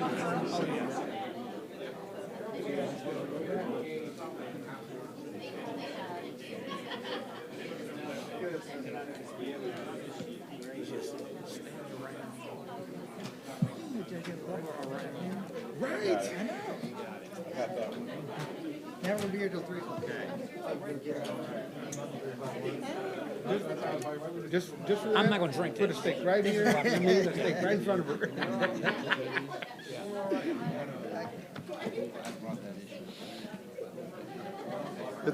It's that veganism that allows her to go without lunch.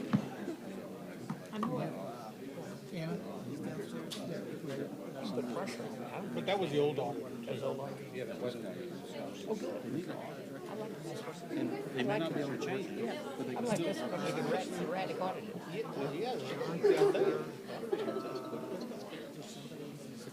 That's why they ordered that.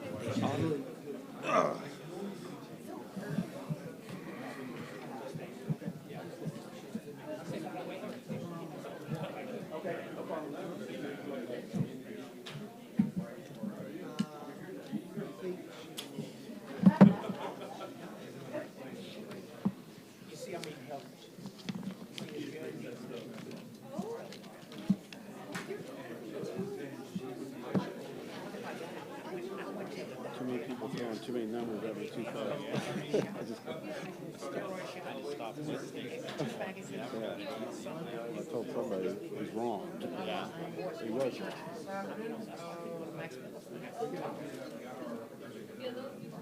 But when they were saying all the vehicles, sheriff has 1,400 vehicles, times 30,000. Right. That's like $35 million. Yeah.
They don't use leeches, that guy?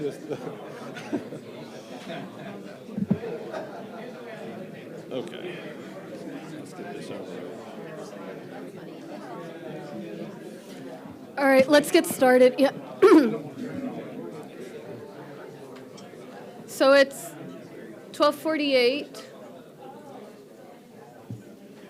and Commissioners Court is back in session. To clarify on the sheriff, we're going to leave the numbers under the sheriff's proposed budget as the numbers currently are presented in the agenda. So that is the only change relates to using CIP for the vehicles portion of their proposed budget. So I'd like to make a motion to direct the Budget Management Department to classify $2.1 million of the sheriff's office's vehicle costs for replacing patrol vehicles over 150,000 miles as a capital expense as part of our CIP program. So moved. Second. All in Point- favor? Point Yeah. of order? Yeah. With a prior motion and a prior second, is this a request to supplement the prior motion, prior second? Let's do substitute motion. How about that?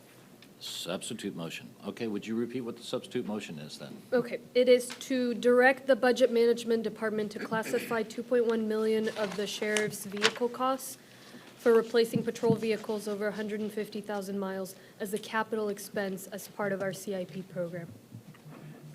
And again, the numbers under the sheriff's proposed budget stay as presented right now in the agenda. All right, do we have a motion? Motion. And a second? Yeah. Your Honor, and I think my prior motion, which was to try to make sure that we get as much of this to the boots, becomes colloquy, but not part of the motion? We can, I'm happy to add it in. What would All you right. like to add? With an encouragement to the sheriff to find out how much, as much as possible that he can with his discretion to get them to the boots. Second. I just want to clarify on that. What we're talking about, net increase to our budget ends up being about 4.6 million. And so again, just to be clear on that, that probably gives us only for classified employees, those boots on the ground, about a 1% extra increase to the 2%. But it doesn't give us any more operational flexibility to add any new personnel, which was some of our initial requests. So I just want to mention that we're obviously grateful for any amount extra, but it's the equivalent of about 1% increase only for classified is what we're looking at. It's not, the 8 million, I think, was a number that wasn't accurate. We're really looking at about a $4.6 million increase net. And So then so it's the- not, I just want to say, there's no room for an additional academy class, or we'll figure all that out, obviously, going forward. But what we're really talking about is about a 1% increase to our classified personnel only, not civilian and probably not detention staff. So I don't want to get us confused on the numbers again. It is $8,434,561 of new funding for the Patrol Administration Division, which represents $5,220,000 under additional recommended adjustments and $3,214,561 for salary adjustment. That should remain unchanged for the purposes of the budget we're approving today. We're reclassifying the $2.1 million as capital expenses as part of the CIP. All right, so we have a motion and a second. All in favor? Aye. Opposed? Motion carries unanimously. That Thank was as amended. Yes. All right, any other department folks would like to stop and discuss?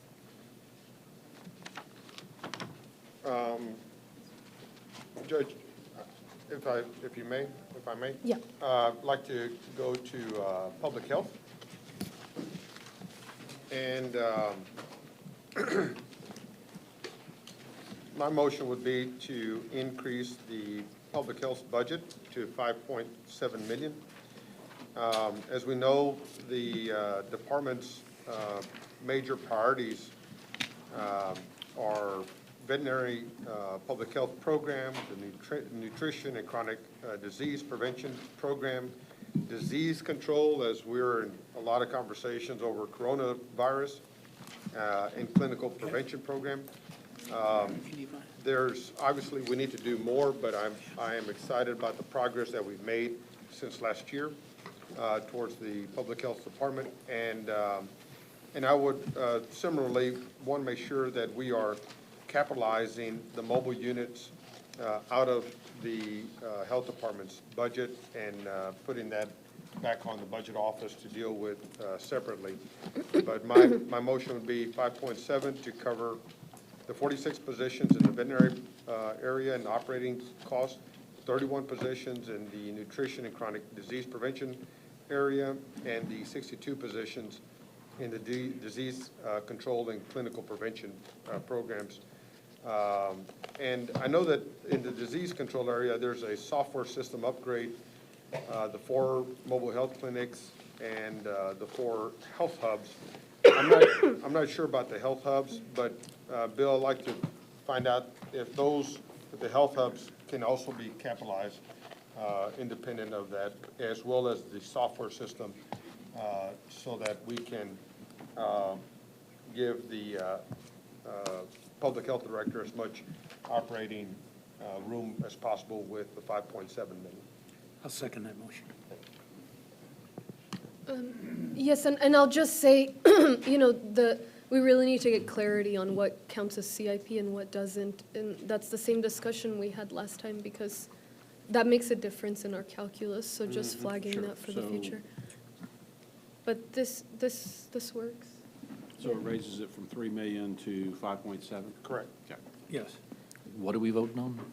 We're voting to change the allocation to public health from the 3 million that's presented in the budget document we all have to 5.7 million per Commissioner Garcia's motion. And how much of that's going to go to basics like mosquitoes and dogs? Good afternoon, Commissioner Cagle, Commissioner Garcia, others, members of court. I just want to introduce myself, Dr. Umair Shah, the Executive Director of Harris County Public Health. First of all, I want to thank court for any consideration for increase in our budget. I think that's absolutely important for us, and Commissioner Garcia is absolutely correct that we have made progress and making further progress. Commissioner Cagle, to your question, the allocation currently that was for the approximately 6 million, the 29 million going to 35 million that was in the proposed budget, that included about 3 million that was for the emergency response positions, but also for the animal veterinary public health.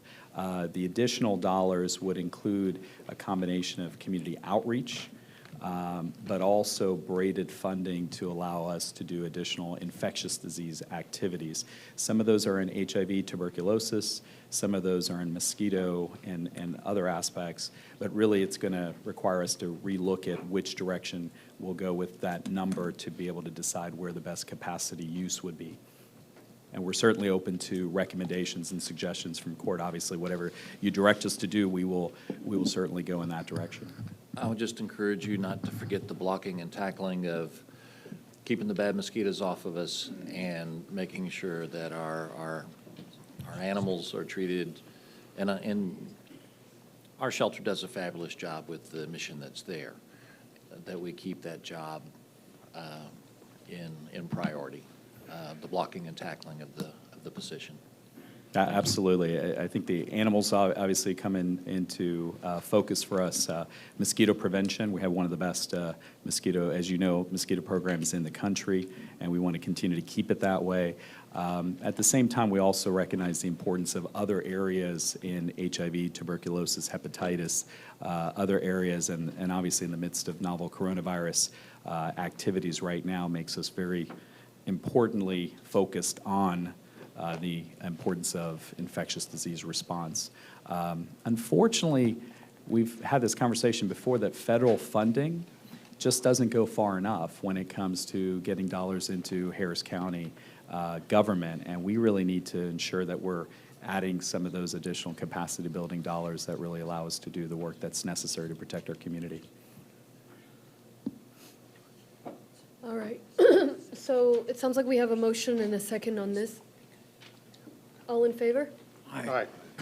Aye. Opposed? Motion carries unanimous. Judge? Yeah. One quick question, my Dr. Shawasi, which is related to the budget. I know I chatted with you briefly, and I don't want us to lose in terms of spending, lose the money that the Qatar government gave us and Houston Endowment for the Riverside property. And you have expressed an interest. You've looked at it and you're interested in trying to put your offices there if it passes the test, the study that's being done by Mr. Blunt's office, right? Yeah, Commissioner, as you had asked us to look at that property, we did make a visit out there and had an opportunity to look at it. And we do think that there are some opportunities of providing service, somehow service from that facility whenever it is built, but also obviously to house our department staff. So it's a combination. As you know, those dollars require some sort of service delivery. There is some broadness and vagueness to what that means. And so we're willing to work within the constraints of those stipulations. But at the same time, we believe that finding a landing spot for a department is going to be absolutely critical. We also believe that it gives us an opportunity to serve in an area that otherwise oftentimes residents may not have the provision to county-related services, county-related health services. Yeah. I just want to ask on the record, because I know the government of Qatar has been asking about an audit of what happened with their money. So I want to send them the clip so they can say there's some movement. Yeah, Commissioner Garcia. Thank you, Judge. And Dr. Shaw, I just want to thank you and both Judge Hidalgo for your leadership in engaging the Chinese community in particular with the concern of what is the real concern over coronavirus and what isn't. I know that the businesses have been adversely affected by the scare of it. It'll be hard to convince folks until, you know, there is no visible threat. But it means a great deal, Judge, when you and Dr. Shaw and others are in the community, engaging them and sharing as much information to raise confidence. It's always a threat when you see people walking around with face masks or a concern when you see folks walking around like that. And I just want to just reiterate why having your department have the capacity to deal with such things as disease control is so critical. So, Judge, I want to thank you. I've heard a lot from my friends out in the Chinese community and the Asian community, and they really appreciate the leadership and the engagement. Well, thank you guys for helping us spread the word. And on that note, today we're launching, it's already live on readyharris.org, and working with Dr. Shaw and his staff, a myth-busting website. And so folks, if they hear something, that they can go verify it at this website that we'll all be maintaining, and it's in various languages. And, you know, we're just an additional resource for folks. Yeah, thank you, Judge and Commissioner, for making that point. I think you're absolutely right. And, you know, all of Harris County is growing, and the diversity is our strength. The challenge that we've had is that there have been some specific, very hate-driven and very negative comments towards the Asian American community. When we were, Judge and our team were out at the Asian American Chamber of Commerce, were hearing that in Chinatown and southwest part of Harris County, that we were seeing, or they've reported to us that businesses in terms of grocery stores and restaurants have seen 50, 60, 70% decreases in traffic. As a member of the Asian American community, I will tell you that there are a number of different concerns that people have in the community. We have, over the last several weeks, done everything we can to reassure not just the community at large, but also the Asian American community. Rumors persist, unfortunately. Many of those rumors they have impact, not just it's fun and it's interesting, but really have impact on people and people's lives. And our biggest concern, Dr. Peirce and I have been connected on a daily basis, twice daily, 3 times, 4 times a day basis. And the biggest thing that we're really concerned about is that if we were to a point where somebody was with novel coronavirus in our community, we want to make sure that individual feels comfortable coming to healthcare, coming to public health. And if you have a situation where somebody is really concerned about the non-facts that are driving decisions to seek care or to go to a health department, that has impact. And so we want to make sure that that's not happening. We launched our website very early in the process. I worked with Reddy Harris and Office of Emergency Management, Homeland Security to get information on that website. And now, as the judge mentioned, the additional resources that are going to be available for this Mythbuster that really allows for misinformation to be out there. The first thing is always the disease. In this case, coronavirus. We've seen it with H1N1. We saw it with Ebola. We saw it with Zika. It's always the disease. But additional to that is then when you get to the rumors and the misinformation that goes out, which then becomes a second real concern that people start to fight against. So thank you for saying that. Really appreciate your support on that. Thank you. Thank you both. Putting it on the website that is phenomenal. Thank you. Thank you so much, Commissioner. And if there's some Yeah. role, Judge, we can play in terms of public appearances, let us know. I know you. No, I appreciate that.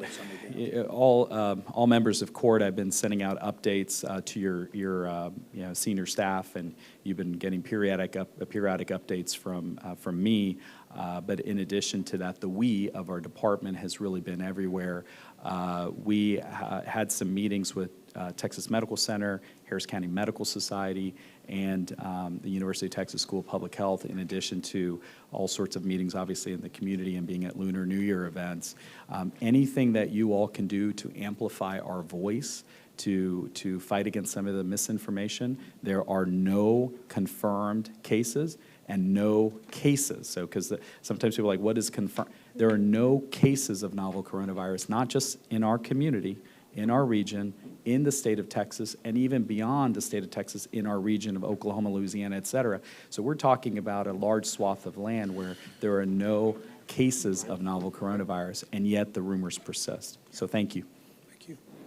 Thank you, Dr. Shaw. Thank you. All right, any other departments folks would like to discuss? Judge, on, maybe not a department specific, but I do have a question for Mr. Jackson. Bill, in terms of constructing the budget as we have, are the appropriations that we are placing into the budget, are they all coming out of the general fund? I'm not sure if I understand the question. Let's exclude the conversation we had with the sheriff in terms of capitalizing the cars. So Right. let's put that aside. But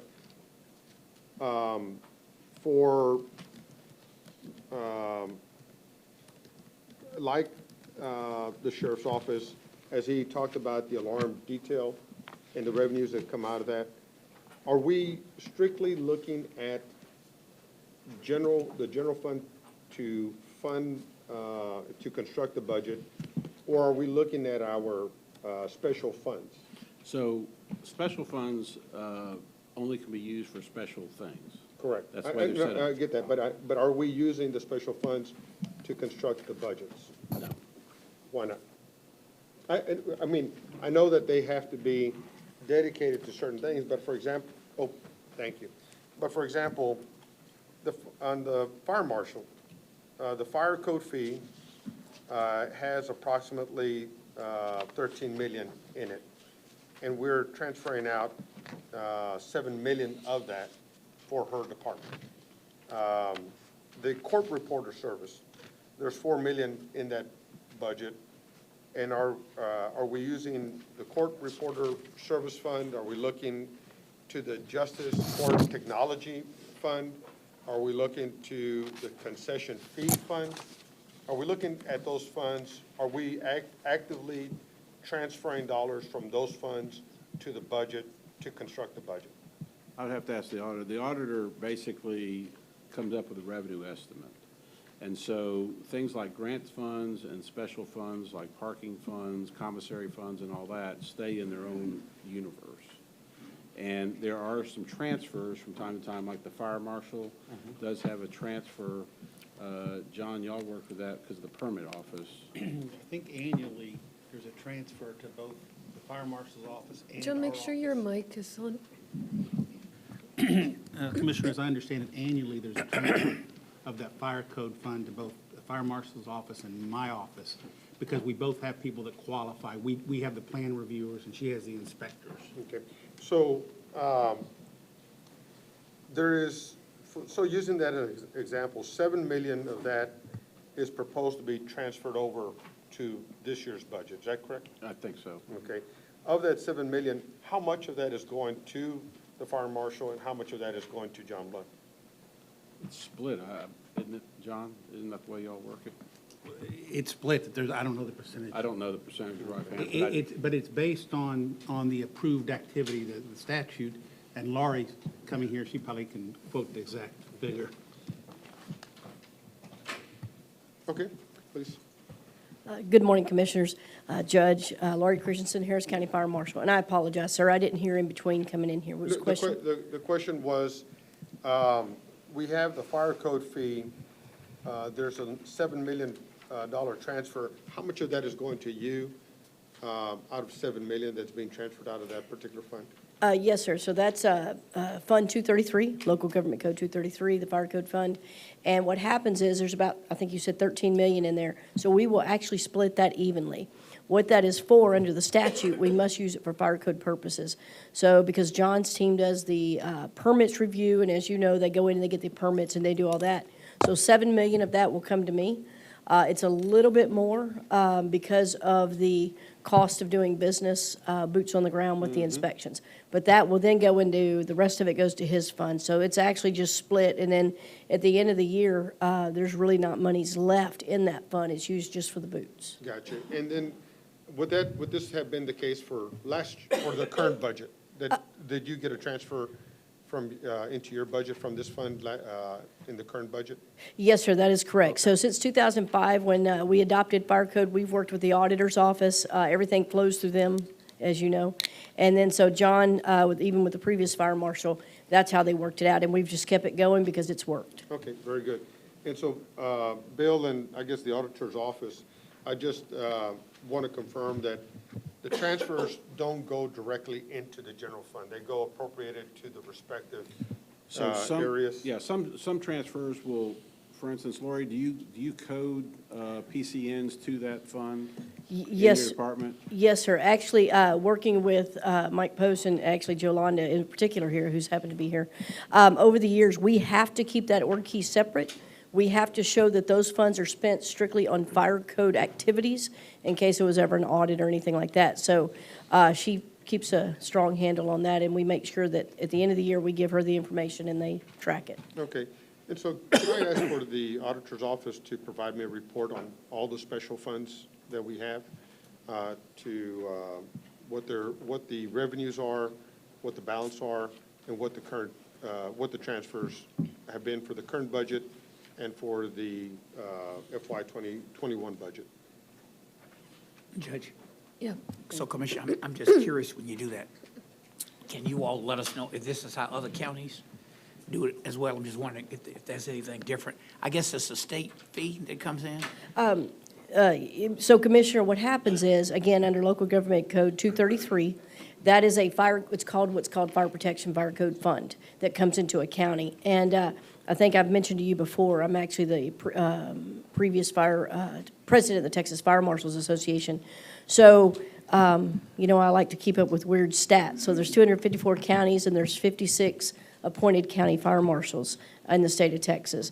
And to last count, there was 26 counties that had adopted a fire code.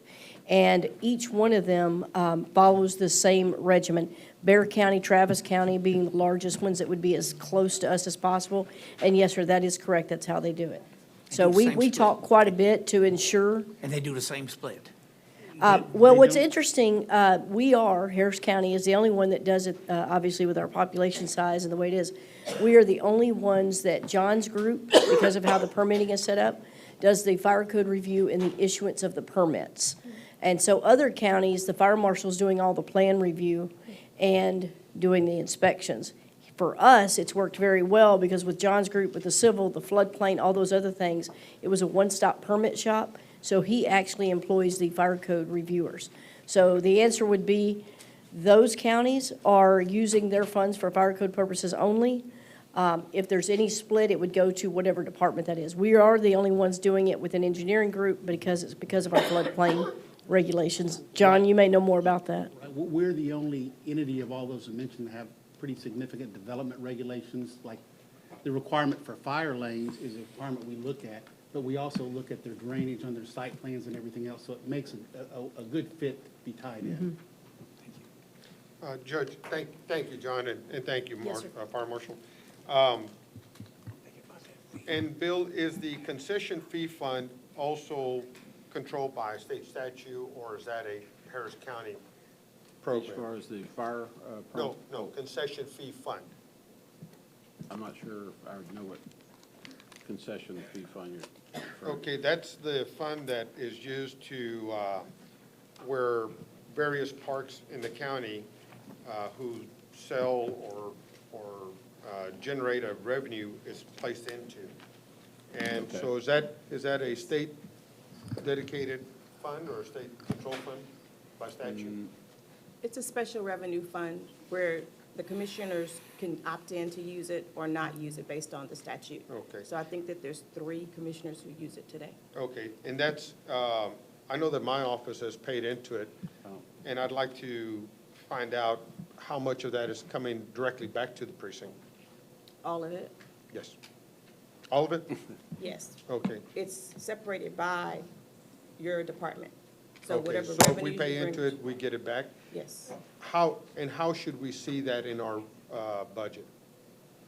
When the budget office assigns your budget based on your department, he knows what you have that was left over from this year Okay. and what we've estimated as Okay. revenue, if we estimate the revenue. Good deal. If I could just ask you to visit with my office, just to make sure that we're understanding it that way. Thank you. Certainly. Yes, Thank you. Commissioner Kay. Thank you, Judge. On the concessions question, Robert, there's been some question about the concession for our inmates being used for the acquisition of transportation vehicles by the sheriff's office. Is that in the budget, or is that on our other agenda? Where do those cross back and forth? You're talking about commissary funds. Commissary, correct? pardon me, Right. yes. Yeah, I don't think it has anything to do with the budget, because the commissary funds are pretty much within the control of the sheriff, and are spent with. Once we get to that item, I just wanted to make sure that we didn't address it while we were still talking about the budget. I'm going to ask your My memory office. is there is an item under purchasing that deals with commissary. When we get there, I'm going to ask you your learned current opinion on that issue. I just wanted to make sure that while we were talking about fees and concessions, that we didn't gloss over it. Thank you. Yeah, yes. And to that end, I would like to ask the auditor's office for an audit on all the special funds.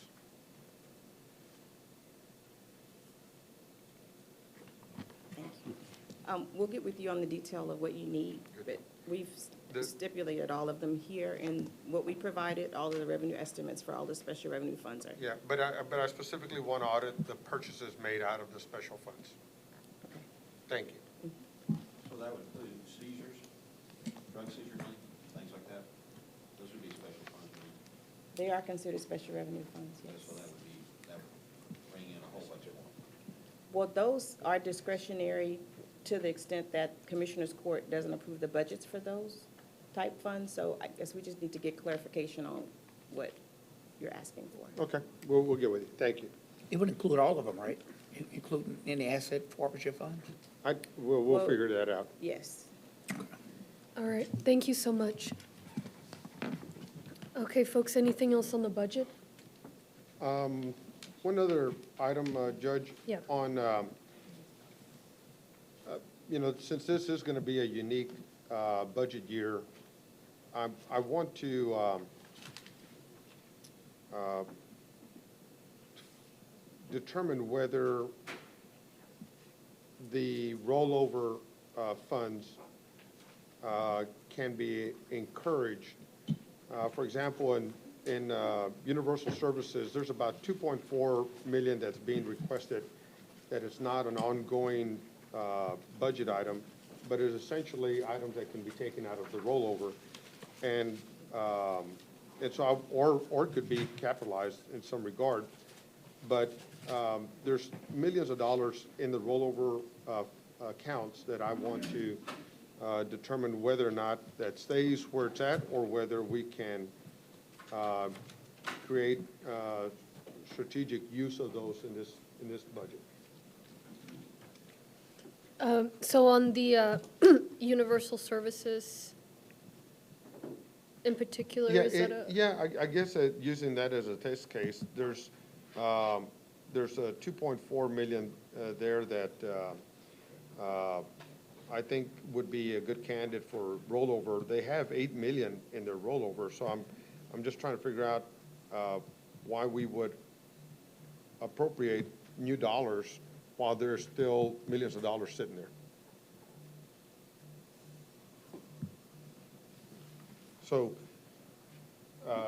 if you need specific direction, then I would move that we zero out the U.S. budget to, I think there's still some salary dollars, so I don't want to touch those, but I think aside from that, there's about 2.4 that is not salary or ongoing general costs. So I would like to see if we can encourage the use of the revenue, the rollover account rather, for those.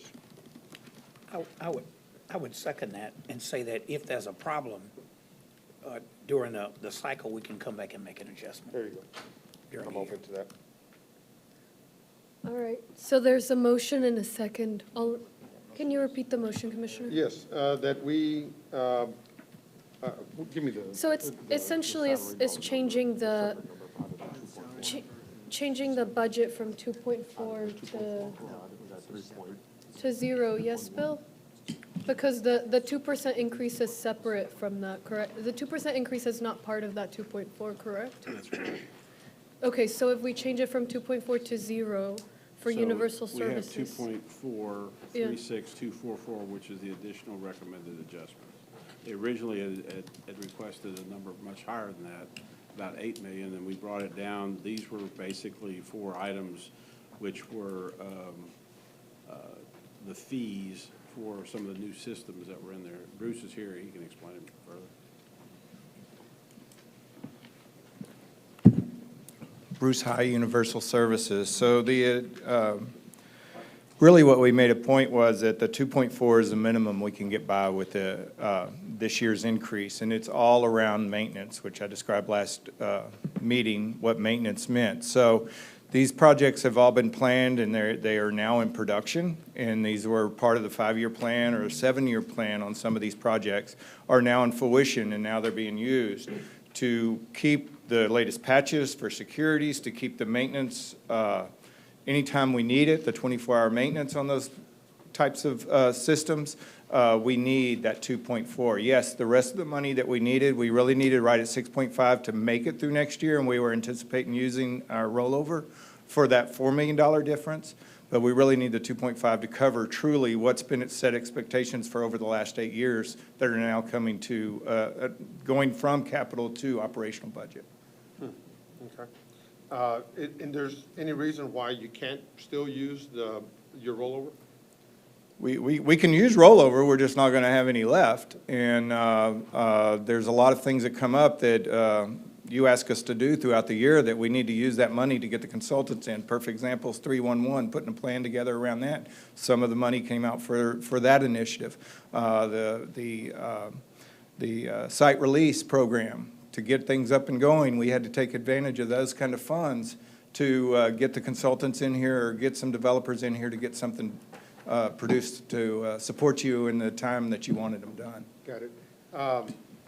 You know, Bruce, I hear you, and but Bill, I still think that there's millions of dollars of the taxpayers' money in rollover accounts that we're not touching, and so I really think we need to look at putting that money to work instead of just sitting there. Well, I understand, but some of that rollover money, again, most of our money doesn't come into the end of the year in property taxes.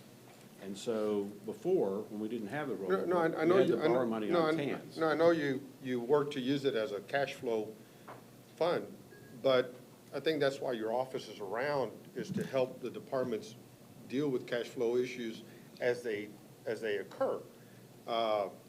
But do you have an $8 million cash flow problem? We're limited in things that we're doing right now. We're saying no to initiatives. Okay, but do you have because they're not budgeted, but do you have an $8 million cash flow problem? No, but that money's anticipated to be spent. So I will hold my motion until I'd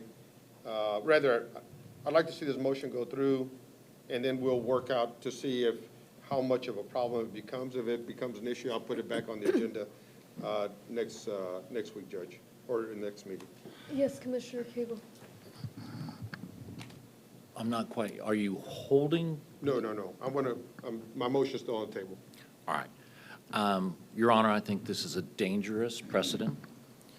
One of the reforms that occurred during my time being here was one to where we shifted from where every department was told that they had to use every dollar in their budget or they would lose that money the next year. I think we saw a lot of well-intentioned, but I don't want to go so far as to calling it waste, but people would buy stuff that they did not need because they would lose their budget and they would not be able to get those items that they would need next year unless they did it. I remember as a judge, having gone through the tough times, that one of my colleagues went out and bought on her budget tons of toilet paper because there wasn't adequate toilet paper during the tight budget times. You remember those days. And so for us to say that we're going to, and the rollover process was one to say, we're not going to cut your budget if you don't spend every dime that you have. And it encouraged our directors, and it encouraged the people that were stewards of the taxpayer dollars to invest in what really worked and what they really needed. And if they didn't really need it, it would be in their rollover so they could pull it down the next year or the year after that. And so that reform, I think, radically helped us, not just in terms of helping the budget office so we got out of this loop of having to borrow money early on every year to where now we don't have to borrow money to get to our end of the year, but also made our department heads much more responsible in terms of actually buying what they needed when they needed it, as opposed to blowing their budget for fear of losing their budget the next year. And so I think this is a terrible slippery slope. Now, maybe that we're doing it because some of us might not like Bruce Hyde, but to raid him at this time when we're under these cyber attacks all over the spot, I think is a terrible decision. And so, Judge, I would urge us not to go down the pathway of undoing the very valuable reform that we have previously engaged upon to make sure that our budget directors were utilizing their budget dollars as needed and not putting them into the fear that they had to spend every dime when they had it or they would lose it. And so, Judge, I would very respectfully, and I know how coming in now you go, oh, gee, there's money that's over there, let's go get it. But then you're going to undo that valuable reform that allowed our budget people, not our budget, but our directors, to be directors and to be stewards of the dollars that were in their care. And I think it's a bad pathway to go on. I could see where you could see, hey, there's cash, but let's not undo that reform. And I would urge us to reconsider. I would urge my colleague to maybe, let's think about it a little bit. I've not talked to anybody else about this. I'd be delighted to visit with you, Commissioner Garcia, to kind of give you my perspective.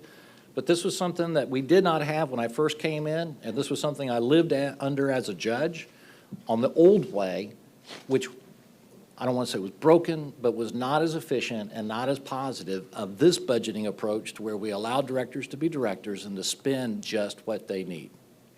And so, Judge. Yeah. Thank you, Commissioner Cagle. And I get your point, but I still think it is a interesting budgeting process for us to have cash on hand that we're not touching, and and it says something for the budget management, if you will, of departments to generate a savings. So what does that mean to the budget that was developed to begin with? And, you know, as the sheriff, I somewhat benefited from the savings, but some of those savings were artificial in the sense that I developed some savings from salaries just because you know, getting UPCNs was a problem with this table. And so it is, so I think the rollover system has been somewhat of a good system, but to not put it on the budgeting table, I think is a disservice to the citizens when it's their money. And yet we're giving departments budgets that they're asking for in part without consideration for how the rollover will be used. And so I'm simply looking to better understand that and find cases where the rollover is an appropriate place to use. Commissioner, Thank you, we Judge. totally committed to 50% of our rollover this year to be good stewards of money. And the 2.5 is new to us. It's new operational budget that hit us this year. So to take $6.5 million now out of the $8 million that we have leaves us $1.5 million to get through the year. And we touch rollover probably around $3 or $4 million every year. So that's going to be a significant impact to either services, the maintenance and the support of our systems, or it'll, could lead to layoffs because we have to pay for our maintenance. So that's where it's going to impact us. So Bruce, I second the motion, but if, after you all visit, if you see a problem, come back and ask, we can make an adjustment during the year. But just let us know. I mean, don't take it personal. Well, it could be too late because we were going to ask for the whole rollover now because we have things that we've got to start doing, so. Bruce, you're making a compelling, as long as I see that you are using your rollover, and that's really what I'm after. I want to make sure that the departments are using their rollover Absolutely. when it's appropriate, and that we're not just giving you more money on top of that. And Totally. so, Judge, and Commissioner, I appreciate the second, but I will ask for a conversation with you and my staff, Bruce, and if there's still room for this, but this is going to be a continuing conversation for me, Judge. Good. Because I really think we need to better understand what is the rollover, when there should be, we're leaving it to the department's discretions, but really we set the budget, so I'm trying to figure out where the rollover sits in the budgeting process. So I will respectfully withdraw my motion. Thank you, sir. And then have my staff visit with you. And if I'm not yet convinced, then I'll put another item on the agenda for the next meeting. We look forward to visiting with your team. Thank you. Thank you, And Commissioner, I Garcia? appreciate, yep. Thank you. I appreciate your asking this because I'm also wondering what the best practices are. I mean, I agree with Commissioner Cagle, and Bill's talked about this a lot, is obviously you don't want a system where folks are incentivized to just spend it all, but what's the right balance? And I did post that question to PFM, and I'm curious what they come out in terms of best practices, So I appreciate your raising this. Thank you. All right. Yes. I think it's important to bear in mind that ultimately, that money stays under the control of the Commissioner's Court.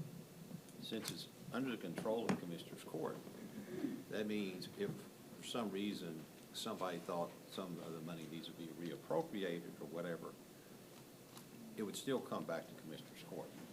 So, matter of fact, basically the whole budget's that way. For the most part, it comes back to the court. The budget is kind of a guideline that we use to try to make our government more efficient. Thank you. All right, any other departments? So, do we have a motion for the fiscal year 2020-2021 budget for Harris County, which includes a change from $3 million to $5.7 million for public health? So moved. All in favor? Aye. Opposed? Motion carries unanimously. All right, thanks, folks. Commissioner Ellis was the second, and Commissioner Garcia was the motion. So now let's move to the agenda.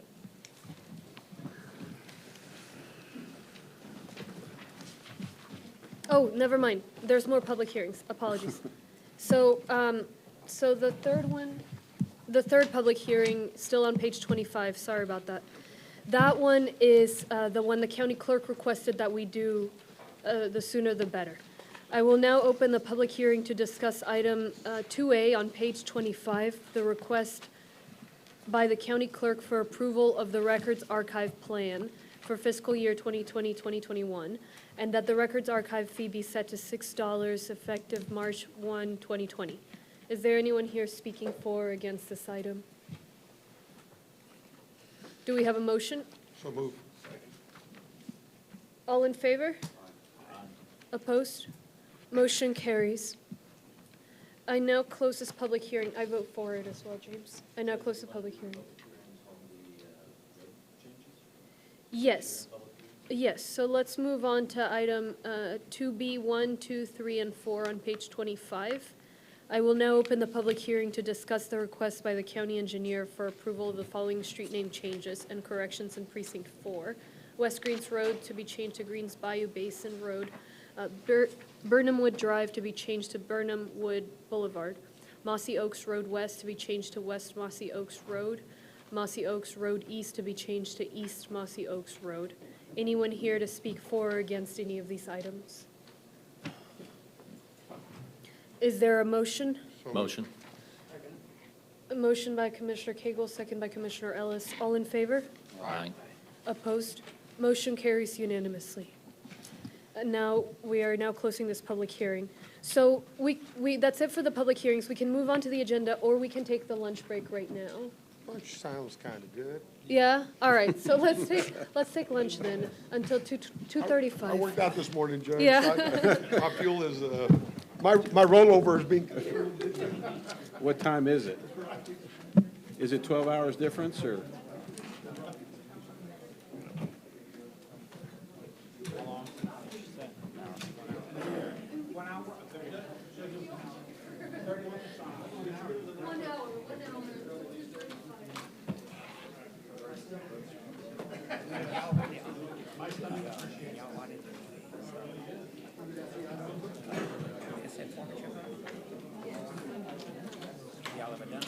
We usually use an outside firm. I believe those out of, you can do them, but we've done them in the past with an outside firm. Now, there are state.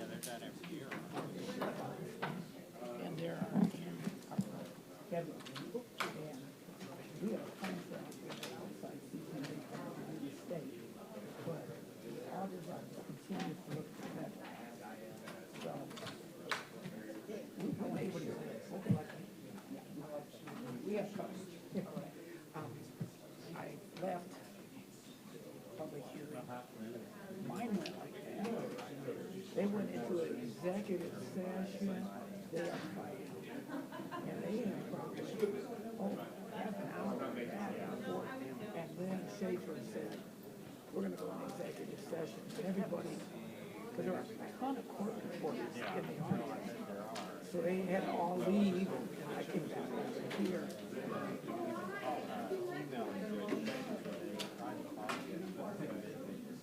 Barbara call him. 224?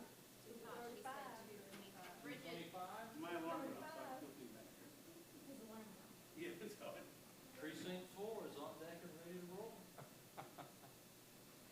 Bridget, we might need an update next time. Just let us know. Okay, so let me get a tally. You're with the regular news outlet somewhere? Yes, public media. Public media? Yeah. Is in like Channel 8? Yep, and NPR, yeah. All right, National Public Radio. Yes, I listen to you guys every now and then. You were with one of the courts, with the judge. Okay, and you are? Commissioner Garcia, social media. Social media? Yes. Are you very social? I am. We can get down and talk if you want. We're with WSP. WFP? WSP. Engineers? Okay, one of the usual suspects. Yes. Are you sick now? No, I just like these. Okay.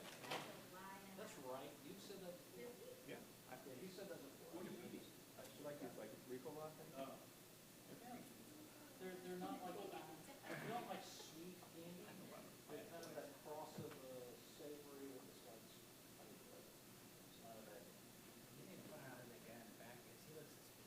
Who are you? And what do you do? What do you do? I'm an EAN Holdings, is what that is. EAN Holdings. Enterprise Alamo National, Enterprise Holdings. Okay. The rental car. And then, fire marshal. I've been having fun with all the free stuff I got at the surf festival. Oh, yes, what's that? Let's see. Stick out your hand. Those are hand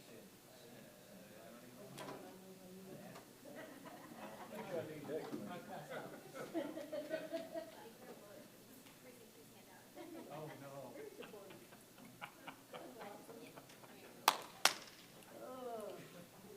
Do you need any hand sanitizer? Sure. Or my spiffy hand sanitizer? Good to know. So I guess the last video we had. Now, Commissioner, you're gonna have to share with them. What's that? Backwards, there we go. There we go. Okay, thank you.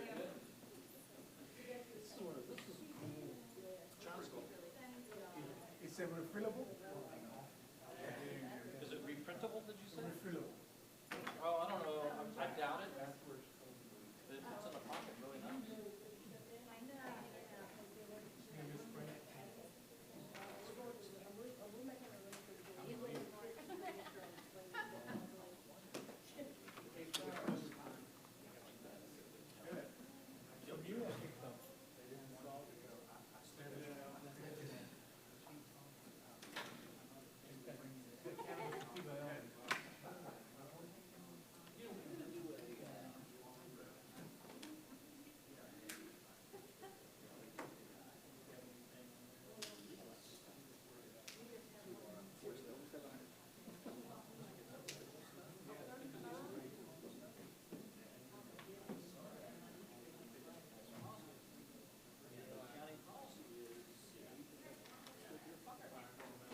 Even if it's legal in the sugar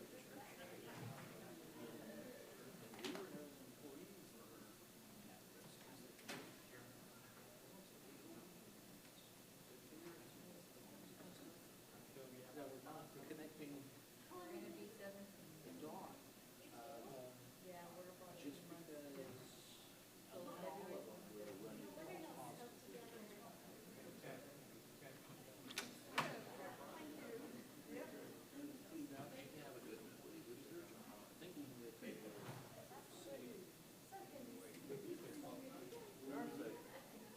Nobody wants to drop me, after all the important people, I'm gonna do it. He's slowly.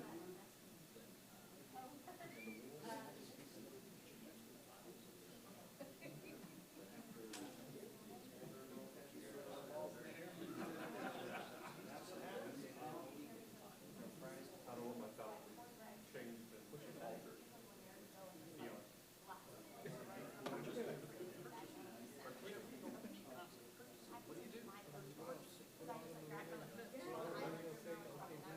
Mover, y'all call me mover, you're right. For some reason, he can have something exotic. Mergers and acquisitions. Hey, Judge.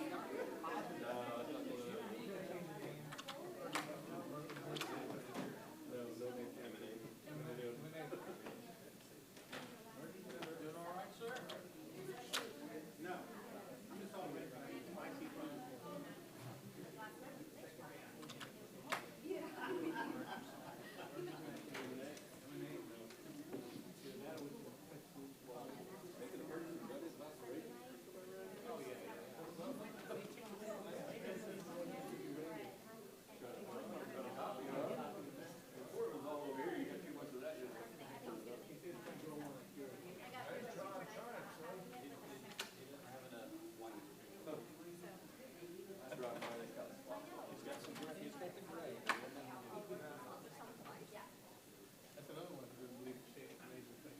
Better Moran.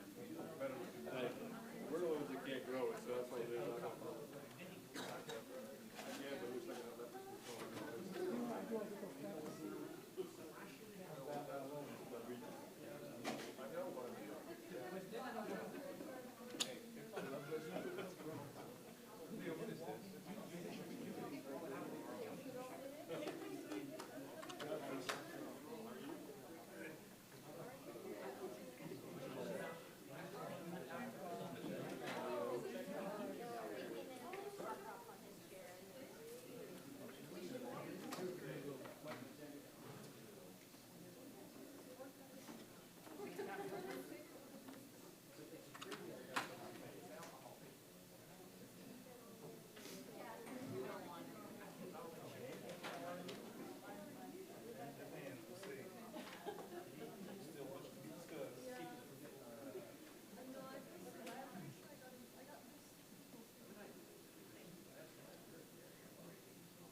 All right, so it's 2:34, and Commissioners Court's back in session.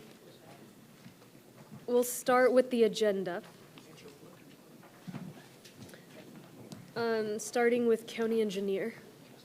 Judge, I have no changes. I will point out on page 6, on item Q, it's referring to precinct 1 and 2 on household hazardous waste.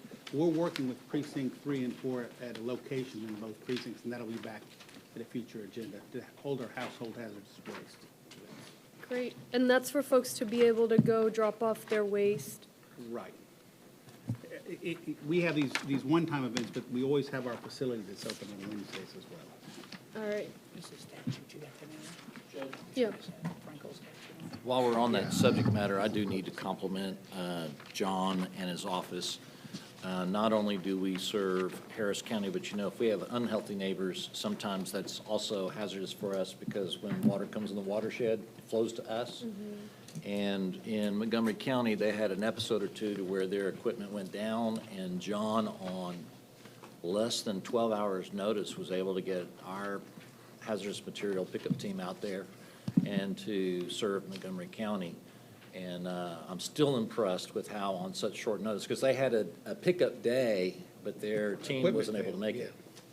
And, but we were able to do that. And so this is a service that we render within our county, but it also is something that we render around our county too, to keep everybody safe. And if they poured the bad stuff in the water Yeah, that's upstream, we drink it downstream. Thank you so much, John, for that. Thank you, Judge. Flood Control District. I'd love to highlight the item F on page 8 on the detention basin in Addicks Reservoir watershed. If there's someone from Flood Control. Oh, Russ is there.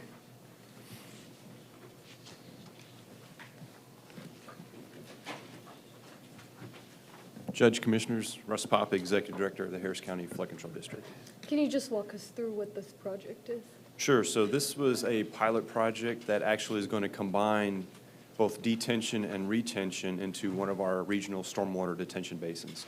Back in 2016, we revised our policy to require new developments as well as our projects to have a retention component within the Addicks, Barker, and Upper Cypress Creek watersheds. And so this is one of the very first facilities where we're actually including that retention component within one of our basins. And what that means is we'll have the ability to store somewhere between 70 and 100 acre-feet of water after a rain event. And that water can be held for a certain amount of time to allow things such as non-potable use, where we can go and water esplanades and trees with that water.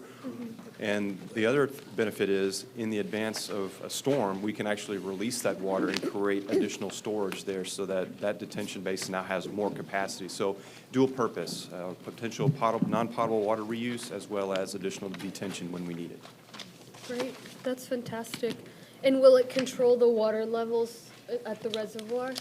That was one of the considerations that we had in mind when we revised our criteria back in 2016, was to look at ways to relieve some of the stresses as that water goes downstream to Addicks and Barker reservoirs, which, as we know, have finite capacity. Great, thank you so much. You're welcome. Anything else on flood control?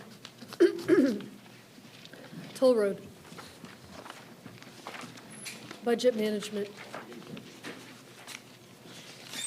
Intergovernmental and global affairs. Judge, would you say that again? I'll just say IGA.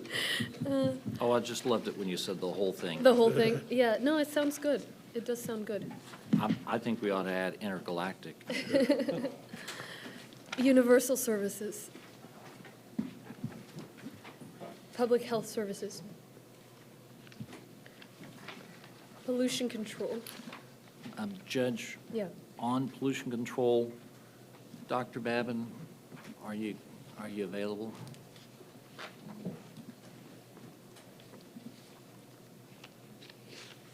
So we'll wait on Dr. Babin to make her way, or someone from pollution control. She's in the back? Finishing that lunch. Thank you. Is this Judge- about the concrete batch plant? Yeah, and there's a supplemental item on it too, and Judge, I can take it up when we hit the supplemental items. I don't have to do it here, but I just want to make sure that I ask her a question or two. Okay, yeah, I'll make a note to discuss that on supplemental. I do think it's worth, oh, There she is. all right. There's the good doctor. Doctor. Good morning, Dr. Babbitt. Good afternoon. We have, thank you, good afternoon. I'm still in that brain lock. I know that my offices have visited with you, and thank you for your courtesies there as we're talking about the, this item and also the one that is in the supplemental item that deals with the concrete batch. And my concern is to make sure that we're not getting horses ahead of the cart, but that we're also protecting neighborhoods. You know, the ability for us to build things is important. Facilities that we have that we're trying to do, and the repair, and so that's important. On the other hand, we don't want anybody doing anything in those communities that are gonna harm our neighbors. Correct. And so I wanted to make sure that between this item on 8 as well as on the supplement, that you are able to assure us that we're not convicting anybody before they've had a chance to have their say. In other words, we're not shutting them down without first determining that they are a danger. On the other hand, that we're not allowing anybody to do anything that is dangerous. Correct. And there's always that balancing act. When we deal with whether it's criminal justice reform or whether it deals with these kinds of reforms, we need to make sure that we don't convict before we have all the facts. And if we're to bring these suits that are being requested, do we have enough facts to bring those, or are we rushing to judgment before we have all the facts? So I'll speak about the item, the general item, not the supplemental item first, and I'll defer some of that conversation to the county attorney's office. The item that we have on there is the implementation of the initiative that I spoke about earlier to increase the inspections at those facilities. So what I've learned is looking at them, a lot of times, we were looking at them previously for stormwater issues and they weren't being counted. And so because of the demand on our staff, we sort of stopped doing it except when there was a complaint that was alleged against the facility. Now we're looking at them because we understand that sometimes when communities are not getting action, they stop complaining. That doesn't mean they're not still experiencing the issue, but they may stop complaining. So we want to make sure we look at exactly what's going on at these facilities and make sure they are maintaining compliance with the air and stormwater regulations. So that's really what that's about. If we find anything, especially if it's something egregious and repetitive, then we move forward with whatever action needs to be done to make sure they come into compliance, be it a litigation against them or if there's some language that we need to put into the permit, have them put into the permit so that they maintain some compliance. And it's an overall benefit to the environment and the company as well. And Judge, while I have Dr. Babin here, I want to compliment her and our fire marshal for taking lessons learned for what happened with our recent explosion and taking those lessons and improving the safety and resilience of all of our folks. And so I want to thank you for those initiatives and those extra meetings and extra effort that you're doing. That's exactly, we wanted you to put on the look forward to the future goggles, and you're doing it, you and your fire marshal, and we're all safer for it. Thank you. Thank you very much. Judge. Yeah, Commissioner Ellis. So, Dr. Babbitt, Yes, sir. do you know how long it had been since any of them had been checked, other than for a complaint? So right now, we're Just looking like at a rough 4. idea, like maybe in the past, you've done maybe what, 2 or 3 a year, or 2 or 3 a month? Well, in the past, they were based on complaints. And so when I looked at the list, there were a few that we're looking at now. We haven't looked at them, a couple of them since maybe 2017. So not too long ago, but long enough that there may have been some issues that have sprouted up that we are not aware of. So in my notes, it said inspections for 4 concrete batch plants are scheduled beginning the week of February the 10th Yes, through March the 6th, and then you do 1 inspection per week for air and stormwater quality. After that, until you go through all of them?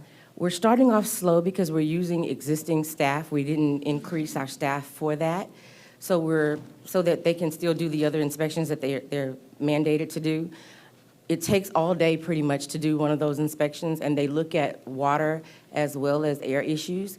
So it's pretty comprehensive. So we're doing one a week. This week, we're actually going to try to do two, so that we can look at concrete pros as well as the first one that we were targeting for this four concrete batch plan initiative. And then we're planning to expand. If we need to look at adding more inspectors to do that, then we'll make that request at that time. But otherwise, we're just going to try to continue on for this 4-week time period to see what we can get done. Are we doing them in the city and outside the city limits? So initially, we were starting outside of the city limits, in each precinct. However, Concrete Pros, as related to the item, the supplemental item number 2, that's what we looked at yesterday. And we actually did get a chance to go out before the rain caught us, and that's in the city. So it did start that conversation with the city, but we do really need to have a better conversation with the city to vet out how we're going to do that, so we're not just barging in. So can you do that, or you need some help from us? Because it would make sense. I don't know how many we have in the county. Do we know the number? As I'm aware, I think I found the last number to be 154, and that's total in county and in the city. Do you happen to know the split? It's all right if you don't. I don't, I'm Okay. sorry. So we would be more than happy to, any of us, to reach out to the city, because it would make sense if, with the attention the issue has gotten, if they do some and we do some, we get more of the 150-some odd done sooner. Yes, that would be great. And one of the things I was reading is a lot of these are fairly recent, but the problem is, even though there's opposition to their construction, there's nothing that we can do right now to prevent them from being built. So what we can do is hold them accountable. Do you feel that these inspections are going to result in more accountability?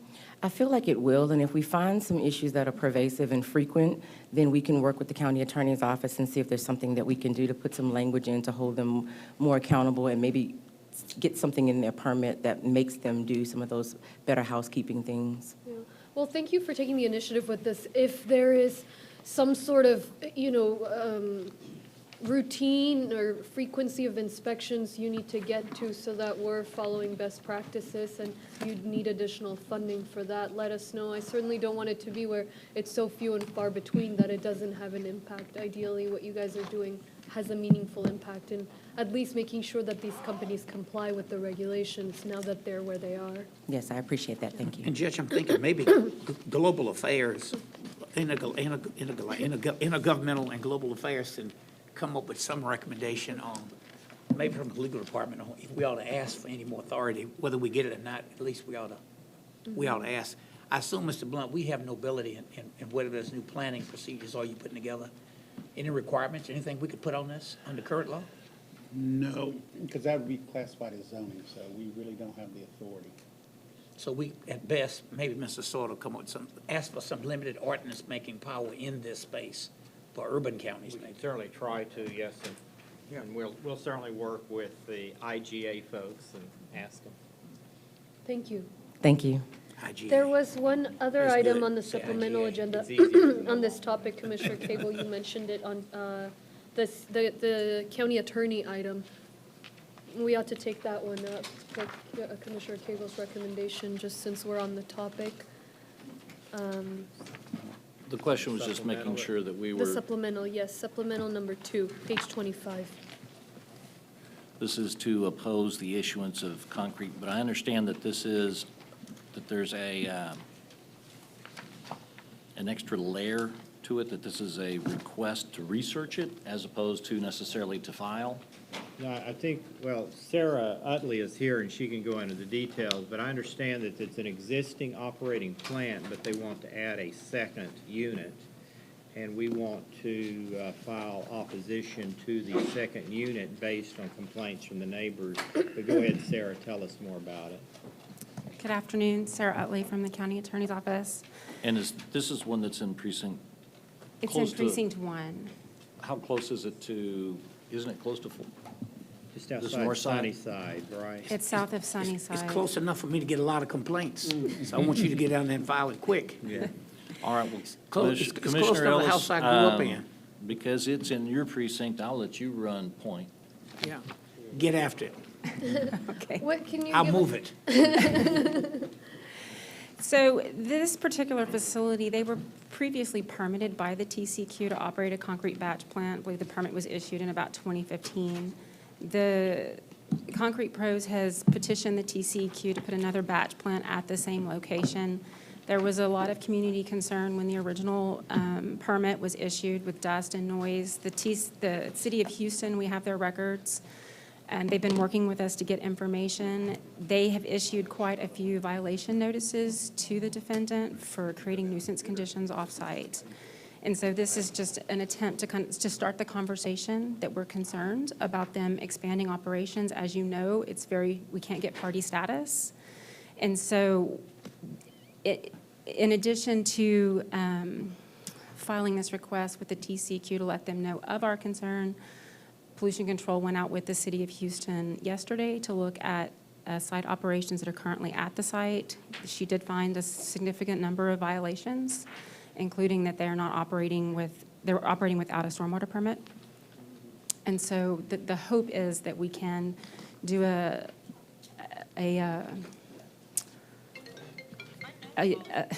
multi-step approach to try to get better permit terms for the residents and better compliance.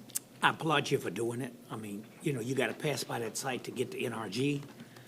The city's trying to do something with that old Sunnyside dump site to put a solar farm there.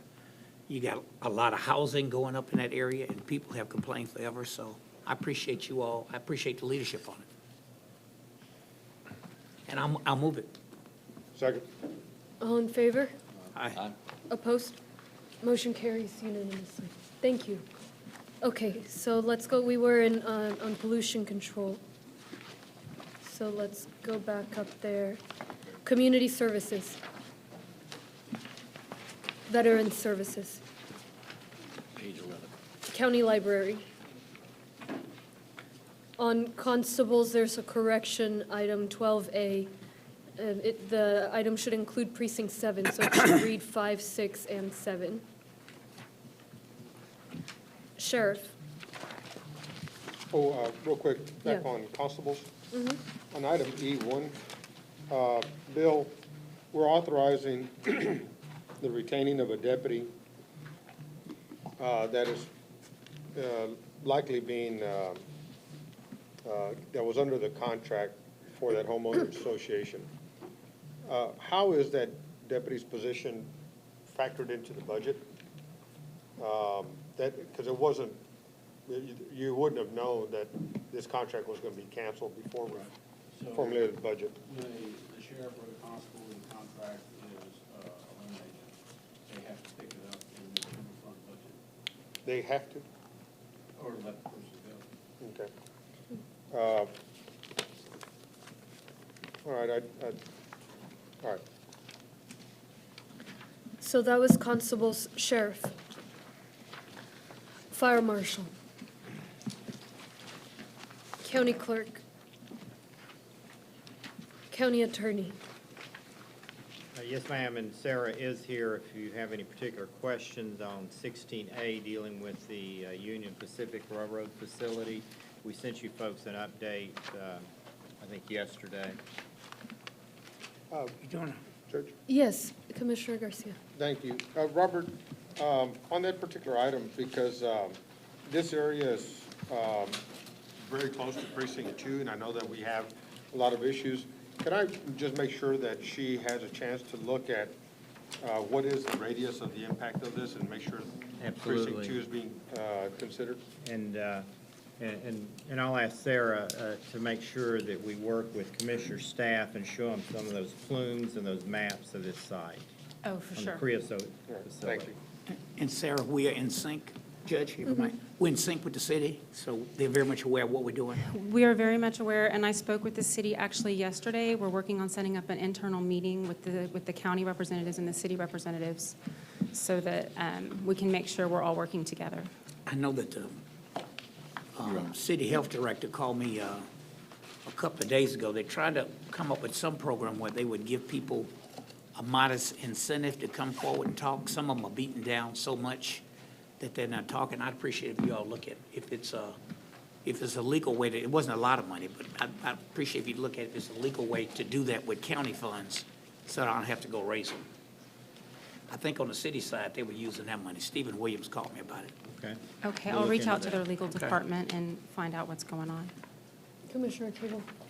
On item 16E, Yes, sir. which is the request for the review, in the process of the review, I would like for you to also inquire of what the governor's position is and the position of TCEQ Okay. in the process of the review, so that you can inform us where our partnering entities are in the process as well. Okay. I haven't reached out at this particular stage, but there was an earlier stage with regard to early in 2017, the current administration filed a delay rule to try to delay the implementation of the 2017 rule while they had time to put together what they wanted the rule package to look like. And I do know that the state of Texas filed in support of the delay rule, so. All right, I just.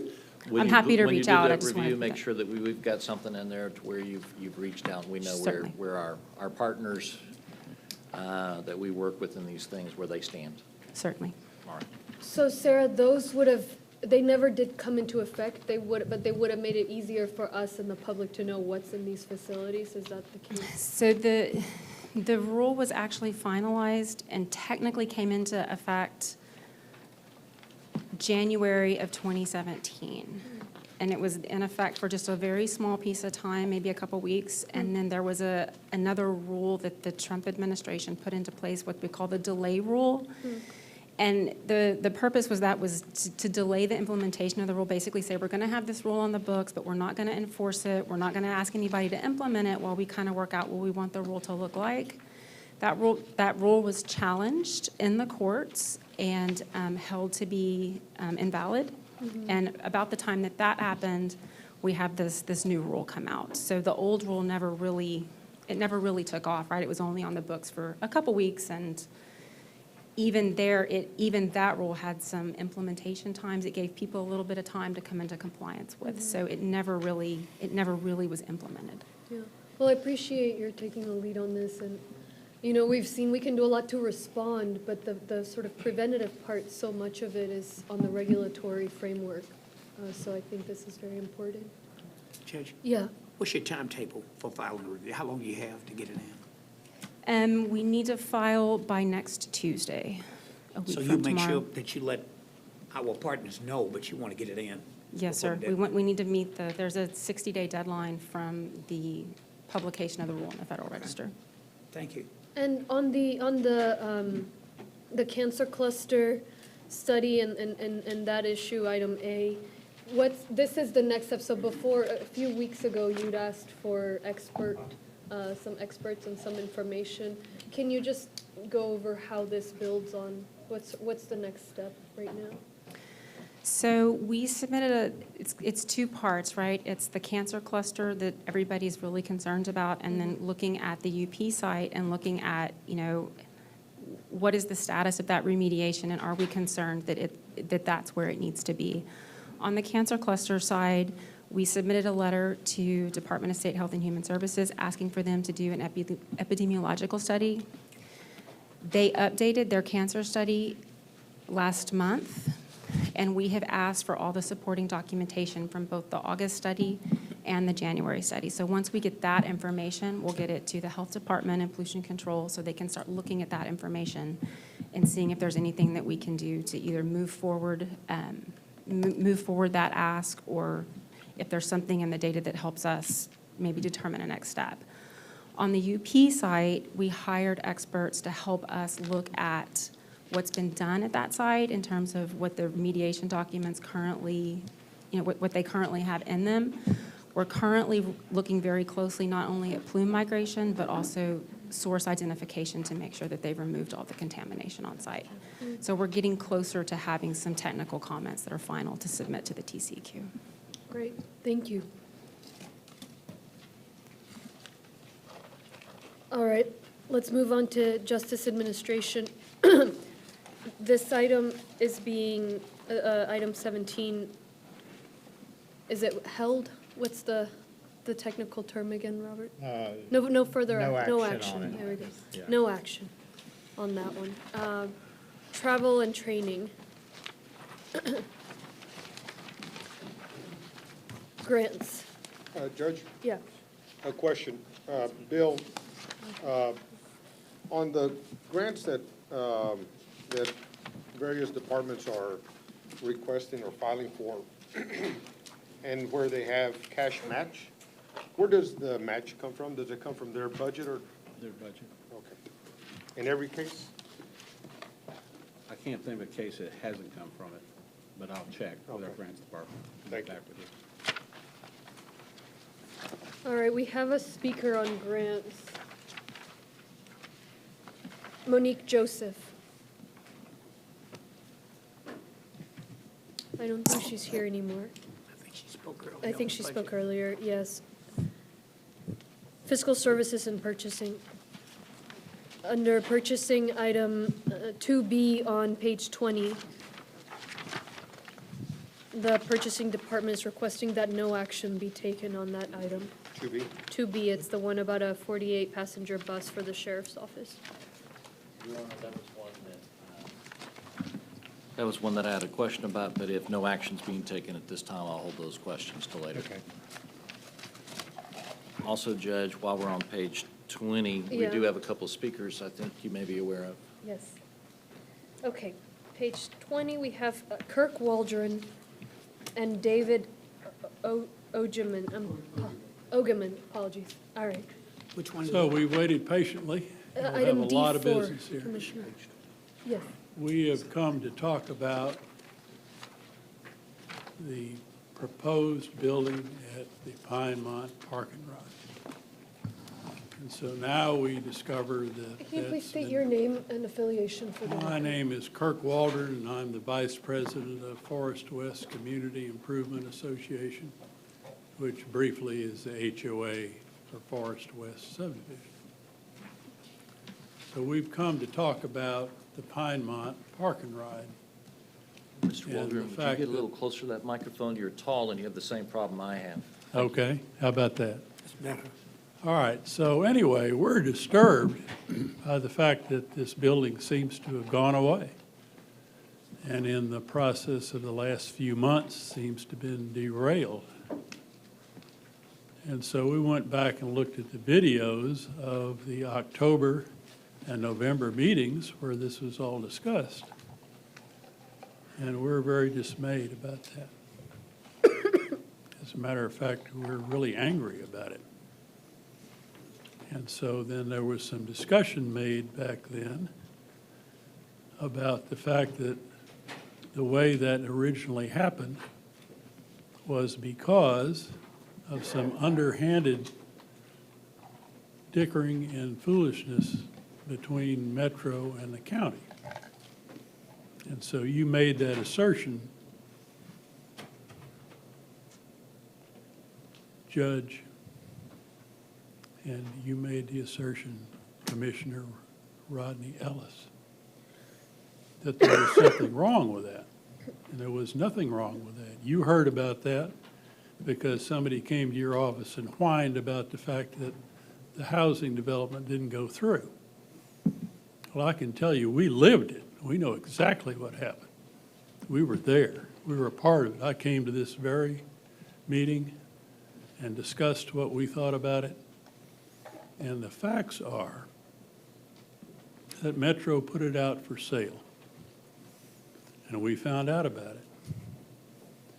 And the Houston Housing Authority head then told Metro that if they put it out to bids and a private entity bought it, that he would exercise the rights of domain, and he wouldn't allow it to go through. And eminent domain would seize the property, and he'd force them to sell it to him for housing. And we didn't want the housing. We had a campaign not to have the housing there. We already have plenty of it there, more than what we really need. It's not necessary there. We proved that already. But now I guess we're going to have to prove it again. So we're not happy about that at all. Thank you so much. And we don't think Thank you, that's sir. the right Everyone thing. has stopped at time, so All I'm right. afraid I have to stop you. I'll let But thank you. Mr. Ogeman.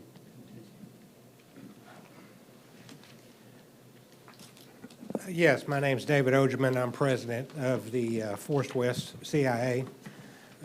I'm entering my 12th year as president. I'd like to just reiterate what Mr. Waldron was talking about. 5 years ago, when this came up, we learned that Metro was wanting to sell the property to HHA to put affordable housing in there. Our point is that we believe that people have the right to affordable housing. Our problem is our particular neighborhood, Forest West, is surrounded by apartments on 3 sides. We are in the Antoine corridor. Our neighborhood is directly to the north of Pinemont, directly to the west of Antoine. We have apartments on Pinemont, we have apartments on Antoine, and we have apartments on Tidwell to the north of us. And so our residents, not only in Forest West, but surrounding communities, was not wanting another complex of any kind in the area. So there was a large groundswell of opposition to this. And then when we found out the county came in and was wanting to purchase the property, we were all happy. They were wanting to put facilities in there, county offices, that's great. Now, because it seems to be a political change on the court, that all of that's gone away. And so I can assure you that if the county moves forward with plans of putting housing on that site again, there will be another huge groundswell. And I thank you for your time. Thank you. Yes, Commissioner Cagle. And I would urge you folks to visit with Commissioner Ellis's office, because he is a strong advocate for not having over-concentration of housing in one area. I've heard him speak about that many times here. And so he may actually be a big advocate for you that we don't have over-concentration of housing in a particular area. And so I'd encourage you to go and visit with his offices. Thank you guys so much for being here and for talking to us today. Judge? Yeah. I noticed, one comment I noticed in the paper, this was on the news, Mr. Waldron. You said back on April the 20th, 2015, we've got way too much traffic and congestion already, so whatever it would be, we'd be opposed to that if it involved a lot of people. So I'm just wondering if the community concern was traffic congestion, wouldn't you have that same concern if hundreds of employees were showing up if this was a county building out there? I think that's true. And what really happened there was that the bus barn was built there. And the bus barn's right across the street from where this project is. Yeah, the HISD bus. Yeah. Well, I would like to say this to you, and I'd be more than happy to visit with you. We do have a challenge with affordable housing in our city and in our county.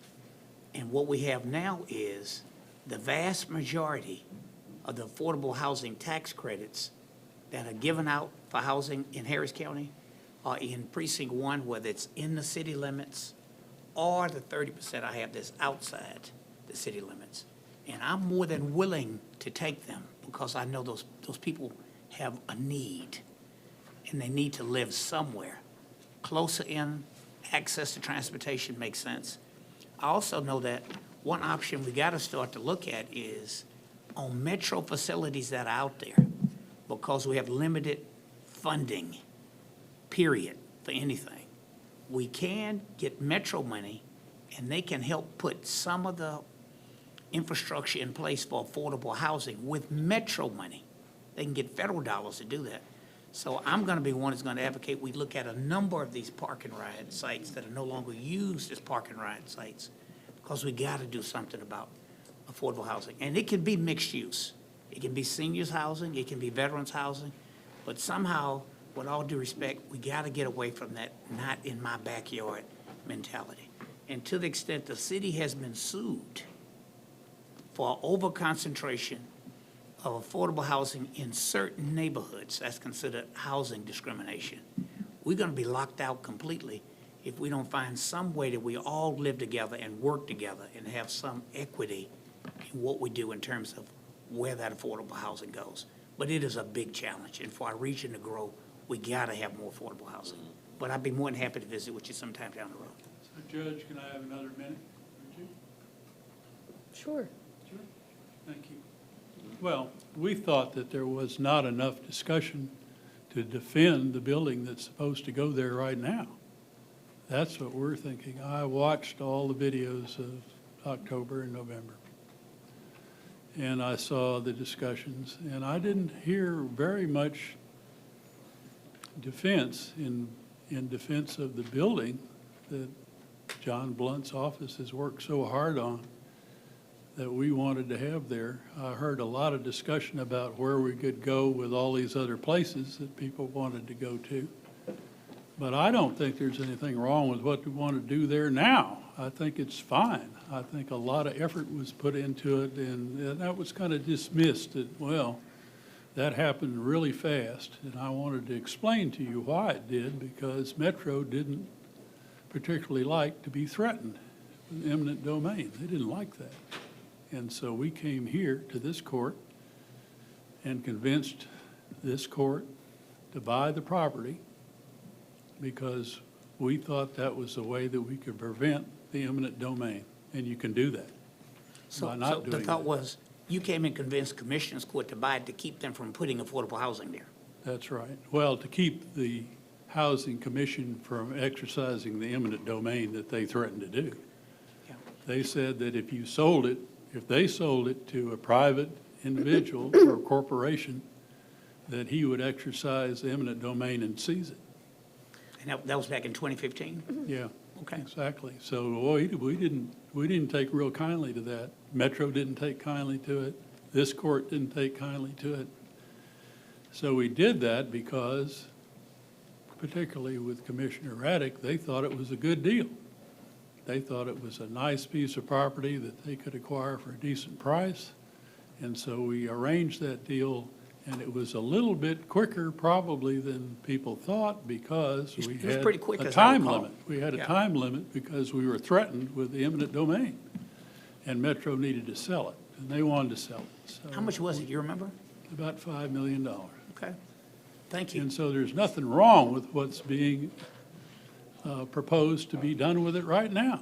I mean, and I want somebody to defend that, and I want us to defend the process that we all went through to get to this point, and not have 2 months of debate kill the whole thing. And that's not right.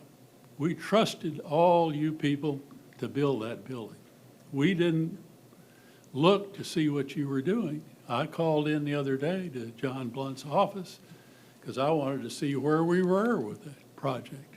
When were we going to start construction? It's been forever. People would be in that building right now working if it had not been for Hurricane Harvey. We Yes, had to Commissioner divert the King. funds, we had to do all the other things we had to do, and that's our civic responsibility to do that. There's nothing wrong with that. But we waited. We were good citizens. We didn't say anything. They said, well, we'll get to it when funds allow. Sounds like Commissioner Cagle has a comment for you. Your Honor, it's actually a comment to my colleagues. We had a good price that we were able to achieve on this property. I think John Blunt's office did a fabulous job of coming up with a plan. It already had a parking lot that was in place that we didn't have to pay for. Parking lot is one of the most expensive things on a building because it used to be a park and ride facility that was there. We have our D building, which is falling all apart on us.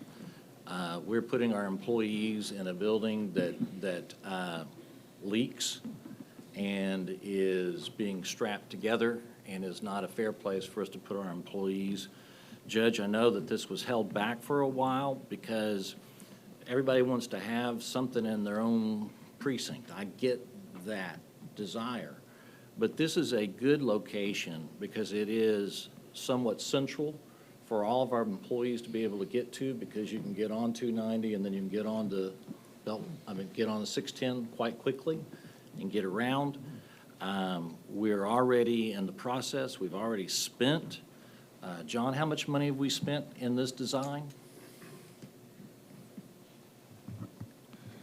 I'm not sure the exact amount, but we spent money on programming, probably $600,000 or $700,000 in programming. But programming can be used in any facility. You program what the needs of the department are as far as space. And so from my perspective, Judge, the only reason why we would not do this is because one of us decided that it'd be cooler for it to be in their precinct instead of in this location that we already had it in. It happens to be in Precinct 4.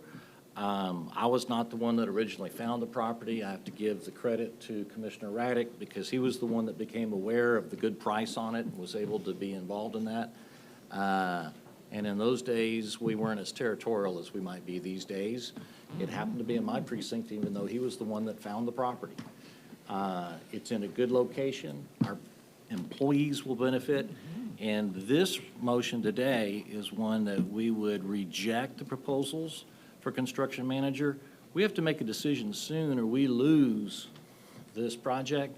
And Judge, I would make a motion that instead of to reject the proposals, that we proceed with our purchasing office of going forward with, in conjunction with engineering, to build out this facility as it was originally designed by the county, because our employees deserve to have a good, safe, dry building to work in, and not one that has issues with regard to the HVAC and the other problems that they have in the D building.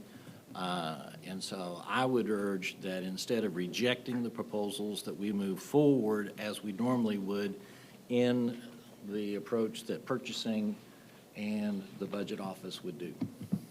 You know, what he wants to do, speaking of purchasing, is he wants to contract with a construction manager at risk. That's what they're trying to do right now. They want to take proposals, and they're ready to do it, to get a contract with a contracting manager at risk. That's what you're voting on John, where are today. we on the process? Because if I recall correctly, part of the concern is we do need somewhere to house the employees.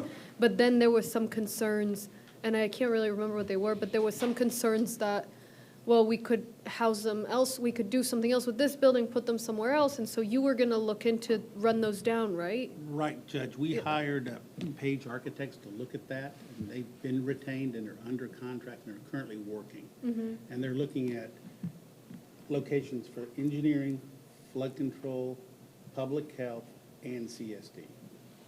Yeah. And Judge, for what it's worth, I would oppose my distinguished colleagues' motion because we also have, as I mentioned earlier, that Riverside facility, which the Houston Endowment gave us. I think they bought it for $10 million. Does that sound right? And it's certainly close in. And then the government of Qatar, under the previous court, gave us about $2 million. They have recently asked for an audit of what have we done with their money, and we haven't done very much with it. There's $12 million on the table. I know that if we decide not to put a building on this site, that's certainly land that we can make money off of. What's it worth today? County got such a good deal on $5 million a day, but what could be sold today? Not that we would do that. I don't recall, but it's substantially more. Yeah. We had it appraised, I don't remember what the number was, I think maybe around 10 million.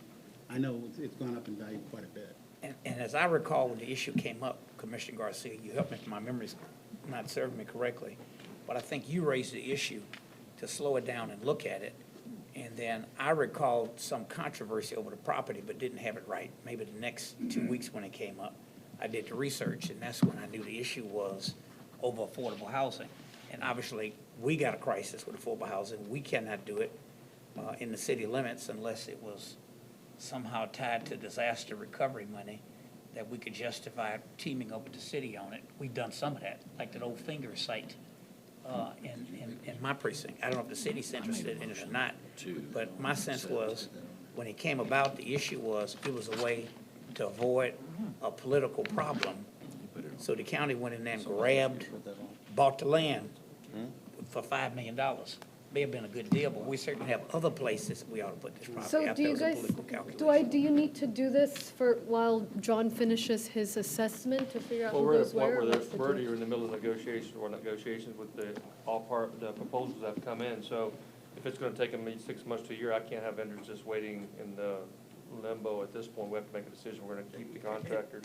And furthermore, Judge, the way I understand from the county attorney's office is, if we weren't going to put the exact same building at the same facility, you'd have to start over anyways, Right. because the contractors all applied for that location, and that building. So it So, doesn't make let's- sense not to hang on to the vendors. Yeah, I mean, the vendor, we're in the middle of the process, and we were told to put on hold about a But month this ago. doesn't mean that something is gonna end up happening or not happening with the building, right? It's No. just, while you guys run down the questions that my colleagues had in terms of what should go where, correct? That's correct. We'll have the results back from Paige, and I understand before June or earlier, because it is a complete analysis, and we did include community development, which wasn't included originally. Yeah. But if we don't do this, it's gonna lock us in one direction. So my point is, if we don't go forward with the item you have on the agenda, this does lock us in somewhere. I This- don't see how we can go forward with the item on the Yeah, so I'm agenda. saying, so by going forward with the item you have on the agenda. You would have to It build gives a us building, flexibility. yeah. It gives us flexibility, which we don't have. You deciding right now, if we don't approve the item that has been placed on the agenda the way it's placed, you're gonna have to go forward with that building. I'm certainly against that. John, do you disagree with the building we had proposed? Well, I thought the building was fine, but of course, that's before we ended up with the Riverside property, which requires a public health or public service, our community service component in it. So we have a fairly large investment there that we're gonna have to put something in. And I understand Dr. Shaw said today he'd be willing to go there, and I suspect that this study will say that's where he should go. Now, the study may still show that it makes sense for flood control and engineering to go to that location. Right. But I suspect the study will show it makes sense for public health to go to the Riverside Hospital area because that property has a deed restriction on it. And maybe community services, I don't know. And maybe. But I do know we gotta use the money or we'll lose it. That's right.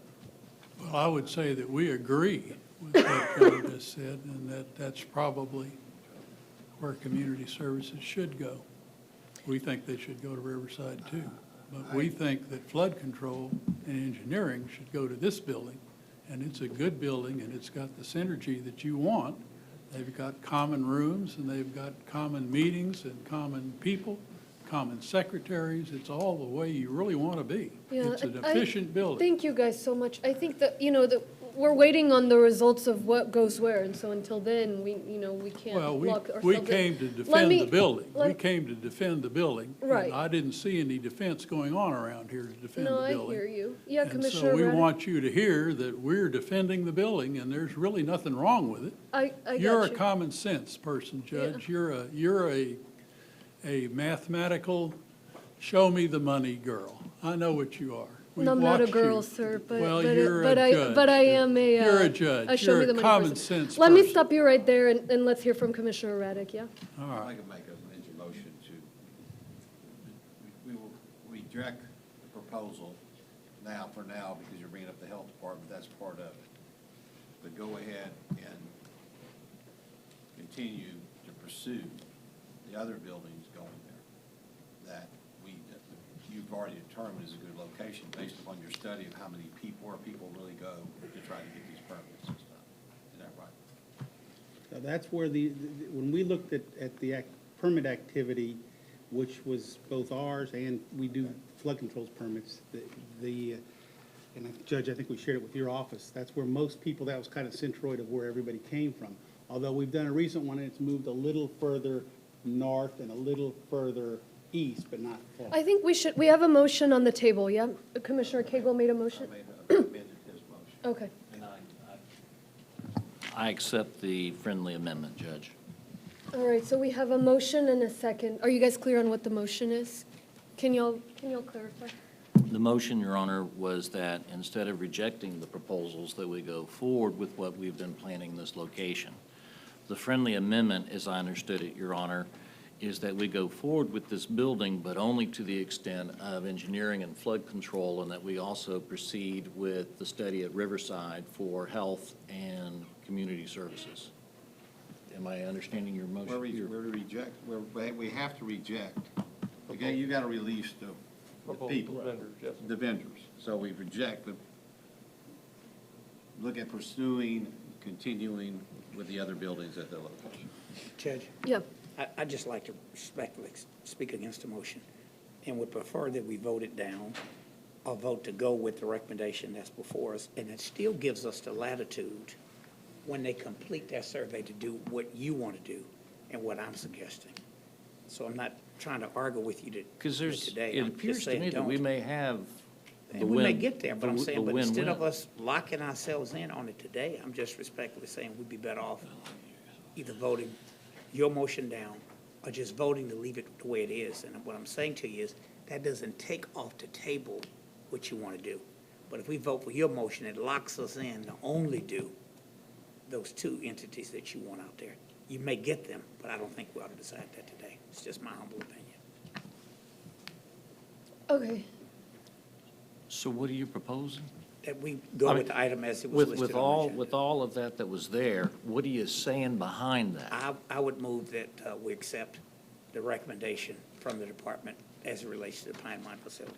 But you made an appeal, and I think it was an ethos appeal, to try to get me to go along with it. I'm trying to catch what was that ethos appeal.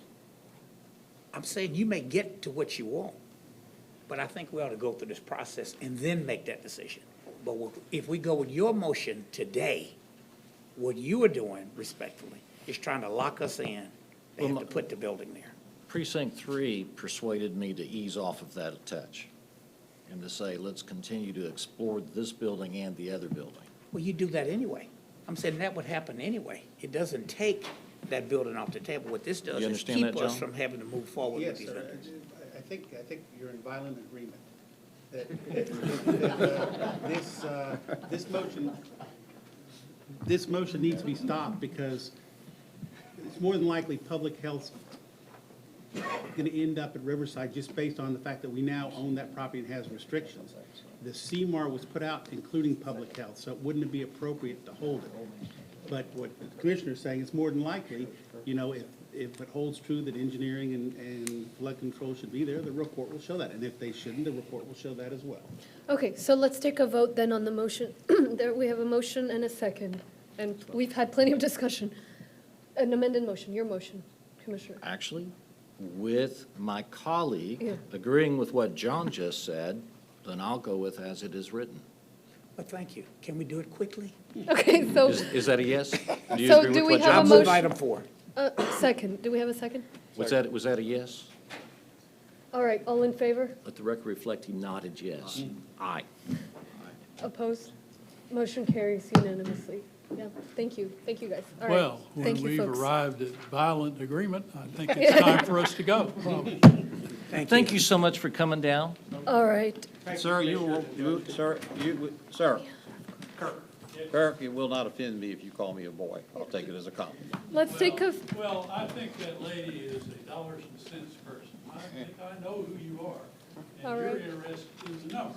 You want to know what's right, you want to know what makes sense, you want to know how you prove it to me we should really do that. And you give me the numbers, and you give me everything that I need to know, and then I'll decide. as it Is should that be. not right, who As you it are? should be, as it should be. Thank Let's take a you. 5-minute break till 3:45. Yeah. That's another. You've already, I've already won.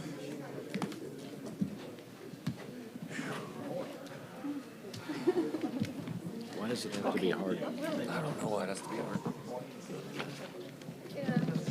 I guess it's my fault it was hard this time.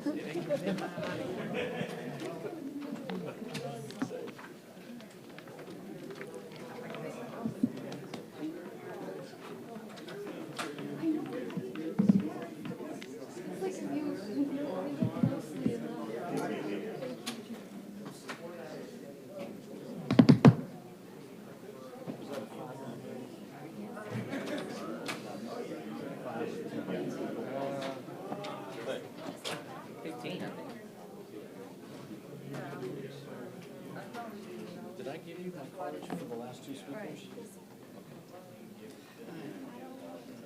There's my little sister. You look so pretty. This one, he needs to be taken care of. I do, this is my little sister. I will take care of her. My little.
was like, let me write that word down next to that. Something else he said earlier. Earlier he said, he said it to Garcia, which means always be pretty, what did he use? Oh, they help us out a lot. He teaches us a lot. Because one word. Quid pro quo. Yeah, I wrote quid. Okay, I was about to say, he used quid pro I quo. wrote that down. That's not Something else. I think that's the norm. He said that, no, before, he said it about the sheriff. Pretty much it was, because it Garcia was second in his will do the same. You know what I mean? He said that that's what he said. He had a second.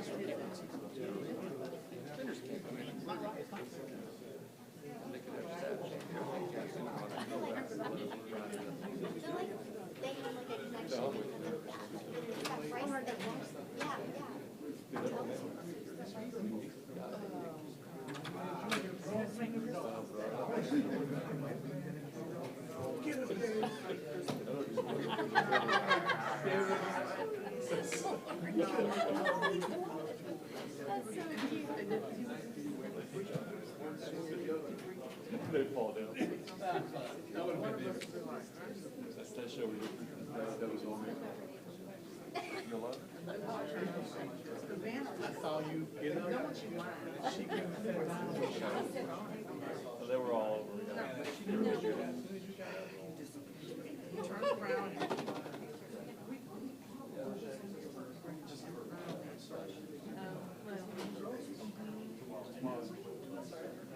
That's all.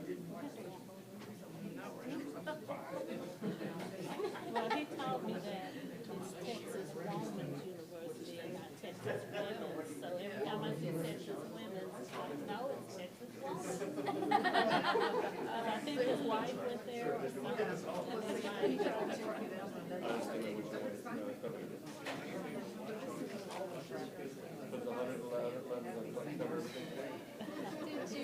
That made me smile. I'll just do it once, that 111.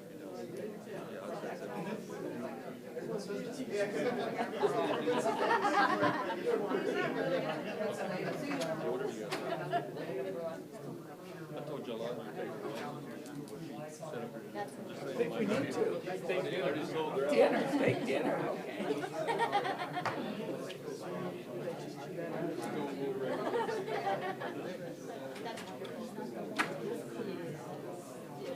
Good, how you doing?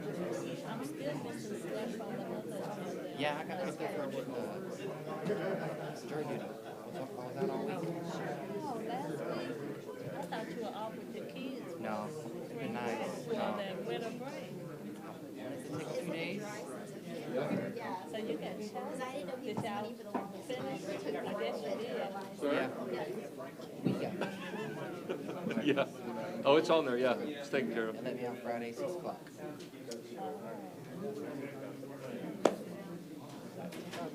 Yeah, I got toes in one. It's good. You may like where I live. It was interesting.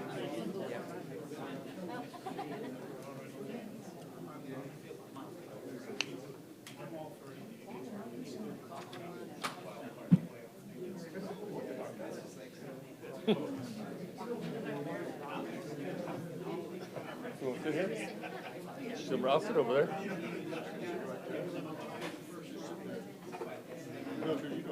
Just nod your head and go, uh-huh, uh-huh.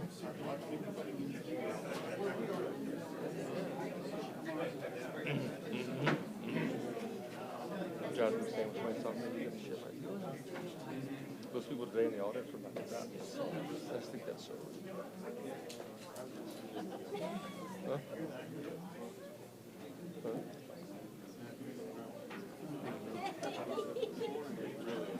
Yeah. Come on.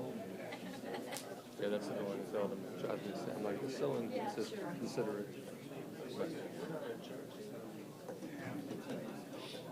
Yeah.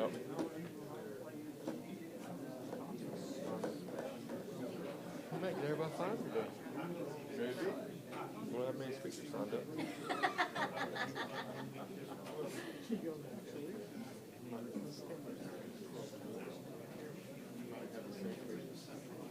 I was sworn she was trying to stop me, like, yeah, for what, she stopped. Like, no.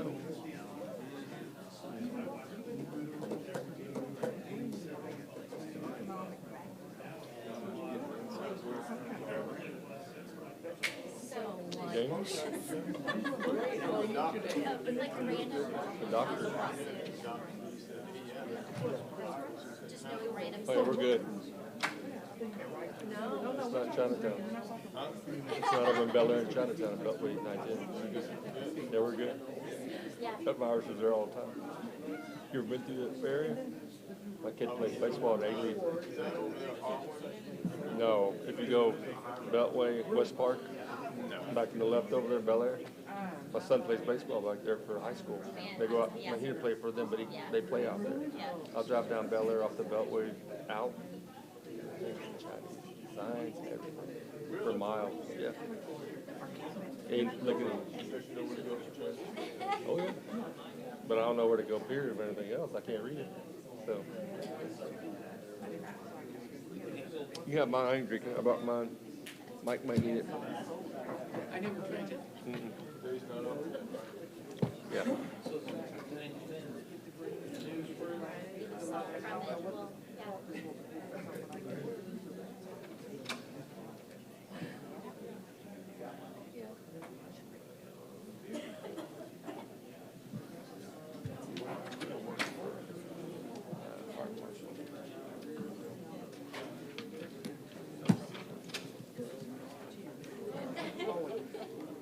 I didn't think we got through my agenda. I think we stopped right in the middle of it. I think maybe it's just nothing else to change. All right. It's 3:37 and Commissioners Court is back in session. So that was purchasing.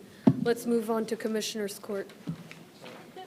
Yeah, yes. There was one, is that, do you have that El Franco Lee statute on that as well? Yes, sir. I think it's, let me find the item for you. Which one is it, 23? Page 23. Yes, sir. Item 11C. 11C. Okay. And is that the total cost of the El Franco Lee monument? Yes, sir. Will that be landscaping and everything, or that's I don't know just- about the landscaping. This is just the actual artist to do the That is actual the mix. cost of the sculpture, Commissioner. The landscaping and other associated things are being tied in with the jury assembly project because it's part of it, which I think I sent an email to everybody, got approved to move forward, the jury assembly remodeling yesterday. And is the timetable for this about a year? It'll 6 months, a year? it'll be between 6 months and a year, but it will be done prior to the jury assembly landscaping being complete, so it'll tie in. And we don't have to wait on the federal money and all of that FEMA stuff? If we get it early, we'll just store it somewhere? That's correct. And like I said, FEMA approved the funding yesterday. Oh, For good. jury Yes, sir. assembly. I sent that out. We're moving forward with that. So we're moving forward with jury assembly, and we're moving forward with the statute at the same time. And are the same people doing the stuff Yes. over at Quibido as well, or is that different? Same landscape architect is working on both projects. Okay, great, thank you. Well, I'm Thank you. proud, thank you. So that's purchasing. On to Commissioners Court, minor resolutions. Precinct 1? I have my one item on the supplemental item. Oh, okay. Precinct 2. Thank you, Judge. I just want to make sure everybody knows that I'm asking for an extension on the deadline requested by the Homeless Task Force. Just got a few more loose ends to wrap up on it. I want to make sure that they have enough time to gather some more information, talk to some folks that are coming in from out of town, as well as to get a debriefing rather, on the navigation center that my office plans to visit in Seattle. So I just want to mention that on item number 2. Great, thank you. Precinct 3? Motion. Precinct 4? Motion. Miscellaneous. Great to see this epic progress. Oh, well, that came out that came out good. Progress on Epic. So that's good news for patient coordination across our system. All right, let's move on to the supplemental agenda. On item 1, there is a change. We have to add the word potential before conflict of interest, so it'll read potential conflict of interest. Item 2 we discussed. Item 3, did folks have to talk about that? Judge, if I Yeah. may, I need to revise the amount. There's gonna be additional audits taking place, going, included a small amount for certain audits, but we're gonna need to increase that number from 36,875 to 111,875. They're gonna try to get all the audits done within this time frame. So do you need that now, or you're just letting us know? No, we're gonna revise the number now. If they're gonna do it over the next, I think Mike said. To Yes, ma'am. 111,875? They'll get all, most of the audits done by the end of April. So are we taking no action, or are we? No, we're taking action. I just want to revise the dollar amount from 36,000 to 111,875. Okay. That'll allow them to get all the work done in 3 months. And then we're also in the process of rebidding that contract, but this allows the auditor to get the work done. All right, thank you. Item 4? Anything on item 5? Item 6, I'd like to go to executive session to discuss the appointment of the interim director. Item 7, 8, 9 was taken out of order. Your Honor, on 7 and 8, I'd like to thank the county attorney's office. We had some questions about this because of some advice and counsel we've been given before in Precinct 4, and the county attorney's office has been very helpful for us to understand what the policy is. And so thank you for spending that extra time with my staff to make sure that we were understanding how these fundraisers in our parks operate. Thank you very much. Certainly. Yes, sir. Great. Item 10. Judge, this is my item on my art program, which we have put together.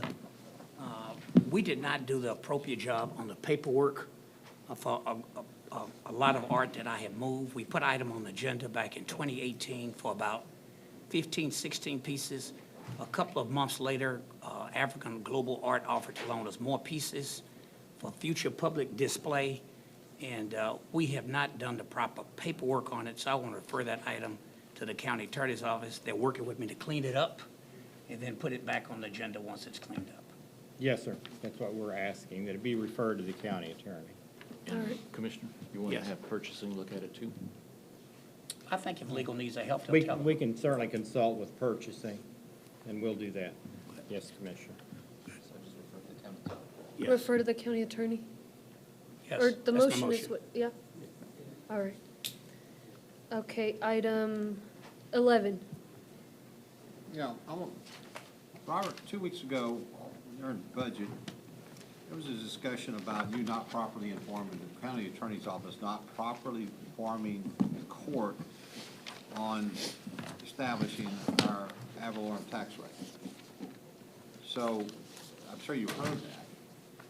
Did you properly inform us? Yes, sir, we did. And for whatever it's worth, we reviewed all the correspondence, communications, and advice given to the court during that time. And we're very comfortable and very confident with the advice that the Office of the County Attorney gave to Commissioner's Court.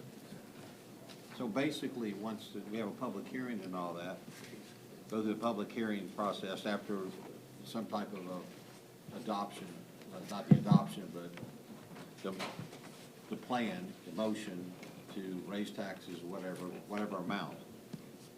Once that's set, I mean, we go through the public hearings, and once that's set, you can't change it. In our view, you cannot change it because to do so would have created some very potentially serious consequences to the county. Okay, so you informed us correctly? Yes, sir. Okay. Yeah, Commissioner Garcia. Thank you, Judge. I'm the one that made, or asked the county attorney's office and feel that we were not properly informed. But I just want to go through this, Robert, and can you share what research or criteria you used to lead to the conclusion that the hospital district tax rate was set in the same manner as the county tax rates? I guess I'm not, I'm not even following the question, Well, let me go Okay. on with You're this. talking about the limit on the amount? or No, the no, effective no, rate? I'm saying, that the hospital district tax rate had to be set in the same manner as the county tax rate. Or I guess let me ask it this way. Is the county, the flood control district, and the hospital district legally separate taxing entities? They are legally separate taxing entities, but by law, the Commissioners Court sets the hospital district tax Okay, rate. so, you're referring to, Commissioners Court sets the tax rate for each. Correct. But according to Local Government Code 81.006, which is effectively the tax rate that tax rate process that we went through on the county tax rate, this is where it specifically speaks to the four-person quorum. Correct? Okay, Correct? correct. Okay. However, the Texas Health and Safety Code, which is 281.107, it governs setting the tax rate for the hospital district. And it states, the district, through Commissioners Court, shall annually levy, assess, and collect ad valorem taxes on taxable property in the district. And that's, I mean, it goes on to say, within the limited tax rate previously authorized by voters when and as required by the proceedings authorizing the bonds and other obligations. But it makes no reference to the quorum, to a quorum. So a three-person Commissioners Court quorum could have set the tax rate for the hospital district. I disagree with that assessment. So, And our office disagrees with it. so what research do you have to distinguish the county tax rate and the county authorizing tax? Our research is based on the tax code.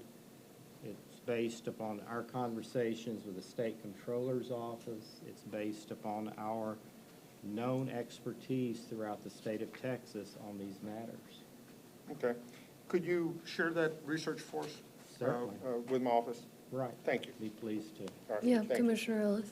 Robert, when I saw this item, I thought it was referring to the recent change in state law on the revenue cap. Uh-huh.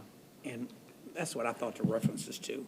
And I know when it came up, there was some concern about the ambiguity with them passing the law so late on whether or not we had the option of a different rate other than the one we posted, right? So that part is still ambiguous. You all had to make a judgment call, but that part was unclear. Right, correct. And I mean, there were judgment calls, and that's true. That's of not any on legal this one, but on the advice. other one, that's what I thought this reference Because I was want to. to stress, I mean, the penalty for getting this wrong is you don't get to collect taxes. Now, I mean, that's a very simple answer, but in effect, any taxpayer could have filed an injunction to stop Harris County from collecting taxes. And realistically, if you go back, if that had happened, there wouldn't be a budget set today, because we'd still probably be fighting up to the Supreme Court about whether this court followed proper procedures or not. And those are the practical realities of giving legal advice. You have to look at the benefits versus the Yep, and I only asked because I thought, I remember this discussion about this part, but when we were in El Paso, which is where I think some of this came from, on your issue, but on the other one, some counties didn't read it the way we read it, but they just looked at it and get challenged correct. on whether or not you had to, because I think when we did it, You know, if we'd known it's what you post or the lower rate, maybe we wouldn't have. You got me? I understand. And it was a I hear judgment you. call. So I thought that's what the issue Uh-huh. was when he posted it. Okay. Okay. Thank you. Thank Thank you. you. Item 12. Your Honor, this is my motion. We've had a number of very serious things that have occurred. There's some public outcry asking that we have some balance, sanity in the process. Judge, I would encourage you in some of your presentations talk about we need to have balance in the system. I just request that we give our office of IGA to craft something so that we can try to establish some balance so that those who are repeat DWI drivers, those who are repeat individuals who maintain or pose as a risk to society, that there is some balance in the system to protect us. And so, I would request that IGA, pardon me. Thank you. We need balance in the system, Judge, and we've had a number of instances to where there's an absence of balance and people have been hurt. In Precinct 4 recently, we had someone that was out on their bond for a second or third DWI that tragically killed a number of individuals. And I'm requesting, Judge, that we task IGA with the responsibility of visiting with each of our offices and trying to craft up something that could add a little balance into the system to make sure that those who are repeat offenders and those that are at risk of harming others are not going to automatically have a hall pass, but that they will be, that the system will protect the innocents that are out there that are depending upon our streets to be safe, that our roadways to be safe, and that our homes to be safe. And so that is my request, Judge. It's a fairly simple and straightforward one, and that is to have IGA get involved and craft something. Hopefully, we can find something that all of us are in agreement of in terms of public safety in this process to establish balance. Thank you, Your Honor. Thank you. Judge? Yes, we'll circle back. Yeah. Yeah. Commissioner, I don't have any disagreement in saying that we ought to find something that adds balance. I think clearly there's a need for reforming state law, but I do think we have to be careful in terms of bail reform. I just found from my experience, in most states, when you try to do bail reform, oftentimes the bail bondsman industry take over a piece of legislation in that regard, and it's really hard to come up with a meaningful piece of legislation that does what I think we all want to do. I must say that my heart goes out for the family and friends in this tragic case, this accident. And I did see the press account where the judge did call to task the prosecutor who came before her.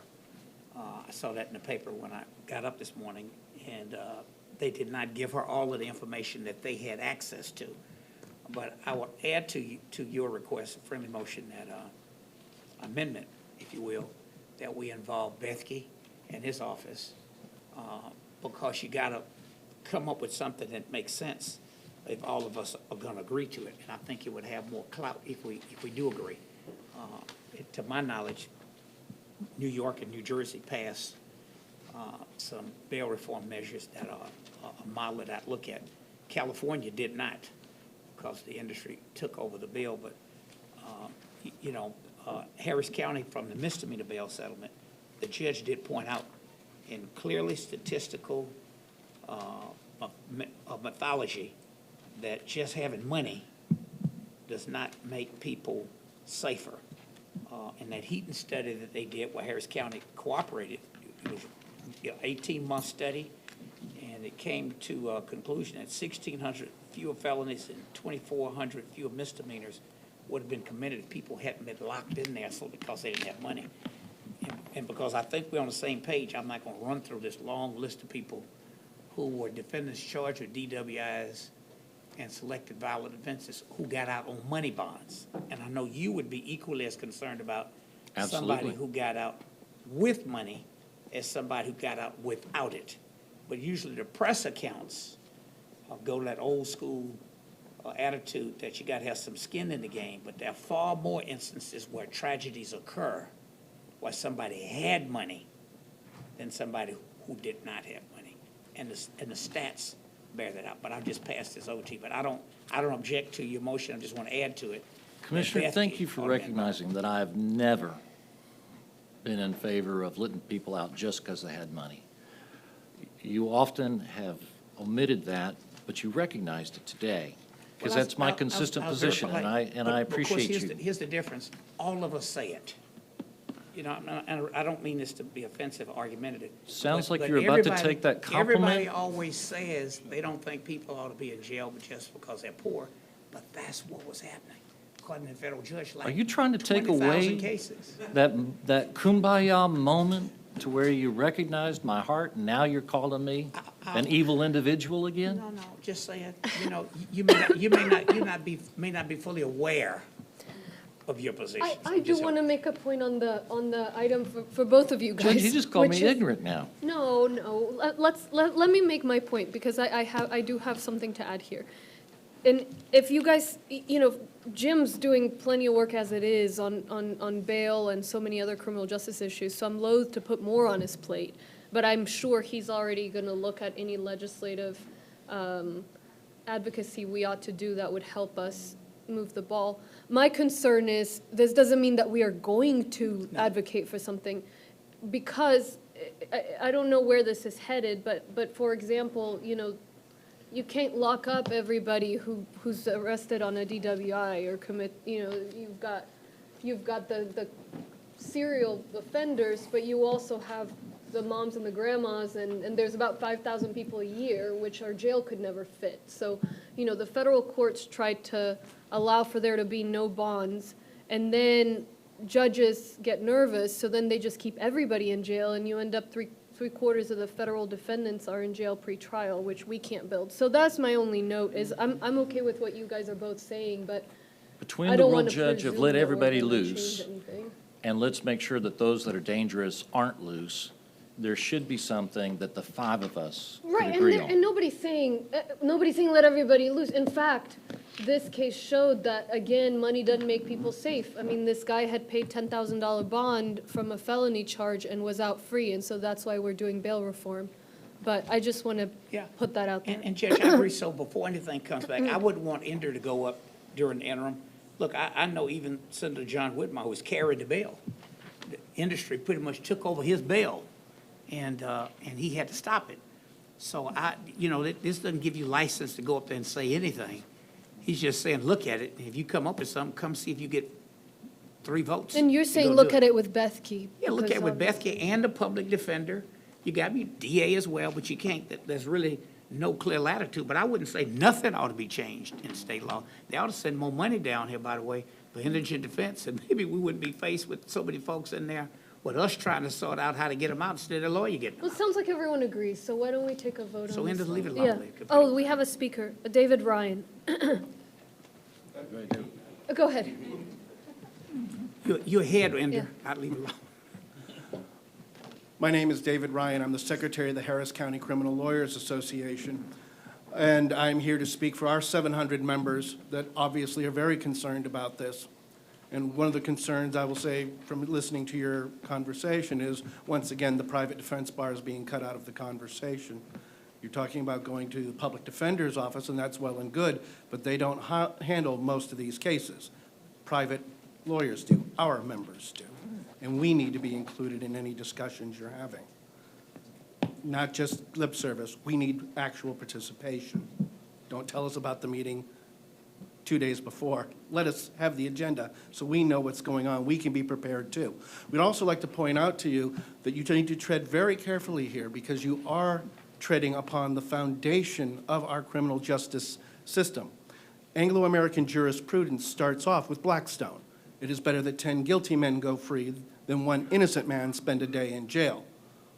Benjamin Franklin modified that and said it's better that 100 guilty men go free than one spend a day in jail. When you start looking at these bail reforms, you're talking about people who are presumptively innocent. The system presumes they are not guilty.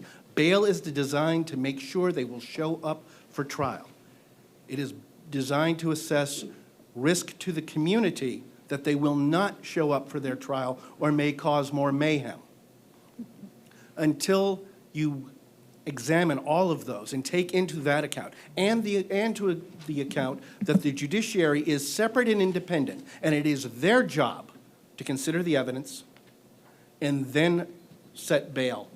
Please remember that Harris County Criminal Lawyers Association gave praise to this body when you, without litigation, just on the suggestion, fixed years, decades of illegal practices on bail in this county by allowing us to have lawyers present at those hearings. Okay, nobody had to get sued. The problem was brought to this body's attention. You moved to correct it. Unfortunately, some of those prior judges refused to agree that we needed to do something about the bail practices in this county. It cost this county millions, and it's going to cost us millions more to fix that. Some of the judges are mad with the members of my body because we encourage sometimes our people not to take the PR bonds because it's not as well supervised. That way they can continue to be free and independent. Make sure that when you are considering all of these matters, you include the criminal defense bar that is actually defending these people, that actually deals with these consequences on a day-in, day-out basis, and not just from one government entity to another. Thank you so much. Yes, Commissioner Cagle. Mr. Ryan, I think that's an excellent point. And if you've been here for a while, you would know that I always say the two purposes of any bail system is for the two Bs, that you be there when it's your court date and that you behave while you're out. And you may have even heard me reference the ancient days when they used to actually take your coat, but they give it to you at night so you wouldn't freeze, but you had to give it back the next morning again. Correct. And the purpose of that was to make sure that you would be there when it was your time to be there and that you behave while you're not in the system. And so that's the way I've always felt, and that's the way I continue to feel. And I'll ask Mr. Ender, as a courtesy, that he make sure he visits with you. Judge? Yes. I want to thank you too, Mr. Ryan, and just to set the record straight, having sat here for 3 years, I'm pretty sure that we would not have put those lawyers in at arraignment, but for the fact we had been sued. And you made reference to Anglo-Saxon jurisprudence. You know, that's where bail came from. But they had enough sense to get rid of it. Over there, they don't have it at all. I think there are lessons to be learned from that. But we've come a long way, and clearly the private bar does play a role. It's just that I know I can refer to the public defender and get to him a little quicker, but you all are always included, and if we're ever going to take a position on it, you'll know when it comes up. But I encourage you to go to Austin as well and be involved, be a very vocal voice, because if something happens, that's where it's going to happen. And they listen to what we say down here, but not too much. Thank you so much for coming. Yeah. Yes. Here's a potential client for you. There's a guy who, Mr. Sergio Lopez, who got a $100 bond for bus driver from Galena Park, where they have him on film touching, inappropriately touching and trying to kiss a 13-year-old disabled student on his bus. Not to take that. And here's another one, a driver 14 years old with children in a stolen pickup. Yesterday, was involved in a 3-car crash that hit a car with an adult and a child. They both survived. There's a woman who's 89 years old who is in extremely critical condition when they rammed her, and her name is Elizabeth Grice, who used to be a commissioner, Precinct 3 Commissioner on this court. So we might want to give a little prayer for Liz Grice. Incredible. I would certainly agree with praying for the lady. The only thing I would say, Commissioner, is remember, all these people are presumed innocent, all these things are alleged. They must be proven beyond a reasonable doubt in a court of law to a jury of our peers. I agree with you. So, Judge, Mr. Yeah. Ryan, I just want to thank you for being here all day and, you know, having chaired a not-for-profit that walked about 300 people out of jail where somebody would read a story about what they were accused of. And then later on, the state would have to say, I'm sorry, because we made a mistake. We need people like you who are willing to stand up and represent anybody when they're accused of a crime, because under our system, we shouldn't just say we believe they're innocent until proven guilty. We ought to really believe it. So thank you for being here all day, waiting to testify. Thank you. Thank you. Thank you, sir. All right, let's move on to, oh, yes. As presented on the supplemental notice? Oh, yes, so is the motion, is the motion as presented on the agenda? With adding Justice Administration? Yes, right, Commissioner Ellis? Just add Justice Administration, and the rest remains the same. Okay, Kumbaya. should we, oh, well, let's move on to executive session. So we have the first item, item 1, do we need to go to executive session for that? I don't believe so, Judge. I move to accept the appointment of Francis Dice to the Board of Pilot Commissioners. Item 2, Second. Thank you. I also move to appoint these members to the Board of the East Aldine Management District. Second. and item 3, do folks need to go back for that? I can answer any questions here. We go into executive session. This is just concerning the litigation that our office filed against Watson Grinding and Manufacturing. I'll move it. Okay. The report, but I appreciate you moving. So I don't need to go back either. The only, Don't need anything other than the report, see if you have any questions. the only item we need to don't take wanna back say is it. the HECTRA. Yes. We'll vote for everything else. So we need to go back on HECTRA, and then, Oh, yes. Judge, I guess, so he can talk about it. I'm sorry, Commissioner, we do need Yeah. action. I see that we're needing approval of that action.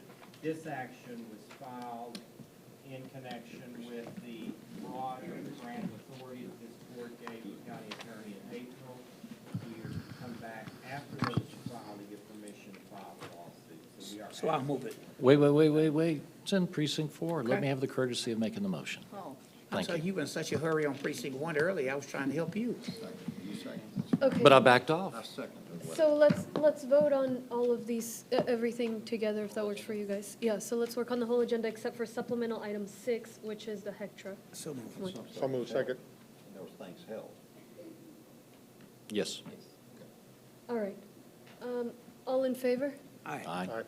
Need to Opposed? say anything about it? Motion carries. I don't need to. Okay, so we guys good? And yes, Commissioner Raddick made the point, a couple things were held, so obviously that doesn't get moved. So Yeah. when you make your motion, Unless, Judge, unless Robert instructs us that something that was either held or pushed off comes back on at the end, I'm comfortable. Okay, so when you make your motion, I might want to ask a question or two about the issue in your precinct, because it may be in one of ours next time. That's fine. We can do that in executive session. okay, so let's go to executive session on supplemental item 6 for personnel matter, and then executive session item 3 to consult with our attorney. Does that work, Robert? Yes, ma'am. Concerning Watson Grinding and Manufacturing. Concerning Watson Grinding Manufacturing. All right, so it's 4:09. We'll go to executive session.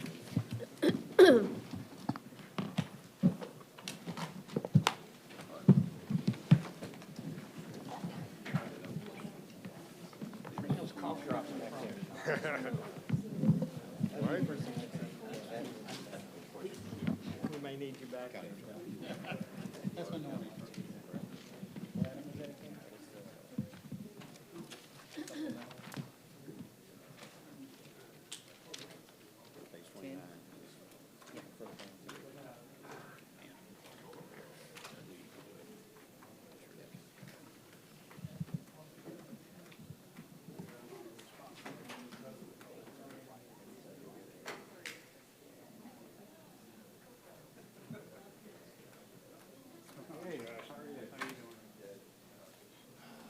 What's happening, Russ?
All right, so it's 4:22. We're back from executive session.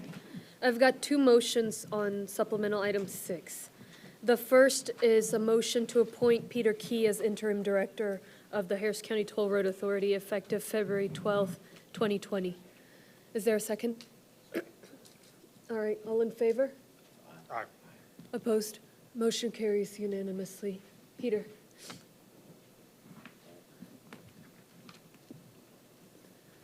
Judge, Commissioners, thank you. First, I want to express my gratitude for having faith in my ability to provide stewardship for this agency during an interim period. I think all of you are aware of the fantastic staff sitting out at the Toll Road Authority. It's one of the largest departments that this Commissioners Court has to run. And we will continue to implement this Commissioners Court vision and will during this interim period. And furthermore, I pledge whatever I need to do to ensure a smooth and graceful transition when this court finds a permanent director for the agency. Thank you very much. Thank you, Peter, for Thank you. stepping up. Thank you. Appreciate it. And Thank John, you. I just want to applaud you. Thank you for all you've been doing, and look forward to working with you, all of you. And Judge, and John, keep doing it. We want that entire team here. Second motion is to convene a search committee comprised of representatives of each member of court to undertake a national search and oversee the hiring of a new director of the Harris County Toll Road Authority. The search committee should be supported by HRRM with strong consideration given to hiring a search firm for the search. Second, I'll move it. whatever So makes moved. sense. And then there's a second. Second, All in favor? Aye. Opposed? Motion carries unanimously. All right, so speakers. We have Willie Drew, Jacob Clementich, Molly Cook, Drew's gone. Susan Graham, Sadie Rucker. Raddick, I'd like to say a few things. I thought you closed the door when I said that. Okay, so any speakers not on the agenda? Going once, going twice? Oh, we have a speaker.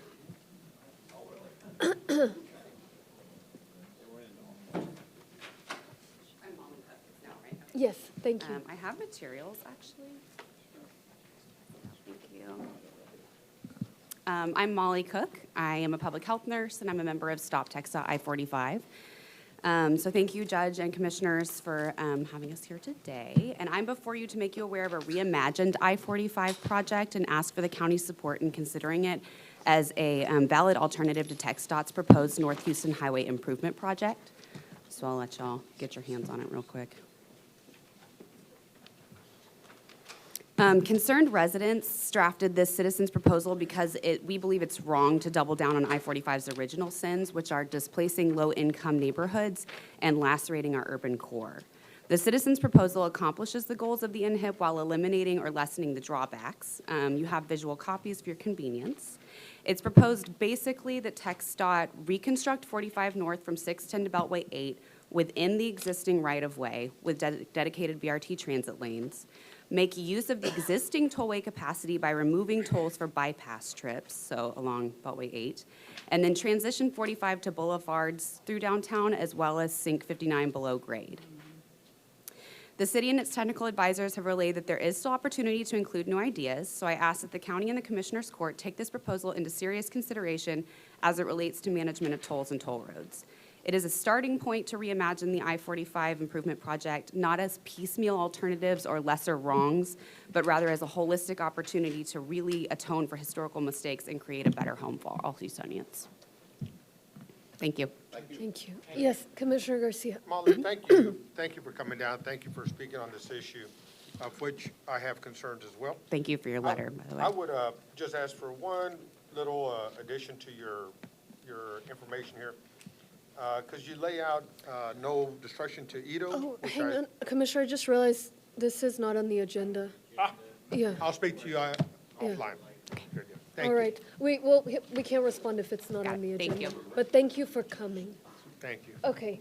And the executive session item 3, you already voted on, correct? Oh, item 3, we already voted on, yes, on the litigation item you guys needed?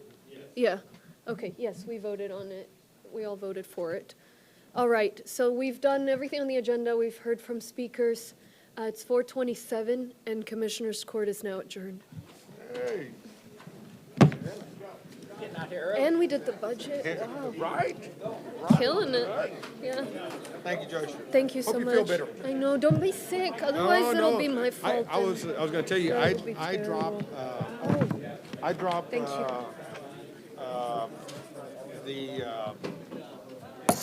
Ellis is the one that didn't sign it. I dropped the, what is it called? They're the gummies of Airborne, but with the elderberry in it. Ooh, Yeah, I need good. to try that. I take 2 every morning. Oh, it's you don't need to sign it. Or, oh no, you did. Never mind. Sorry. Hey, I can't wait to hear about. I can't wait to hear about the. Oh yeah.